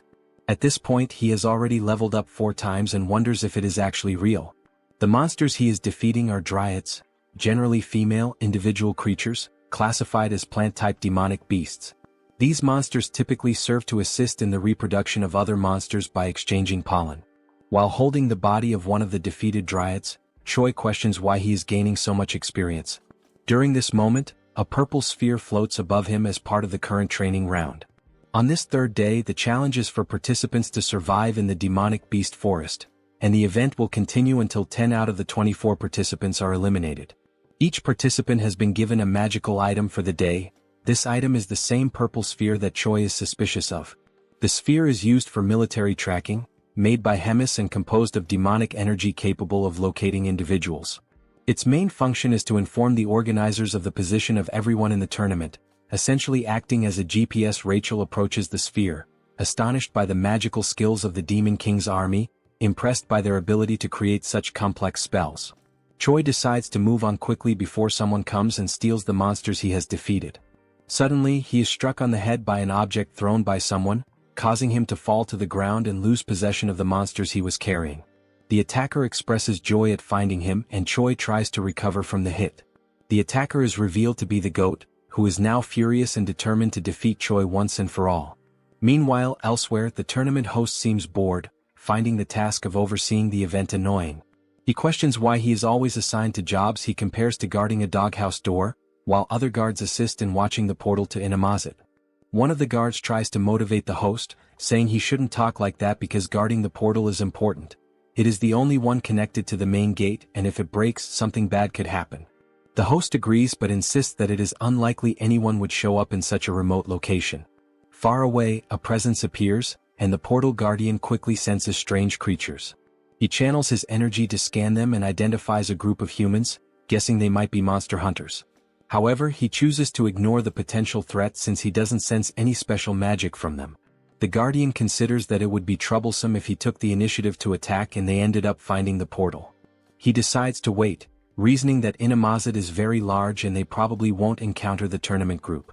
Despite sensing something odd, he continues with his farewell and chooses to leave the strangers alone for now. Back at the confrontation between Choi and the goat, the new enemy tries to intimidate the hero, claiming to have immense power and that Choi should beg for mercy. Noticing Choi's indifference, the goat tells him that if he won't plead, then he should run as there is no shame in fleeing. Scars on the back are not dishonorable for those who fight with their fists. Choi, annoyed, asks Rachel if it wouldn't be better to just kill the goat already. Sensing the shift in Choi's demeanor, the goat immediately changes his own behavior to one of submission, begging Choi not to kill him, warning that he would regret it. This confuses Choi, who doesn't understand the reason behind the threat of regret. The goat then reveals that he possesses very valuable information, prompting Choi to ask what it is. The goat explains that all demons currently have Choi at the top of their target list. Choi is skeptical and asks why, if that's true, they aren't all after him already, since he is supposedly the common enemy of them all. The goat suddenly begins a countdown, leaving Choi confused. As the countdown ends, all the other tournament participants approach a dominating chair, and Choi is startled, while the goat laughs at his situation. Meanwhile, at the Black Fortress, the scene is being magically transmitted to Hemis and Hyuna, who are observing the events of the tournament's third day. Hemis admits she didn't expect everyone to target Choi and laughs, calling it shameful. Hyuna reprimands her, saying this is not a moment to laugh. The transmission is abruptly interrupted by the Guardian, who reports that humans are attacking and attempting to destroy the gate. He explains that the enemy group is composed of highly equipped humans using stealth devices, and somehow they know the exact location of the gate. The transmission ends, and Hemis immediately assigns Riadrun to take action. Riadrun quickly understands the gravity of the situation and offers to act at once. Hemis notes how well prepared the attackers are and declares that information must be leaking from somewhere. As she speaks, Hyuna watches in shock. Hemis then raises her voice, demanding to know where the leak is coming from, while Hyuna reacts again, visibly shaken. Back in the forest, having escaped the other participants, Choi is distressed, questioning why the contestants are breaking tournament rules and why those monitoring the stage are doing nothing to stop it. Rachel urges him to remain silent so as not to compromise his hiding spot. 2 participants are seen nearby, searching for Choi. They briefly scout the area but soon decide the hero isn't there and leave, planning to wait for the next tracking update. Choi stays hidden a bit longer to be sure, then collapses to the ground, overwhelmed and fearful of dying. He wonders how he will survive the ordeal. Rachel tries to comfort him, reminding him that his level progression has been going well and suggesting they could defeat more monsters nearby. She asks if Choi has anything in his shop that could help. He agrees it's a good idea and starts to search, though unsure if anything there could truly help him survive. Just as he finds something possibly useful, a dark cloaked figure approaches, interrupting his search. The stranger asks if he is the rumored hero, surprising Choi. The figure then removes his hood, revealing himself as a red-haired human, and Choi is taken aback. The rest of the group reveals their faces too, all fixing their strange gazes on the hero. Though they are all human, something about them feels unusual.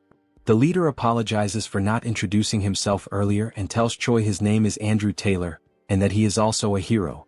At that moment, Choi's system interface appears, presenting him with a mission: survive at all costs and eliminate all the villains with a reward of 1,000 hero points. Choi quickly attempts to deceive the enemy group's leader by pretending to be a rookie hero. He energetically introduces himself as Choi, the new hero, and casually asks what brings them to such a lowly place. Andrew, the leader, replies that they are hunting demons.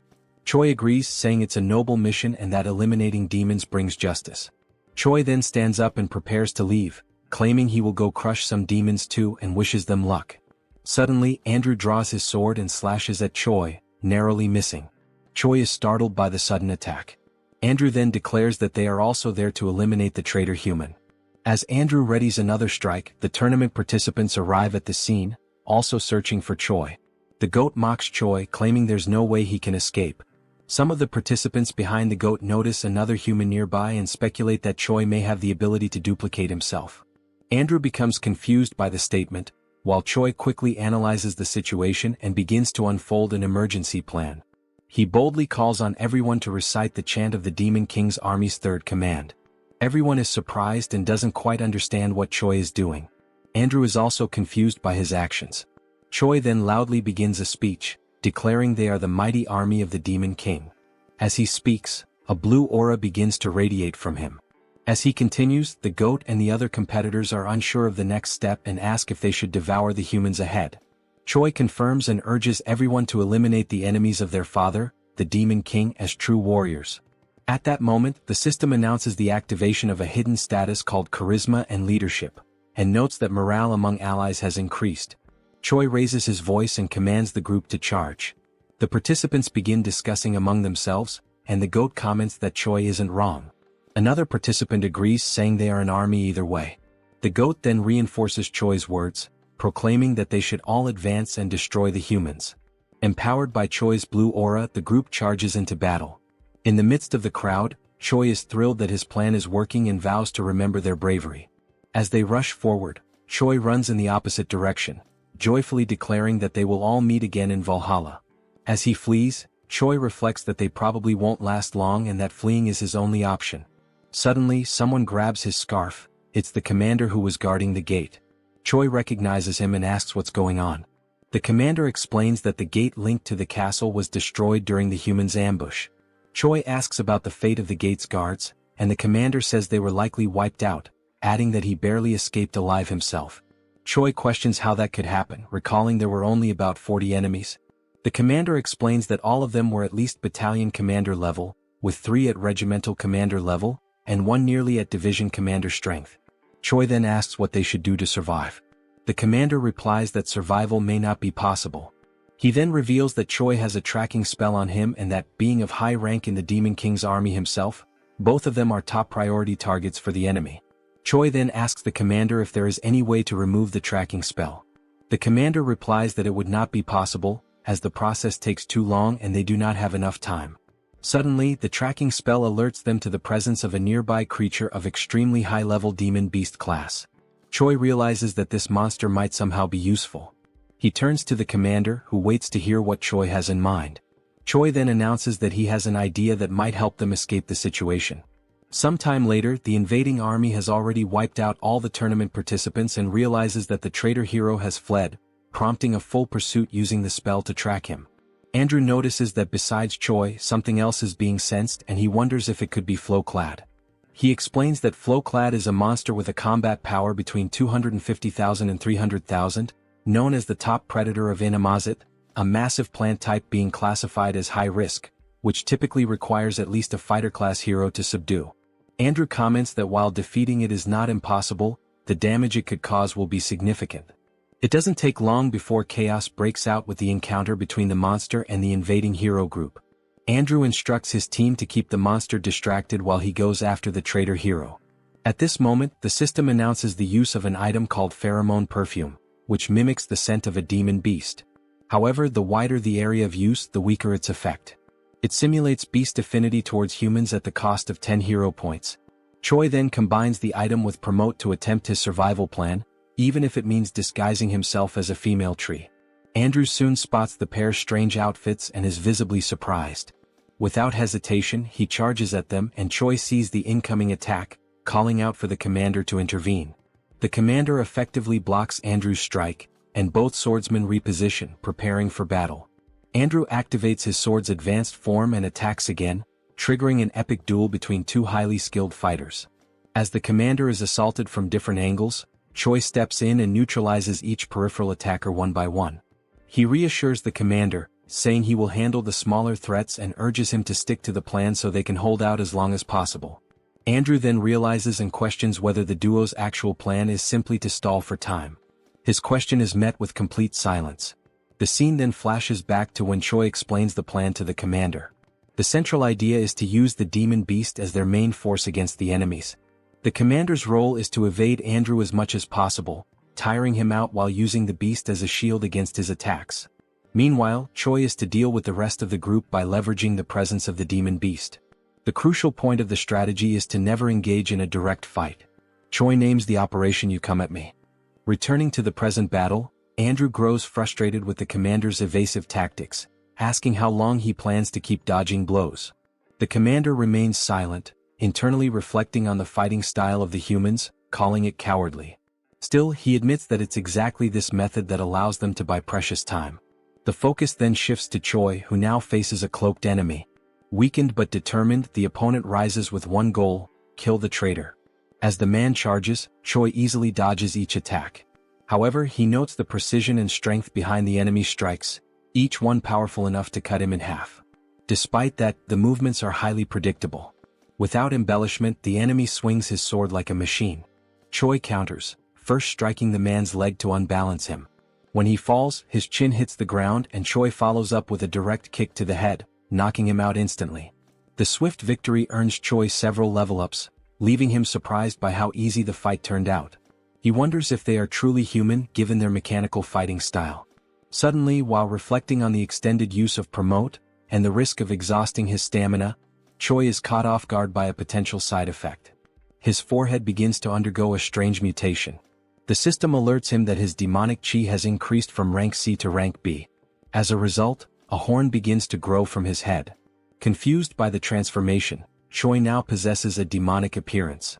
The system then informs him that his body has temporarily synchronized with demonic chi, triggering an immediate transformation. The commander, covered in armor made of intertwined plants and vines, watched his opponent from a safe distance.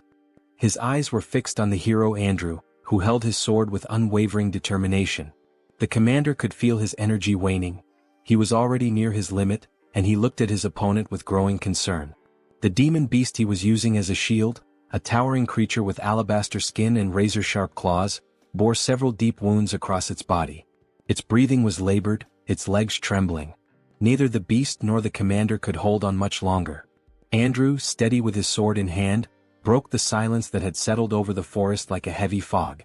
His voice was calm but laced with contempt.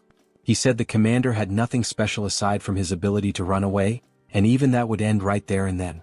A dark smile curled on Andrew's lips as he boasted of his imminent victory, claiming that heroes like him grew stronger every time they killed a beast or demon. He concluded with a smug tone, pointing out that his current level was 983. Once he killed the beast shielding the commander, he would easily ascend to level 1000, a milestone few had ever reached. Without further warning, Andrew lunged forward, striking at the commander with deadly precision. The commander barely managed to defend himself, using the long whip coiled at his side to parry the attack. Concern was now etched into his face. He was clearly at a great disadvantage against this overwhelming force. He knew that unless he came up with a solid plan he would be defeated right then and there. Without hesitation, the commander began touching strategic points along the massive white beast's body. His fingers moved swiftly with practiced accuracy, and from his hand, small red sparks erupted with each contact. These sparks flickered like embers, tracing cryptic markings along the beast's skin. He continued the sequence even as Andrew relentlessly pressed forward with fierce, calculated blows. The battle intensified, yet the commander stayed focused, gambling everything on the seal he was about to complete. Andrew, thirsty for victory, advanced on the commander, who kept blocking the transferred blows while clinging desperately to another part of the beast's massive body. The weight of each strike forced the commander to retreat little by little, his defense beginning to falter. After another powerful blow sent him tumbling backward, scraping against the forest floor, Andrew gripped his sword with both hands, raising it high above his head. His eyes burned with anticipation as he prepared to stab the weakened demon beast. He warned the commander, his voice dripping with arrogance, that once he killed the beast and gained a boost to his attributes, dealing with someone as weak and desperate as him would be nothing more than a formality. But before Andrew could deliver the final blow, the commander, still catching his breath, spoke firmly. He hadn't been running around for no reason. His words cut through the tension like a blade. At that moment, the intricate marks left by his hands on the beast's skin began to glow, igniting into beams of radiant red light. The symbols pulsed with energy, and from them, several thick metal chains erupted, snaking out in all directions. Red sparks danced in the air around the demon beast, crackling like fireflies caught in a storm. Then the scene revealed a new technique, an advanced movement restriction skill. The commander, ignoring his injuries, focused his energy and curled his fingers into a circle, completing the final gesture needed to activate the seal. The red glowing chains, now shimmering with intensity, surged forward and wrapped themselves around Andrew from behind, just as he was about to drive his sword into the beast once more.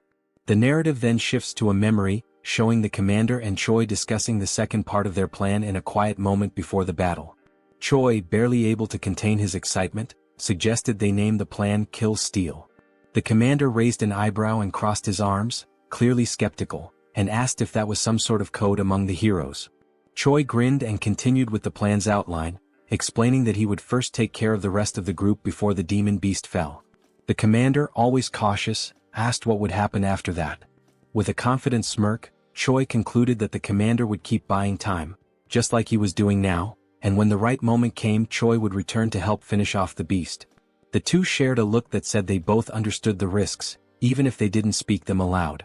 The commander scratches his head with an awkward laugh, accepting that they had no other options anyway, but he points out that Choi's plan has two glaring flaws. 1. Would he really be able to come back in time? 2. Even if he did, could he actually defeat that guy after leveling up? Choi, with his usual blunt honesty, admits that the chances of everything going according to plan are less than 1%.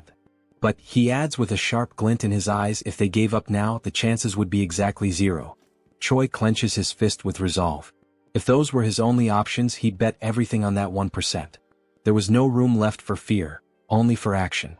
The scene jumps forward to the battle's turning point, where Andrew is suddenly restrained by several glowing chains wrapping tightly around his legs, wrists, and even the sword he had just raised, now frozen mid-air. His expression twists in frustration, eyes burning with rage. He demands to know what the commander was thinking. using such a cheap trick to restrict his movement. His voice echoes through the battlefield like a growl. Unfazed, the commander keeps forming hand signs, controlling the magical chains with precision. His face remains calm, his gaze steady. He simply advises Andrew to wait and see, because they also have a hero who can level up. Suddenly, Choi appears on the scene in his awakened demonic form. His body radiates power, dark horns protrude from his head, and his muscles are tense with raw energy. The air itself seems to crackle around him. Andrew's face shifts from anger to disbelief. He can't believe what he's seeing. His voice falters as he asks what that thing is and whether Choi is actually a demon. Choi says nothing. Instead, he charges at the demon beast with nothing but his bare hands, landing a brutal blow that sends a shockwave through the battlefield. His strength is so overwhelming that the chains wrapped around both the beast and Andrew shatter instantly. The hero system interface lights up, confirming that Choi has successfully leveled up, just as the demon beast lets out its final breath and collapses with a thunderous crash. The commander, kneeling with one fist on the ground and catching his breath, lets out a tired laugh. He jokes that there couldn't have been a better time for Choi to show up, even if the timing was clearly cutting it close. Choi, his fist still dripping with the blood of the beast he had just brought down, gives a slight nod and thanks the commander for holding the line. His tone is firm, but there's a flicker of genuine respect in his voice. Without wasting another second, Choi turns sharply and raises his arm, pointing straight at Andrew. Now, he declares with unwavering confidence, the hero will be defeated by me. Andrew lifts his sword, his expression darkening. He scoffs at Choi's boldness, dismissing his claim as nothing more than overconfidence. In his mind, no one could possibly defeat him just because they managed to kill a weakened demon beast. He tightens his grip on his blade and prepares to crush Choi's foolishness with overwhelming force. In the next scene, the air vibrates with tension as Andrew's newest skill is revealed, a high-level sword technique in Form 3, ominously titled Dragon Slayer. Energy flares around the blade, forming arcs of blue light as the hero steps forward, each movement heavy with the confidence of someone who has never lost a battle. Then with a roar he strikes. Choi doesn't flinch. He braces himself, raising his arms and crossing his wrists above his head. The massive blade crashes down, but he holds firm, stopping the strike with raw power. The ground cracks beneath him from the impact, yet he remains standing. Andrew's eyes narrow. In that instant he understands, this wasn't just a brute. Choi is a close-range combatant with terrifying physical strength. If he lets him close the distance again, his sword advantage might not be enough.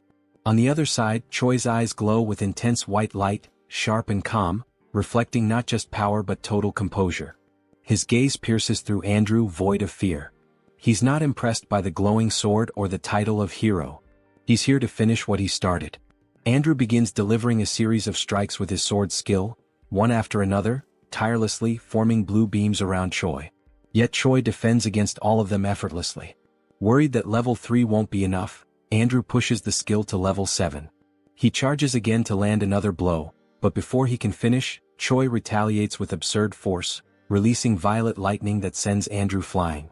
He crashes down from atop the demon beast, stopped only by a wall of rocks that cracks under the impact. Blood drips from Andrew onto the ground. His teeth are clenched, his eyes wide in a desperate scream. He wonders what the hell Choi is, and if he truly is a demon. Choi, now standing on the forest floor, radiates a violet aura. He walks toward where Andrew fell and calmly states that every opponent he's faced until now had been stronger than him. Then, with a powerful kick to Andrew's stomach, he makes the hero gasp in pain. Suddenly, Choi grabs Andrew's face and slams him into the ground. Still holding him down, Choi speaks, his voice unwavering even as Andrew begs him to stop. As he advances on the enemy, Choi delivers each blow with brutal precision. In the brief pauses between attacks, he murmurs words almost like a mantra, as if each strike were meant to engrave a single truth into his opponent.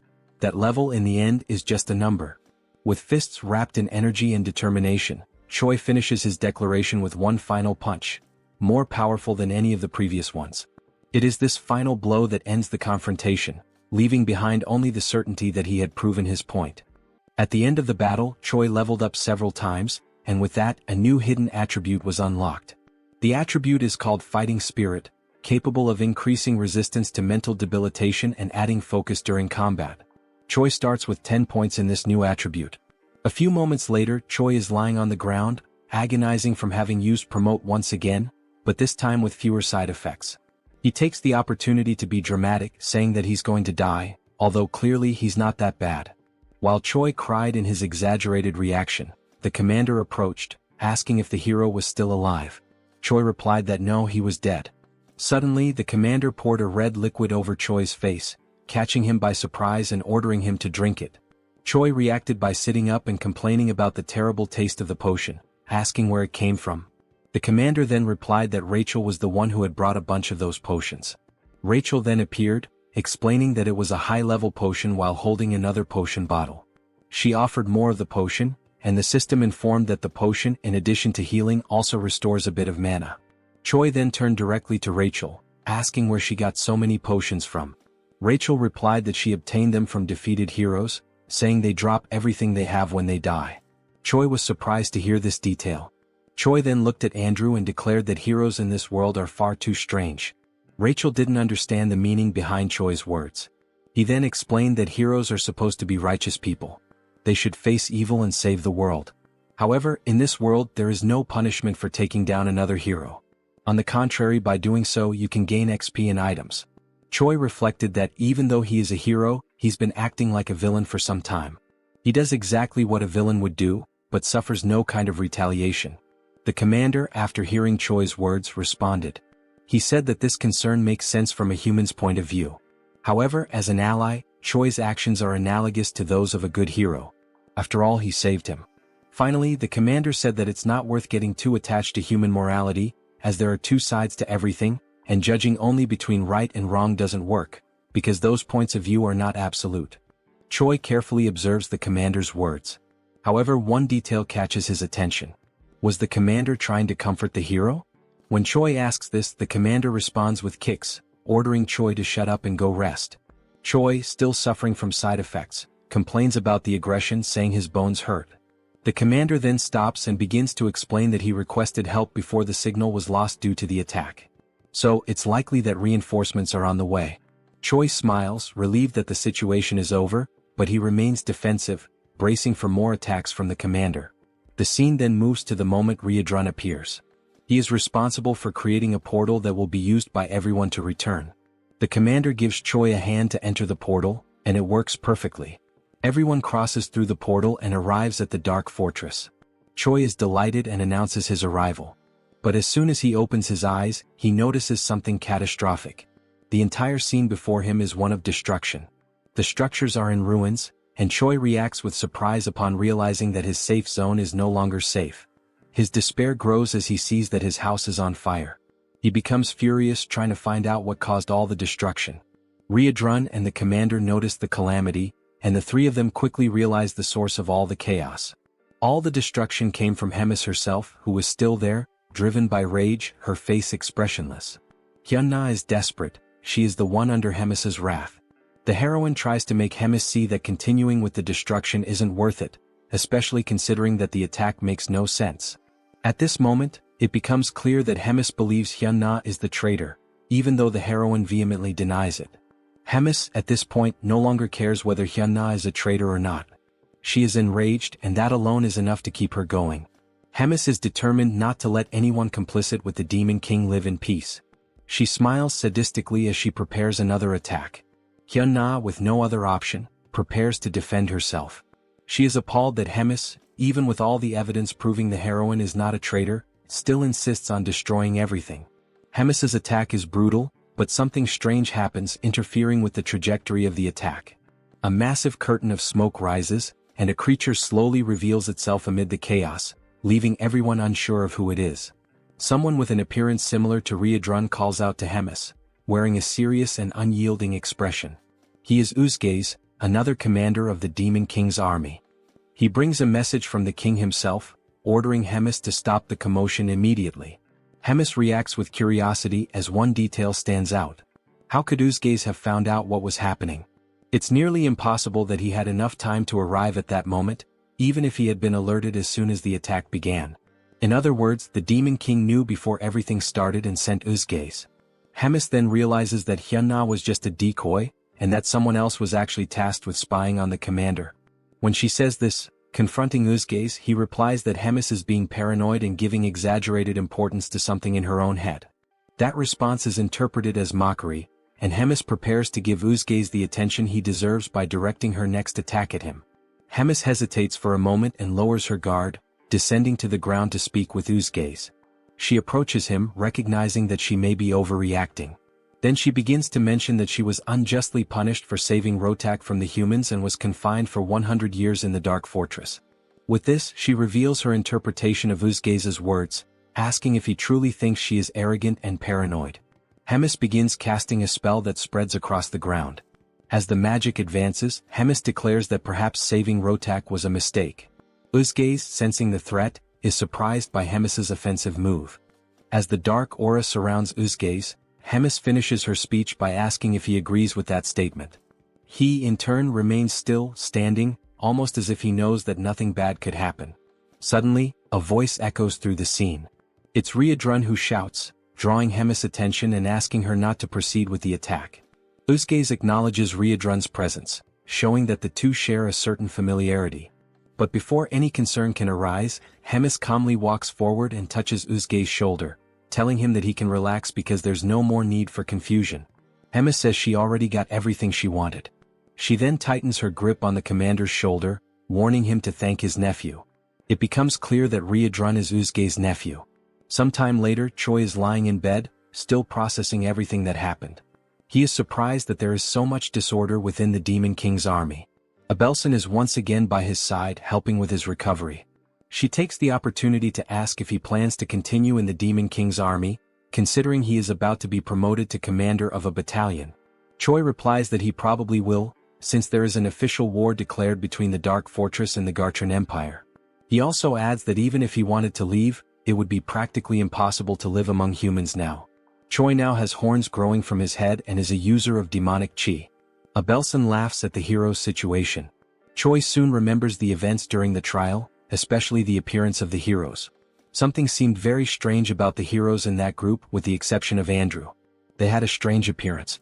All of them looked dazed, and no matter how injured or even killed they were, their expressions never changed. When asked if she knows anything about those heroes, Abelson responds to Choi that she isn't sure. She recalls that she was expelled and therefore doesn't know the internal workings of the kingdom. However, she confirms that the Empire has many strong heroes, and that most of the wars against demons are not fought by heroes of priestly rank. Amid this, it remains a mystery how the divided Empire manages to gather so many strong heroes so quickly. However, there are rumors that inhumane methods are being used to make that possible. As soon as she finishes speaking, their conversation is interrupted by someone arriving. Riadrun apologizes for interrupting and ruining the mood between the two, but he informs them that Hemis wants to see them. The scene shifts to the meeting in Hemis' office. There they are warmly welcomed by the commander. She happily announces that they have a new mission. There is a need to install a spatial interference magic shield. Choi is confused about what that is. Hemis then explains it simply, asking him to think of it like a barrier capable of preventing unauthorized teleportation. She argues that it's important so that he doesn't wake up with an assassin waiting in his room. Hemis explains that only the Second Corps can carry out such a task. Choi then understands where she is going with this, and Hemis continues by saying they will go on a work trip, under the cover of being a messenger and the messenger's personal medic. Hemis states that this is basically to protect them from humans so it won't be hard to fulfill a simple task.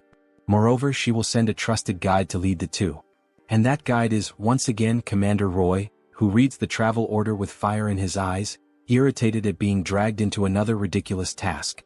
The room where the group gathered was wide and imposing, bathed in the vibrant light of a flaming structure at the center, whose presence not only illuminated the space but also reinforced the grandeur of the place. On its sides, swords meticulously positioned on the walls reflected the firelight, symbolizing both the opulence and the power of those present. In front of the flame, a long solid wooden table stretched out, with 7 chairs designated for the members present, although only 5 were occupied. At the head of the table rested the most ornate chair of all, occupied by the host of the meeting, a figure of authority and command. One of the seats, however, remained empty. The absence was notable but not surprising. It was just another one of Rotaka's recurring absences. The 5th commander, named Uzgaze, who wore the head and hide of a bull, shrugged, knowing that Rotak never showed up to the meetings. Dorichigus, the 1st commander, dressed in purple armor, was irritated by Rotaka's absence, even though the meetings weren't mandatory. Hyuna, who until that point was comfortably lounging in one of the chairs, resting her arm over her bent leg, claimed carelessly that if Rotak had come, he would just be talking nonsense. Hemis, who was right in front of the fourth commander, observed the conversation without being able to add anything more to what the others were saying. Tigrid, the Supreme Demon King commander, had imposing, wavy horns that grew from his forehead. He had a serious expression when he finally announced to the other commanders present that they would begin the meeting. The reason for the meeting was revealed. They had gathered to talk about Commander Hemis. She had carried out a major event without reporting it.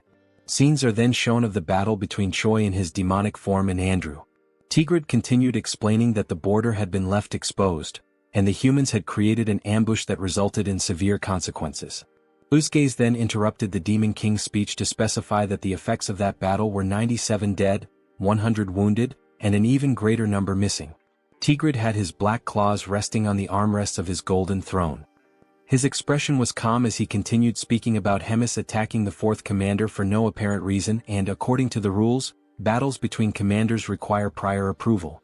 Then, with a serious look, Tigrid announced the beginning of the discussion regarding the punishment that would fall upon Hemis, based on her actions. At the moment he opened the floor for objections, Hemis promptly interrupted, wishing to express her side. She raised her hand and requested attention to object. With no resistance from the others, Hemis began to speak, aiming to defend herself against the claim that she had acted without cause. She then explained that everything happened because there was someone acting as a spy against her. She explained that the attack on the fourth commander happened because she thought he was the spy, given the circumstances. With that, Hemis raised a question, suggesting that the ideal would be to find out who was trying to harm her, not try to punish her for defending herself from something so sneaky. Tigrid's expression changed. He was irritated by the question, seeing it as an affront. He then asked if such a proposal was a way of challenging his authority. Hemis simply replied that it was nothing more than a humble suggestion. She smiled, and her bold expression spoke louder than her words. Such an attitude only raised Tigrid's indignation, who was stunned by the commander's boldness and clenched his fists on the armrest of his throne. Some time later, Uzgaze, Dorichigus, and Hyuna gathered in the corridors, in front of the meeting room, discussing what had just happened. Uzgaze pointed out how terrible the emotional outburst of both commanders had been in front of them, rendering the meeting useless. Hyuna expressed her frustration, irritated by the possibility that Rems and the Demon King would never be friends again. Dorichigus commented that he thought it impossible for them to be as united as they once were, and Hyuna declared that she didn't like the direction things were taking. In the end, the group decided to put these events aside and not give them much importance, as situations like this would probably repeat themselves frequently from then on, and the only thing left to do was to choose a side to stand on. Meanwhile, in the magical tower of the fourth command, Shai's group approaches, and the hero is soon mesmerized by what he sees. They are then received by the fourth commander's bodyguards, who immediately request everyone's identification. Roger introduces himself as the commander of the 3rd Regiment and notes that he is accompanied by 2 humans. The guard receives the referral sent by Hemis, reads the contents of the paper, and greets everyone enthusiastically, declaring that the commander is waiting for them, and then guides the group to the meeting. Meanwhile, Rotak is in his office, relaxed in his chair, reflecting on the human who can use dark mana and who, furthermore, has a body in the process of transforming into a demon. Even though he finds the situation interesting after receiving warnings from Hemis, he ultimately reminds himself that the human is still just a human. Soon, the group arrives at the room and greets Commander Rotak, who receives them and immediately jumps toward Choi, who barely has time to greet him and is caught off guard. While analyzing Choi's body, he is surprised that he doesn't feel anything and then begins the infusion of energy into one of the hero's arms, warning that it will hurt a little, but that Choi needs to endure it.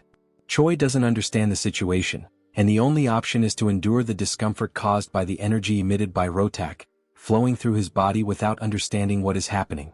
As soon as it ends, Abelson expresses her concern, asking if the hero is okay, while he is on his knees trying to recover from what just happened. The saint approaches Choi, ready to help him, while Rotak declares he is impressed with Choi's evolution. As the hero raises his head, Rotak asks if he knows about the future that awaits him, and only then informs him that if Choi continues at the pace he's going, he will be dead in about 3 months.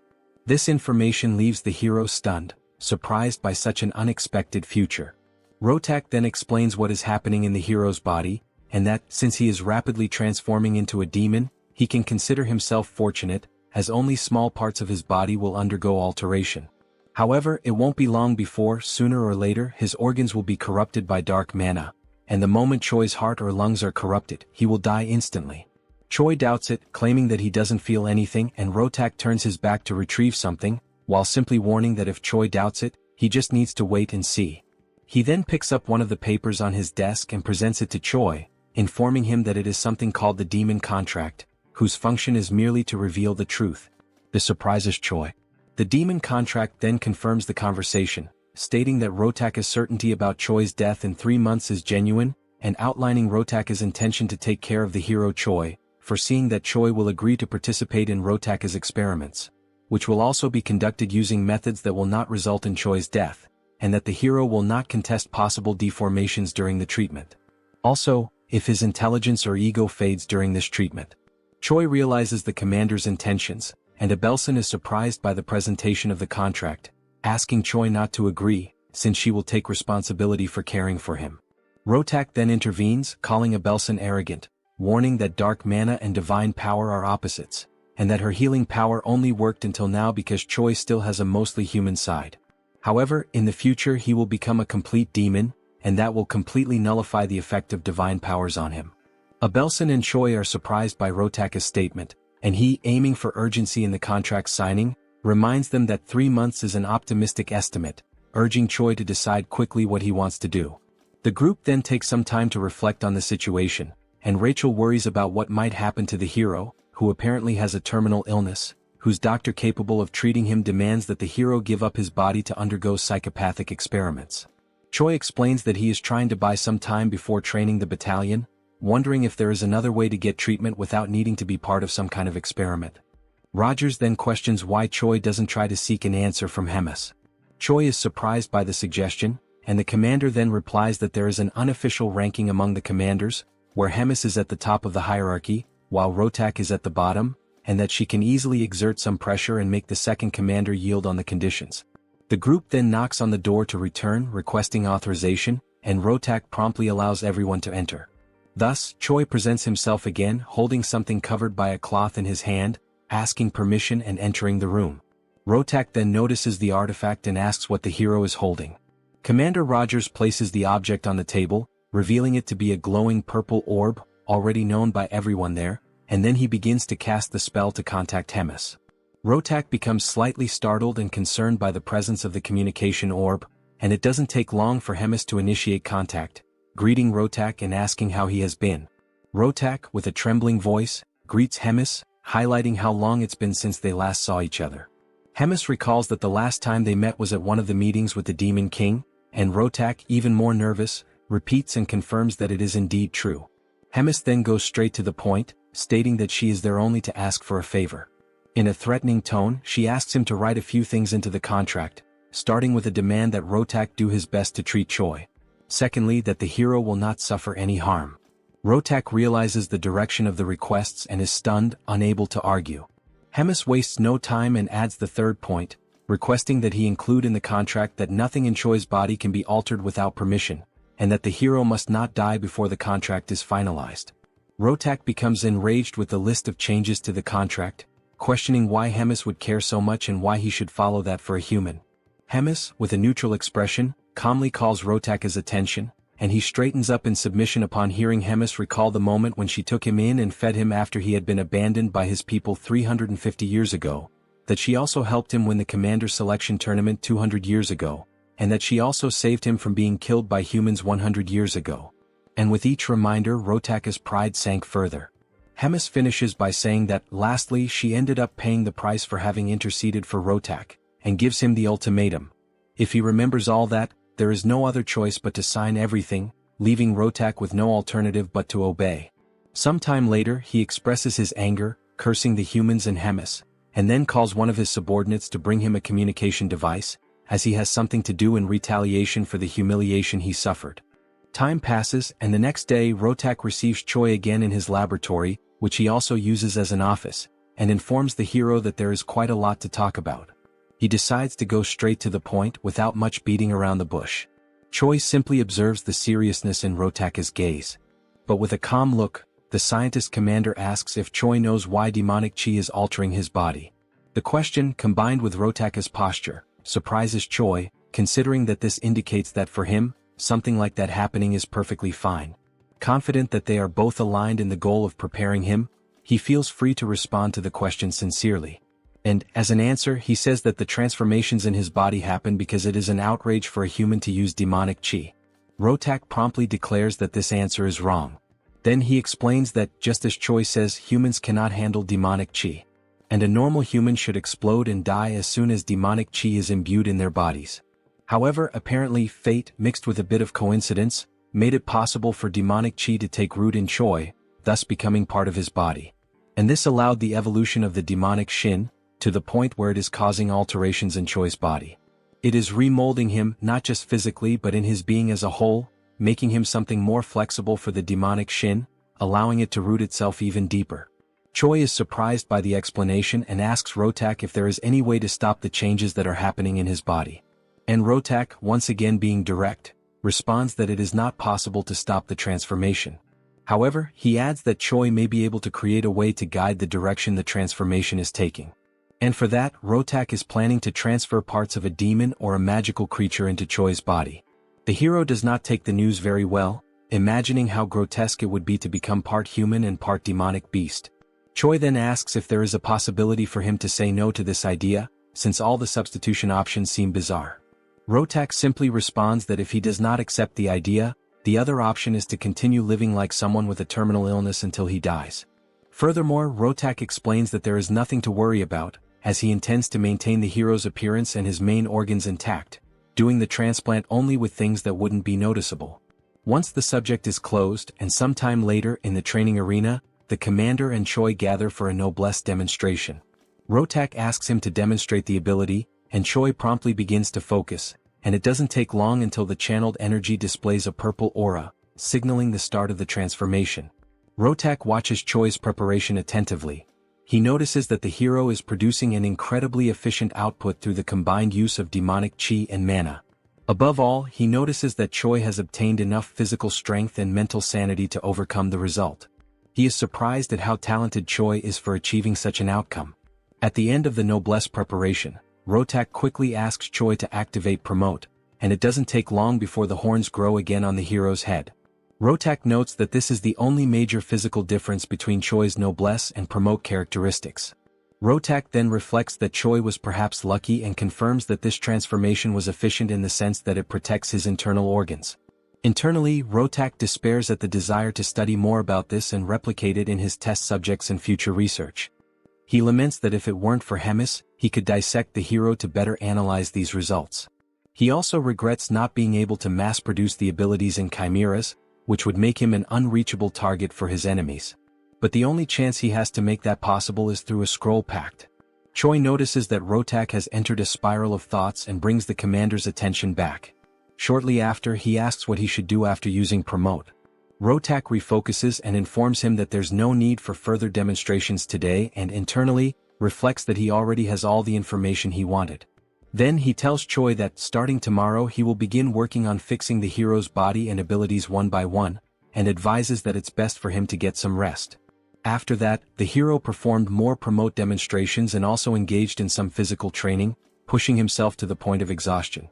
Once he reached that limit, he was subjected to physical interventions by Commander Rotak, causing changes and pushing him to surpass new limits with his altered body, which in turn generated more and more needs and modifications.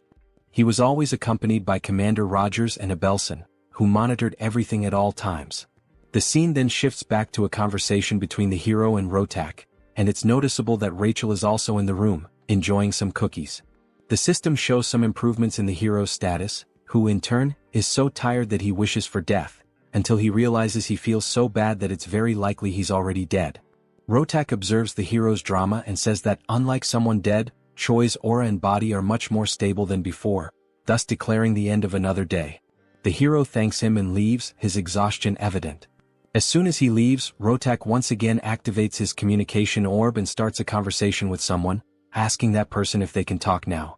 On the other end, the person asks what's going on for Rotak to suddenly open a call like that. He then asks, with a sense of urgency, what the answer is to a proposal he made earlier. The person on the other side asks which proposal, but quickly remembers something mentioned earlier. It's then revealed that Reuna is the person on the other end who brings up the proposal made by Rotak, an alliance between the two of them to overthrow the third command of Hemis. Reuna smiles, given the situation, but replies with some doubt, wondering if she really understands what all of that means, since even though she has disagreements with Hemis, she doesn't understand why Rotak would want war against the commander, given that she was the one who raised him from childhood and supported his growth to the point of making him one of King Amon's commanders, carrying him on her back. Rotak apparently responds that that time has passed and that their paths have been separate for a long while now. His tone is sharp, distant. We then see a moment in which Rotak and Hemis talk, where he expresses a desire to proceed with his chimera research, claiming that it is undoubtedly a powerful technique. Hemis scorns Rotak's project, asking how long he intends to keep clinging to cheap tricks. She says that no matter how strong his chimeras become, it's all meaningless if he, their controller, remains weak. Her words cut deep, reinforcing how individually unremarkable Rotak is without his creations. Back in the conversation, Rotak asks Reuna to answer whether or not she will ally with him. The commander pauses, considering whether it might be better for him to just keep ignoring Hemis, just as Hemis ignores him, rather than insist on dragging her down. Rotak says he wouldn't mind continuing that way. However, there's an individual in Hemis's hands who changes everything. Someone too valuable to overlook. If he could replicate that individual's abilities in others, their alliance could become something much greater than revenge. It could reshape their position entirely. Reuna quickly realizes that he's referring to Choi, but asks if it might be someone else, still questioning whether he's really worth the fall of Commander Hemis. Rotak confirms that he is. As an argument, he states that no matter how powerful Hemis is, she won't be able to handle two commanders coming at her at once. If the two of them join forces, her downfall won't just be possible, it will be certain. Reuna reflects for a moment, her expression unreadable. Then, she agrees to the proposal and tells him to contact her as soon as a plan is in place. The call ends with Rotak calmly saying that he'll reach out again in a few days. Rachel, who was still enjoying her cookies, overheard the entire conversation and is shocked by Rotak's plans. It doesn't take long before the team contacts Hemis to talk about the plot forming against her, but to everyone's surprise, Hemis already suspected everything. Choi asks why she isn't surprised. Hemis then asks back why she would be, since everything was already out in the open. She then questions if that was the reason the team used the communication orb. Choi replies that it wasn't, because he has something else to report. He wants to know what he should do in this situation, considering that he is just a small shrimp in the middle of a battle fought by great whales. Hemis reflects for a moment, her gaze turning distant as if measuring the weight of her next words. Then she looks back at them and asks for their opinion on an idea she just came up with. But this idea, while clever, would put Rotak in a very tight spot. Sometime later, in front of Rotak's laboratory, we see Rogers and Choi knocking out one of the guards, with Commander Rogers leading the way and locating the room where the final objective of the mission is. Choi asks if all those vials are the treasure guarded by Commander Rotak, previously mentioned by Hemis. Rogers replies that yes, they are vials of demonic chi extracted from ancient beasts, all of them extinct, which can no longer be obtained no matter what someone does. He adds that some of these were collected over centuries and stored under tight protection for a reason. And one in particular is theoretically the most powerful of all. While holding a vial with a red liquid in his hand, Rogers asks Choi to wait a bit before taking any action, and warns that if something goes wrong, he'll make sure to arrange a good funeral for the hero. Choi reacts with unpleasant surprise, saying that he's very moved, and sarcastically thanks the commander. Then, without much hesitation, the hero takes the vial from Rogers and asks if it's the right time to drink it, as he begins to consume the potion. Moments earlier, still during the call between Choi and Hemis, the detailing of the plan that would follow began, an unexpected strategy meant to help Choi take better advantage of his encounters with Commander Rotak. The instruction was short and clear, yet jarring. Hemis told Choi to hurt himself. The simplicity of the order contrasted sharply with its implications. Naturally, the plan left the hero stunned, confused, and hesitant. He couldn't help but wonder why he would do such a thing to himself, especially considering that Hemis had previously gone out of her way to force Rotak to include strict rules in their pact, rules that ensured Choi's physical integrity at all times. The contradiction unsettled him. Hemis, noticing the hesitation and fear building in Choi's expression, softened her tone slightly. She clarified, with calm but firm seriousness, that this wasn't a joke or some kind of twisted training exercise. It was a direct order. A strategic one. She had learned through her own sources that Rotak had been lazy and half-hearted with Choi's treatment. From what she gathered, he was doing nothing more than the bare minimum, just enough to satisfy the conditions of their pact. Once that obligation ended, so would his efforts to keep Choi alive. Still unable to grasp how this related to harming himself, Choi asked what any of that had to do with self-inflicted injury. The very idea clashed with everything that had been set to protect him. Hemis then elaborated, informing the hero about the collection of rare and dangerous demon essences that Rotak had gathered over the years. These weren't mere specimens. They were remnants of power from ancient beings, each carrying immense, raw potential. The plan now hinged entirely on those essences. More specifically, Choi would need to absorb the most powerful ex-demonic essence in Rotaka's possession. The mere mention of absorbing such volatile energy made Choi's stomach turn. He voiced his concern, asking whether ingesting something like that wouldn't inevitably lead to death. It was a fair question, one Hemis had clearly anticipated. With the same composed authority, she reminded him of the Pact's power. Because of it, Rotak would be magically and contractually bound to do everything possible, and impossible, to keep Choi alive no matter what. That was the very leverage Hemis had counted on when she forced the terms. It was the safety net. No matter how dangerous the essence was, Rotak would be forced to use every last ounce of his knowledge and skill to save Choi from dying in the process. To calm the growing fear inside him, Hemis reassured Choi again, adding something more personal this time.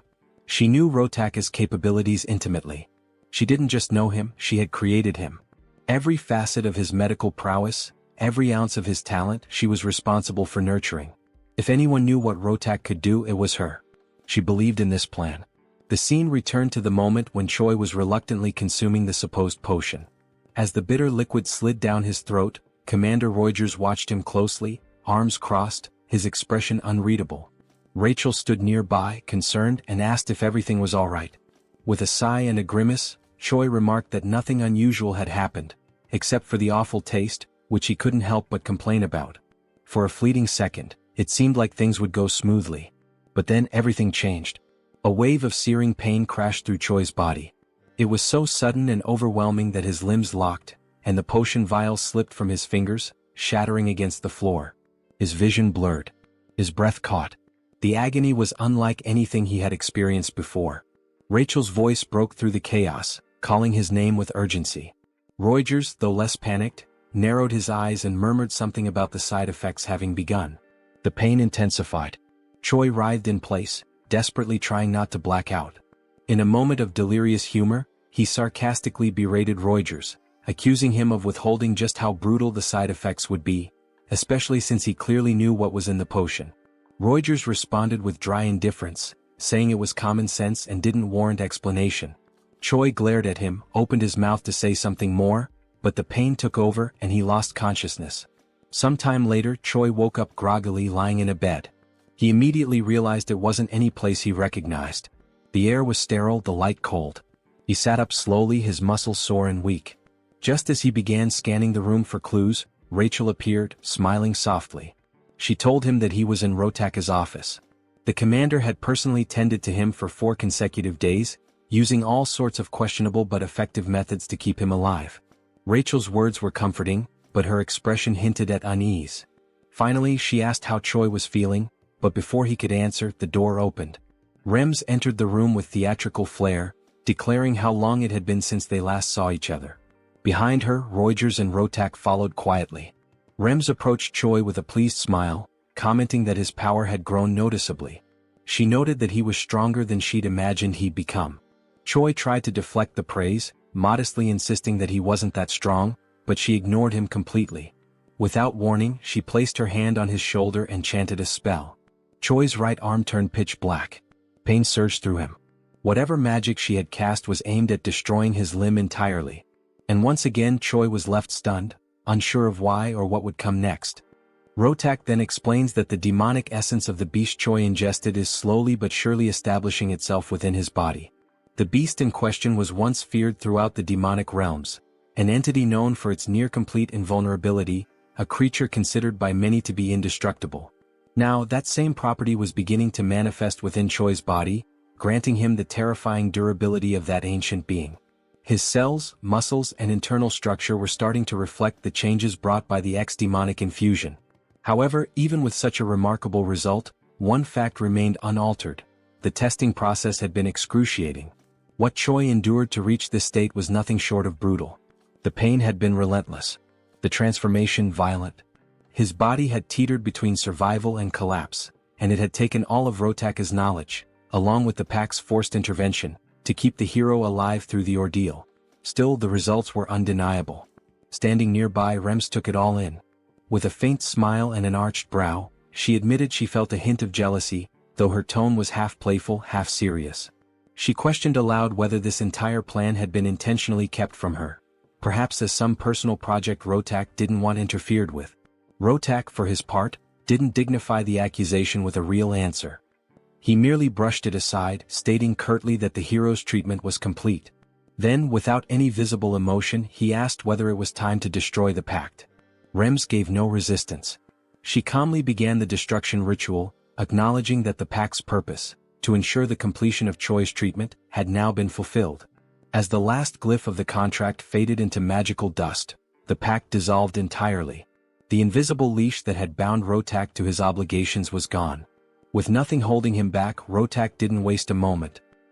He turned to Rems and, in a voice laced with bitterness, made it clear he hadn't forgotten her interference. In a tone more threatening than professional, he promised she would regret everything. His eyes, cold and unblinking, burned with silent fury. Rems, unfazed, merely smiled. Her voice carried a touch of amusement as she questioned if she truly would be the one to regret anything. Her answer was cryptic, a layered warning rather than a rebuttal. She suggested that regardless of how things unfolded, perhaps regret would fall on someone else entirely, and that in the end she would be waiting eagerly to see how Rotaka's threat unraveled. The scene shifted to the training grounds, where Choi and Ryodrun stood amid the dust and sweat of daily drills. The sun hung high in the sky as their sparring session intensified. From the very first strike, Ryodrun noticed a difference. Choi's posture, his timing, the pressure behind each attack, it had all improved. The young hero had indeed become stronger. Choi launched a fierce punch, one that Ryodrun blocked with minimal effort. But the hero didn't stop there. He pressed on with a series of rapid strikes, chaining his movements together with surprising precision. Ryodrun watched carefully, analyzing each blow, studying the trajectory of Choi's fists, the positioning of his feet, the way he adjusted his breathing to manage exertion. There was real progress here. And then, a breakthrough, Choi landed a solid punch to his mentor's abdomen. Ryodrun didn't even try to block it. He took the blow, let it connect. The smile that flickered on Choi's face afterward said everything. For the first time, he had struck his teacher cleanly. All his pain and effort were beginning to bear fruit. But the celebration was short-lived. In a sudden motion, Ryodrun brought his massive elbow down on Choi's head, knocking him flat onto the dirt with a dull thud. The world spun for a moment. Choi lay there dazed, his skull pounding, once again reminded that there were levels to power, and he still had a long way to go. Lying on his back, he reflected on what everyone had been saying. That he had grown. That he had improved. And yet, here he was, laid out once again by Ryodrun's sheer strength. He sighed. Maybe progress wasn't enough. Ryodrun, ever the calm and supportive mentor, knelt beside him. He said that there was no need for discouragement. Choi was unlike anyone he'd ever trained. His rate of improvement was staggering. He didn't seem to have any plateaus in his development, just an unrelenting climb. His body hadn't fully adjusted yet, but once it did, the results would be extraordinary. Choi, still skeptical, rose to his feet. He muttered that he didn't believe it. He remembered how he'd barely survived the last real fight, and that was only because others had stepped in to help. Ryodrun said nothing at first, just smiled at his student's humility. At the end of the session, he extended a hand and pulled Choi back up again. With a reassuring nod, he told him not to be so impatient. The real test would come, and when it did, Choi would be ready. Encouraged by that vote of confidence, Choi promised with quiet determination that he would prove his worth. Meanwhile, back in Rotaka's domain, the atmosphere shifted. Soldiers moved with urgency, preparing for something serious. Weapons were handed out, orders were issued. In another room, cages were being locked, each one containing a chimera ready for deployment. The air was tense. In his office, Rotak received confirmation. Everything was prepared. Without hesitation, he rose. His goal was clear. They were going to retrieve the human from the dark fortress, the one Rems had stolen. With fury burning in his voice, Rotak swore that she would pay. That human wasn't hers to take. He was his experiment, and he wanted him back. Back to the moment when Hydrun and Choi finished their training, and Hydrun speaks words of encouragement to Choi, asking him not to be impatient, as the moment to prove himself is yet to come, leaving the hero with renewed confidence. A great explosion occurs, causing massive damage to the wooden structure surrounding the training grounds. The explosion catches the hero by surprise, leaving him and Hydrun alert for what is to come. The Sentinel team quickly sounds the attack alarm, informing that the Skeben tribe is attacking them. Hydrun immediately realizes it is the troops of the second commander, and with that, both are left stunned. The Skeben tribe, commanded by Rotak, are, as previously seen, rat-like beings about 1.5 meters tall, who are physically weak due to their size and physical characteristics, but are extremely cunning beings. Outside the fortress, the commanders of the Skebens order more firepower, and cannon projectiles are launched toward the fortification that protects the fortress. The scene then focuses on Ryan, who praises Rotak's firepower and had not imagined how confident he and his tribe would be, before Rotak could respond to one of his subordinates. He arrives at the location warning that the wall that was being attacked has fallen, and the speed at which they achieved this goal was thanks to the previous attack that caused delays in the repair of those walls, information that had been passed on by Ryan to Rotak's subordinates. The second commander then orders the teams to attack with the chimeras on the front line and informs Galdeo to capture Choi. Rotak, in turn, states that he will go along with Hyuna to deal with Hemis personally and thus carry out his revenge plan. The scene then focuses on Hydrun and Choi again, who are moving as the hero claims he had already imagined Rotak might pull off some scheme like this someday, but with Tom declaring he didn't expect it to happen so soon. Hydrun, noticing Choi's agitation, asks him to calm down and adds that in moments like this, more than ever, he needs to act calmly. In contrast, Choi reacts hysterically, asking what they are supposed to do now in a situation like this and also asking what he himself should do. Hydrun, with a serious expression, declares that he will gather all the troops and assigns Choi a particular mission. Choi attentively observes the instructions, which are, first, to eliminate Commander Galdeo, which leaves Choi completely stunned, as he is being assigned to deal directly with a commander. Hydrun gives more details about this commander, explaining that he is a very close confidant of Rotak and adds that in other situations he himself would take care of fighting Galdeo. However, Hydrun declares he has full confidence in Choi's strength, and this vote of confidence makes the hero even happier, feeling ready to accept the mission. Secondly comes the mission that is quickly brought into the scene, where Choi is carrying Abelson by the arm while they run through the corridors. The Saint questions whether Hydrun sent Choi directly to get her out of there, and Choi confirms that indeed that is what happened. The justification for taking care of Abelson was rooted in a simple but strategic reasoning. If she were allowed to simply wander freely, sharing her divine power without restriction, she would quickly become a significant threat to the demonic forces. Her presence alone, radiating sacred energy, would be enough to destabilize entire squads. And if such power fell into the wrong hands, or even just wandered unchecked through the battlefield, it could shift the tide in unpredictable ways. This explanation, while grave in tone, was met with a soft chuckle from the Saint, who found some amusement in how seriously her power was being regarded. Choi, standing beside her with a focused gaze and unwavering seriousness, declared his intention clearly. He needed to find Galdeo. The air around him seemed to tighten with tension. But even before he could consider which path to take, the very commander he sought emerged from the shadows, appearing without warning and commanding immediate attention. The suddenness of his arrival caught both Choi and Abelson off guard.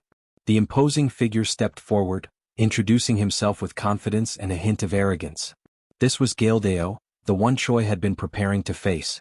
As soon as the hero caught a glimpse of Galdeo's stats, an imposing power level of 162,730, he found himself stunned. The sheer magnitude of strength displayed before him far exceeded his expectations. This wasn't just a strong opponent, this was a genuine powerhouse. The realization drew a comparison in Choi's mind. He couldn't help but recall Taylor, the enemy hero whose raw power had proven incredibly difficult for both him and Rogers in a previous battle. It was a grueling confrontation, one that tested their limits. Now, standing before Galdeo, Choi couldn't help but question whether he had the strength to emerge victorious on his own. Before he had the chance to assess his surroundings or think of a strategy, Galdeo made the first move. With a snap of command, he unleashed his hellhounds. The monstrous beasts lunged forward with ferocity, aiming directly for Choi and Abelson. Reacting instinctively, Choi placed himself between the Saint and the oncoming danger. Snarls and growls filled the air as the hellhounds sank their teeth into him from every direction. The pain was sharp, but he stood firm, shielding Abelson from harm. Gildeo, observing with malicious satisfaction, claimed that he had successfully restrained the hero. He began charging what appeared to be one of his most devastating attacks, boasting that this would end the battle swiftly and leave nothing of the hero behind. However, just as he prepared to strike, Choi interrupted. His voice rang out with firm resolve. He stated that the hound's bites were insignificant, their power greatly exaggerated. As their fangs pressed against his skin, he felt nothing, not even a scratch. With that, he activated his transformation, a blinding surge of energy engulfing him as his body pulsed with raw force. In an instant he ascended directly to level 3. The sudden shift in power stunned everyone. The hellhounds, sensing the danger, instinctively backed away. Gildeo himself was caught off guard, his confidence visibly shaken. But Choi gave no pause. Wasting no time, he darted forward, his speed immense, his body a blur as he charged at the commander with everything he had. Then, with a thunderous impact, Choi's fist collided with Gildeo. The strike reverberated through the air like a shockwave. The confrontation had officially begun, a direct clash of strength. Gildeo snarled, claiming once again that he possessed the finest technology on the entire continent, and that there existed no reality in which he would be bested by a mere human. Fueled by pride and desperation, he shouted for his entire army to converge on the battlefield. The ground trembled as more enemies approached. Abelson, who had remained in the rear, now sensed the danger escalating. Her eyes widened as she witnessed the arrival of the chimeras, grotesque, powerful creatures bred for war. The threat level rose dramatically. In a moment of resolve, she dropped to her knees and began chanting. She focused all of her divine energy into a single incantation, trying to delay or, if possible, repel the monstrous advance. Within moments, the battlefield was illuminated by an immense explosion of sacred energy. Her power surged across the terrain like a tidal wave of light, radiating from her in every direction. The brilliance of the spell could be seen from every corner of the Black Fortress. It was an awe-inspiring sight. But Choi's admiration was quickly replaced with concern. He knew the toll such a spell would take. Abelson, breathing heavily, confirmed that she wouldn't be able to keep going. She had used everything she could muster to deliver a single blast. Her energy had now been spent like a sacred cannon shot. That was all she could give. But it was enough. With newfound vigor, Choi turned his attention fully to Gildeo. Channeling his strength and determination, he began to overwhelm his foe. With a fierce cry, he tore one of the mechanical arms from the commander's armored suit, ripping it free with a sound of screeching metal. Gildeo's expression contorted into one of fear. The commander, once so proud and composed, was now frightened. He couldn't understand how a human could possess such overwhelming power. But Choi didn't allow him time to process. Without hesitation, the hero surged forward once more, gathering all his strength into a single devastating blow aimed directly at the buoy that protected Gildeo's head. The punch landed with tremendous force. Metal cracked and shattered. The buoy split apart entirely, and the impact transferred directly into the commander's body, sending a tremor through him. It was a finishing blow, one that left no room for recovery. With that, the enemy is finally defeated, falling to the ground with a dull impact that echoed through the battlefield, and Choi finds himself unexpectedly disappointed with his rival's overall performance. He tilts his head slightly, observing the fallen enemy with a look of contemplation, questioning whether this individual truly carried the weight and responsibility of a commander. His tone inwardly is skeptical, claiming that the man wasn't all that impressive, at least not compared to the challenge he had imagined. However, as the adrenaline begins to settle, he starts to reconsider his initial conclusion. Perhaps Gildeo wasn't necessarily weak. Maybe, just maybe, the reason this fight felt underwhelming was because Choi himself had grown far too powerful. He reflects on his journey up until this point, training alongside warriors of immense strength, facing trials that demanded the absolute peak of his endurance.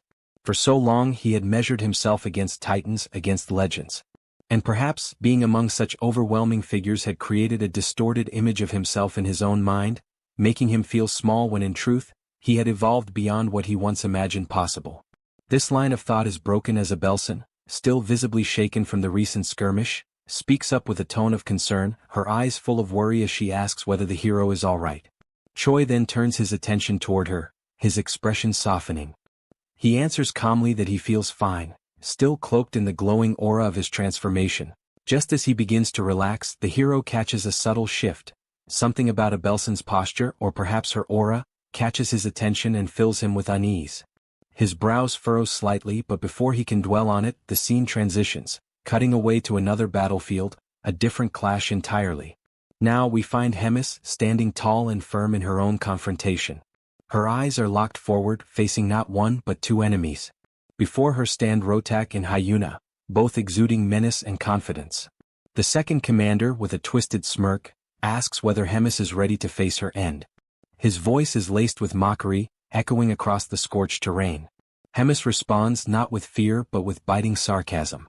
Her words drip with irony as she mocks their excessive preparation, noting with theatrical dread that they even saw fit to bring the fourth commander just to take her down. The absurdity of it almost amuses her, and she scoffs at what she calls cowardice taken to an entirely new level. But Rotak remains unfazed, dismissing her words with cold indifference. He makes it clear that he doesn't care what Hemis calls him, coward, weakling, dishonorable, it makes no difference. What matters is the result. And for him there is only one conclusion to this battle: her destruction. Not only that, but surpassing her as a warrior and burying her legacy in the ruins of this battlefield. With unwavering resolve, Rotak steps forward, his presence growing more intense, and prepares himself for the clash that is about to begin. Rotak then turns to Hyuna and asks if she is fully prepared and truly ready to begin the decisive battle that will at last bring an end to Hemis's reign. Hyuna reacts to his question with a sinister, almost mocking smile and a sharp, scornful gaze, as if she cannot fathom how naive and foolish Rotak has been all this time. She tilts her head slightly, her eyes glinting with mischief, and then, dripping with heavy sarcasm, she slowly and deliberately responds that she won't be able to join in because, all of a sudden, she felt an overwhelming, uncontrollable hunger deep in her core. She repeats this ironically several times, emphasizing the absurdity of her excuse, which only leaves Rotak utterly baffled and thrown off balance. Rotak, unable to contain his irritation, demands to know exactly what kind of nonsense and ridiculous excuses Hyuna is babbling about at such a critical moment. But Hyuna remains calm and composed, lightly waving her hand as she casually replies that Rotak and Hemis can go ahead and have all the fun and excitement on their own. She declares that she will be heading home instead to prepare and savor a delicious bowl of steaming hot ramen, almost as if nothing important were happening at all. Before finally turning to leave, Hyuna dramatically points her finger at Hemis and states that she has one final thing to announce before she makes her exit. It is then revealed that from the very moment Rotak first reached out to Hyuna with his plan, she had already secretly decided to betray the Demon King's army and side with Hemis instead, merely pretending and acting as if she were joining Rotaka's orchestrated attack. In exchange for taking Hemis's side, Hyuna asked for one favor in return: that all the endless disputes and conflicts between her and Hemis come to a final conclusion. With that agreement in place, Hyuna bids a rather casual and carefree farewell and walks away, leaving Hemis to focus entirely on Rotak. As Hemis turns her full attention to Rotak, she mocks him mercilessly, sarcastically asking if perhaps he has been abandoned and left behind by his strongest and most trusted ally, which stings Rotak deeply and fills him with rage. At that moment, Rotak finally begins to understand what had been obvious from the very start and demands that Hemis confirm the truth directly, whether she and Hyuna had truly conspired together to deceive and betray him. Hemis, calm and serene, gently affirms that Rotaka's guess is indeed correct. Hyuna had switched sides the very instant she learned of Rotaka's true plan, and because of this betrayal, Hemis had known every intricate detail of his schemes from the start. At last, Hemis, wearing a more peaceful expression on her face, decides to ask Rotak if even after everything that has happened, he still insists on moving forward with his foolish plan. Despite the shocking situation and betrayal, Rotak, seething with anger at what he perceives as Hemis's pity and condescension, activates a strange, hidden device embedded deep in his chest. While doing so, he fiercely declares that nothing else matters anymore and that he will finish this no matter the cost. By activating the device, he begins to generate a strange, complex technological armor that wraps and twists tightly around his arm, emitting a dark, ominous crimson energy that fully envelopes him and finalizes his transformation.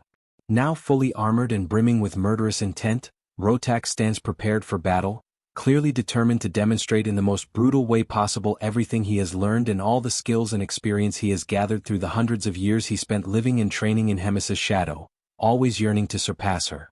Meanwhile, back with Choi, it is revealed that the moment he noticed a figure was actually the moment Hyuna approached him, leaving him shocked and completely caught off guard to see her there.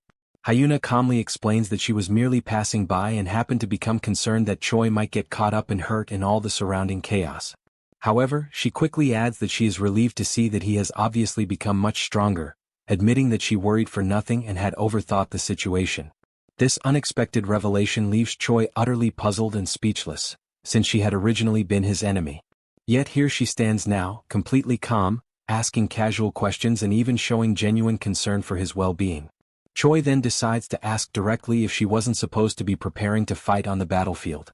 Hyuna answers without hesitation that she was sent by Hemis under strict orders to stay out of any combat or direct confrontation, so she decided to simply watch from a safe distance instead. Realizing that Hyuna was faithfully following Hemis's instructions, Choi then decides to ask who she believes will emerge victorious in this critical fight. Hyuna, looking thoughtful, declares that she is truly impressed by how well-prepared and determined Rotak is for this battle. However, she calmly adds that she knows with complete certainty that Hemis is infinitely superior to any power or strategy Rotak could have possibly brought with him into the fight. As the battle ignites, several blazing energy spheres are launched directly toward Hemis, who merely stands still, patiently waiting in total composure as all of Rotak's attacks hurtle toward her. Seeing Hemis's unwavering, passive stance, Rotak grows increasingly frustrated and loudly questions why she refuses to retaliate, demanding that she take this seriously and treat it as a true fight.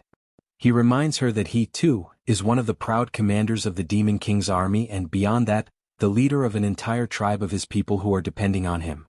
Realizing that Hemis's unwavering stance would not change no matter what he said or did, Rotak decided to channel every last drop of his energy to the absolute limit, gathering all the strength he had accumulated through countless years of struggle and pain to strike at his opponent with everything he had left. Hemis, still calm and composed as if nothing in the world could shake her, questioned out loud why she should even bother to counterattack or treat this as a real battle. In her mind, it was pointless, since regardless of any effort Rotak might make, she already knew with absolute certainty and unshakable confidence that she would ultimately emerge as the sole and undeniable victor.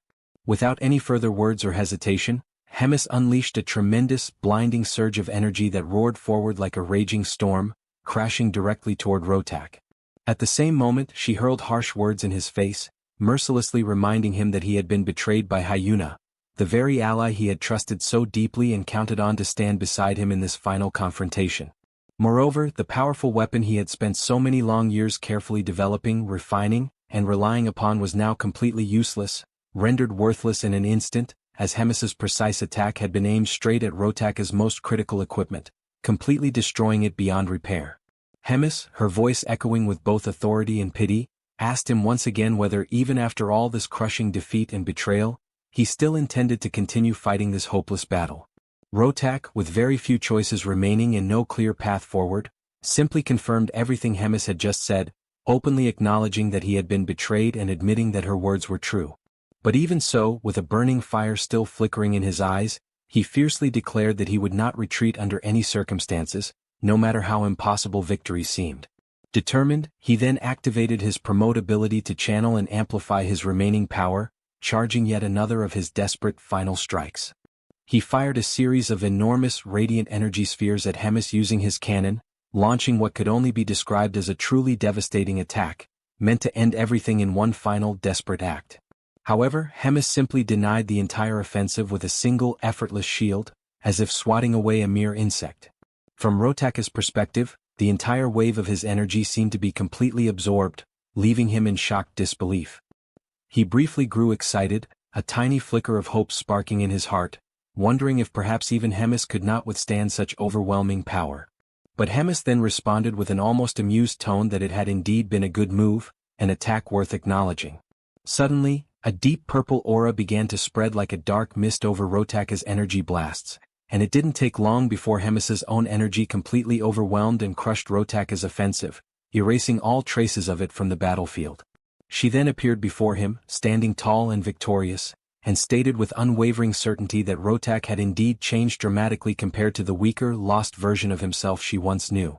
She even admitted that he had genuinely improved and grown stronger over the years. Nevertheless, Hemis firmly announced that it was now her turn to strike, and there would be no mercy. With a chilling grace, she slowly licked one of her fingers, her eyes locked on Rotak, and then pointed it directly at him, activating her formidable ability. Countless black claws suddenly materialized and surged forward like a pack of ravenous beasts, advancing rapidly toward Rotak with lethal intent. Rotak quickly recognized the immense danger of Hemis's conjured technique, and in an instant, all the fierce determination he had gathered was replaced by pure, paralyzing terror. He stood frozen in place, unable to react, helplessly waiting for the swarm of claws to reach him. It didn't take long before he was completely caught, wrapped up and immobilized by the relentless claws. The assault quickly intensified, growing ever more savage and merciless. With overwhelming ferocity, Rotaka's limbs were torn and separated from his body, leaving only the trembling, weakened torso of someone who had come so determined to eradicate Hemis and her people. Knowing his end had finally arrived, Rotak decided to use the last remaining moments of his life to ask something of the woman who had once been his beloved mentor.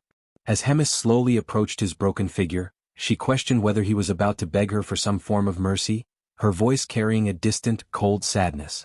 Rotak then asked, with his last flickering strength, whether she still saw him as weak, useless, and pathetic, recalling his entire painful journey.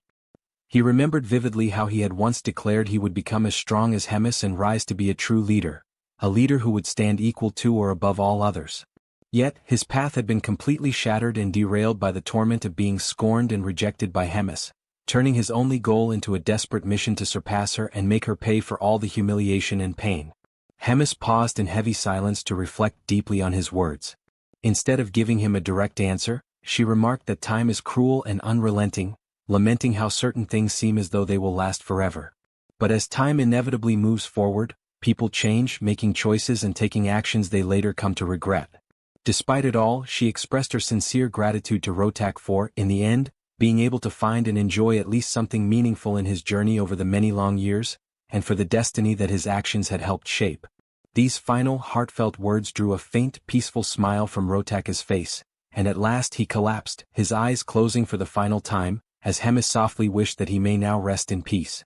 The scene slowly transitions to the crumbling remains of the Black Fortress. Once a formidable stronghold, the structure now teeters on the edge of collapse. Its towering walls are scarred with deep cracks, and dust drifts from the ceilings with every minor tremor. The air is heavy, stale with age and decay. In the heart of this battered ruin, a tense meeting unfolds between Hemis, Choi, and Riedrun. The topic at hand is the inevitable. The fortress can no longer serve as their base of operations. Then comes the announcement, sharp and unexpected. Hemis informs them that they are preparing to relocate. The news lands like a thunderclap, catching the others off guard and momentarily silencing the room. Hemis, ever composed, elaborates on her decision. She states firmly that no matter how many repairs are attempted, no matter the effort poured into rebuilding, the fortress will remain fundamentally broken. Its integrity, both physical and symbolic, has been compromised beyond saving. Riedrun and Choi listen intently.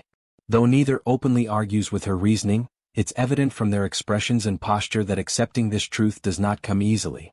Breaking the silence, Riedrun asks where they will go, what destination awaits the entire Third Command.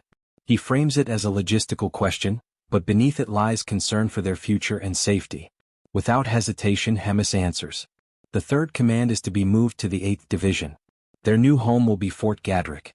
The declaration lands heavily. Riedrun begins to object, perhaps to voice doubts or propose alternatives, but Hemis immediately shuts him down. Her tone is sharp but resolute. Her mind is already made up. She orders him to write a letter demanding the evacuation of the current commander of Fort Gadrick, making it clear the fort will now belong to them. With no room left for discussion, Choi and Riedrun exit the chamber. As they walk through the deteriorating corridors of the fortress, Riedrun falls into uneasy silence. In his mind, questions swirl. Of all the divisions, of all the fortresses available, why had she chosen the 8th? What could possibly be going through Hemis's mind? Noticing his companion's troubled expression, Choi finally speaks. He asks what it is about the 8th Division that's causing such worry. Riedrun responds after a pause. He explains that Fort Gadrick isn't just any fortress, it is the one closest to the forward outposts maintained by the human forces. In short, it is the closest thing they have to a frontline base. A dangerous, volatile position. Choi's face hardens as the implication sinks in. It's a deadly place to be stationed. And yet, he reasons, if the fort has survived this long under such pressure, then surely the one commanding it must be highly capable. Riedrun disagrees, shaking his head. He reminds Choi of Fort Hemron. The reference seems to confuse him, which visibly irritates Riedrun. That's where they first met, he says with a touch of frustration. He recalls the fierce battle that forced the command to retreat, an unforgettable moment of loss and tension. He goes on to remind Choi that Grat had been the commander of that division during those days. Choi then asks how they managed to deal with Hemis's wrath in the aftermath of the defeat. Riedrun answers soberly. Amid the chaos, Grat had somehow managed to protect Fort Gadrick, his personal base of operations. Choi gives a brief nod, commenting that Grat must be someone who knows how to protect what's his. But Riedrun doesn't agree outright. Instead he responds carefully. Perhaps Grat truly defended it with skill, or perhaps he resorted to some other method. It's impossible to say for certain. The scene shifts to Fort Gadrick itself. Grat, seated in a dimly lit office, finishes reading Riedrun's letter. The veins on his temple twitch as his hand curls into a fist. Without warning, he slams it onto the table with a loud crack, shouting Riedrun's name in fury. The arrogance of the message enrages him. The order is clear. He is to evacuate the fort so that it can be claimed by Hemis's third command. The insult stings. He mutters bitterly under his breath, calling Hemis an old witch, and questioning what her true intentions could possibly be. Despite his outrage, Grat knows there is no escaping this order. Still, something in his expression suggests he is not finished. He stalls briefly, then reaches toward a communication orb nearby. With practiced hands he activates it, initiating a magical connection. Once it stabilizes, he announces himself.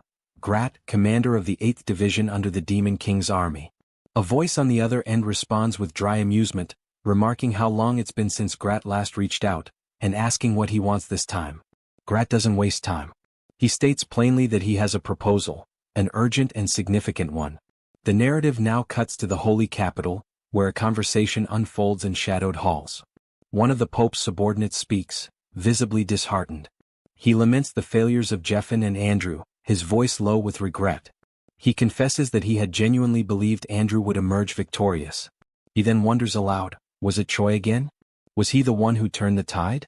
The man with the monocle confirms it without hesitation. He adds that Choi's progress is unlike anything they've ever seen. His power is rising far too quickly. It's a pattern that's now beginning to alarm the Pope himself. The advisor then suggests perhaps it would be wiser to deal with Choi later, to shift their focus for now toward resolving the situation with the Drajan Empire. After all, he says, despite everything, Choi is just one man. But the Pope rejects that reasoning. If Choi were merely a regular citizen, then perhaps yes, he could be ignored. But he is not. He is a hero. And that changes everything. The Pope then scolds the monocled man for brushing things aside so easily. He accuses him of failing to grasp the true nature of what a hero is, and more importantly what a hero can become. Such a decision would be incredibly dangerous and entirely indefensible, especially coming from someone in a position of such authority. The weight of such recklessness could ripple across kingdoms. The Pope, solemn and commanding, stresses the urgency of neutralizing this threat before it spreads, before it digs deep into the heart of the sacred capital itself and poisons everything from within. Turning to his aide, he asks in a quiet but heavy tone whether there has been any further communication from the spy embedded within enemy lines. The man confirms that there has. He reports that a message just arrived. According to the spy, a surprising offer was made. Support has been promised to completely wipe out all major enemy targets in a single decisive strike. Hearing this, the Pope falls silent for a moment. The offer is shocking. Completely unforeseen. Such a bold proposal leaves him visibly stunned. He narrows his gaze and, in a hushed voice, wonders aloud how the spy could even hope to carry out such a sweeping, ambitious mission. The man elaborates further. The 3rd Command is preparing to relocate. Their new destination is Fort Gadrick. The intention is clear. They seek to claim the fortress as their own and establish it as a new operational base. The suggestion is that something much larger may be unfolding there, some plan already in motion. As the room grows tenser, the Pope raises another question. If this proposal had already existed, why was it not brought up sooner? The response from the advisor is direct but uneasy. Grat had attached conditions so severe that they seemed impossible to fulfill. 10,000 sacrificial offerings. The strategic recall of support posts scattered across multiple fronts. And a non-aggression pact spanning 5 years. The monocled man hesitates as he says it, his voice tinged with disbelief. The demands, in both number and scope, are immense. perhaps even unreasonable. The Pope considers this. Then, calmly but with precision, he asks what Grat's true motives might be. Why place such a steep price on this deal? The advisor takes a breath and then answers. He's heard whispers that the second command seat has been vacated, the result of internal strife, specifically tied to Hemis's elimination of Rotak. With such a power vacuum, Grat might see a chance to ascend, to claim that seat for himself. And to do so, he may be attempting to manipulate the fragile balance between Hemis and the Demon King. The Pope ponders this out loud. 10,000 sacrifices, and perhaps more than just bodies, maybe land as well. A territorial gain masked beneath political strategy. But the monocled advisor responds carefully. It's not the land that's troubling, he says, it's the staggering demand for sacrifices. That level of loss could shake even the strongest foundations of the empire. The Pope then wonders aloud, why is Grat, of all people, seeking so many resources and services from within the empire's reach? Before another answer can come, the Pope rises slightly from his seat and delivers his verdict. With a voice of finality, he commands that the agreement be accepted. His conviction takes the advisor by surprise. The firmness in the Pope's decision is unshakable. The Pope begins to explain his reasoning. This might be the only opportunity they'll ever have to crush every looming threat in one bold stroke. To sever the heads of every rival in a single campaign. Even more crucially, this arrangement could elevate their spy into a vital, strategic position within the very core of the Demon King's army. And that, above all else, is an advantage they cannot afford to lose. No matter the cost. Be it 10,000, 100,000, or even 1,000,000 sacrifices. However, the Pope warns, such a scale demands meticulous planning. Every step must be executed flawlessly. The margin for error is now non-existent. No further failures will be tolerated. With that, the Pope issues his final order. Summon the legendary warriors of every region. The time has come. Every blade, every spell, every oath must be prepared, for the final battle is about to begin. If you enjoyed this video, don't forget to give it a thumbs up, it really helps. And for more content like this, make sure to subscribe and hit the notification bell so you don't miss any updates. Let me know in the comments if you'd like to see another part. I'd love to hear your thoughts. See you next time. Bye-bye.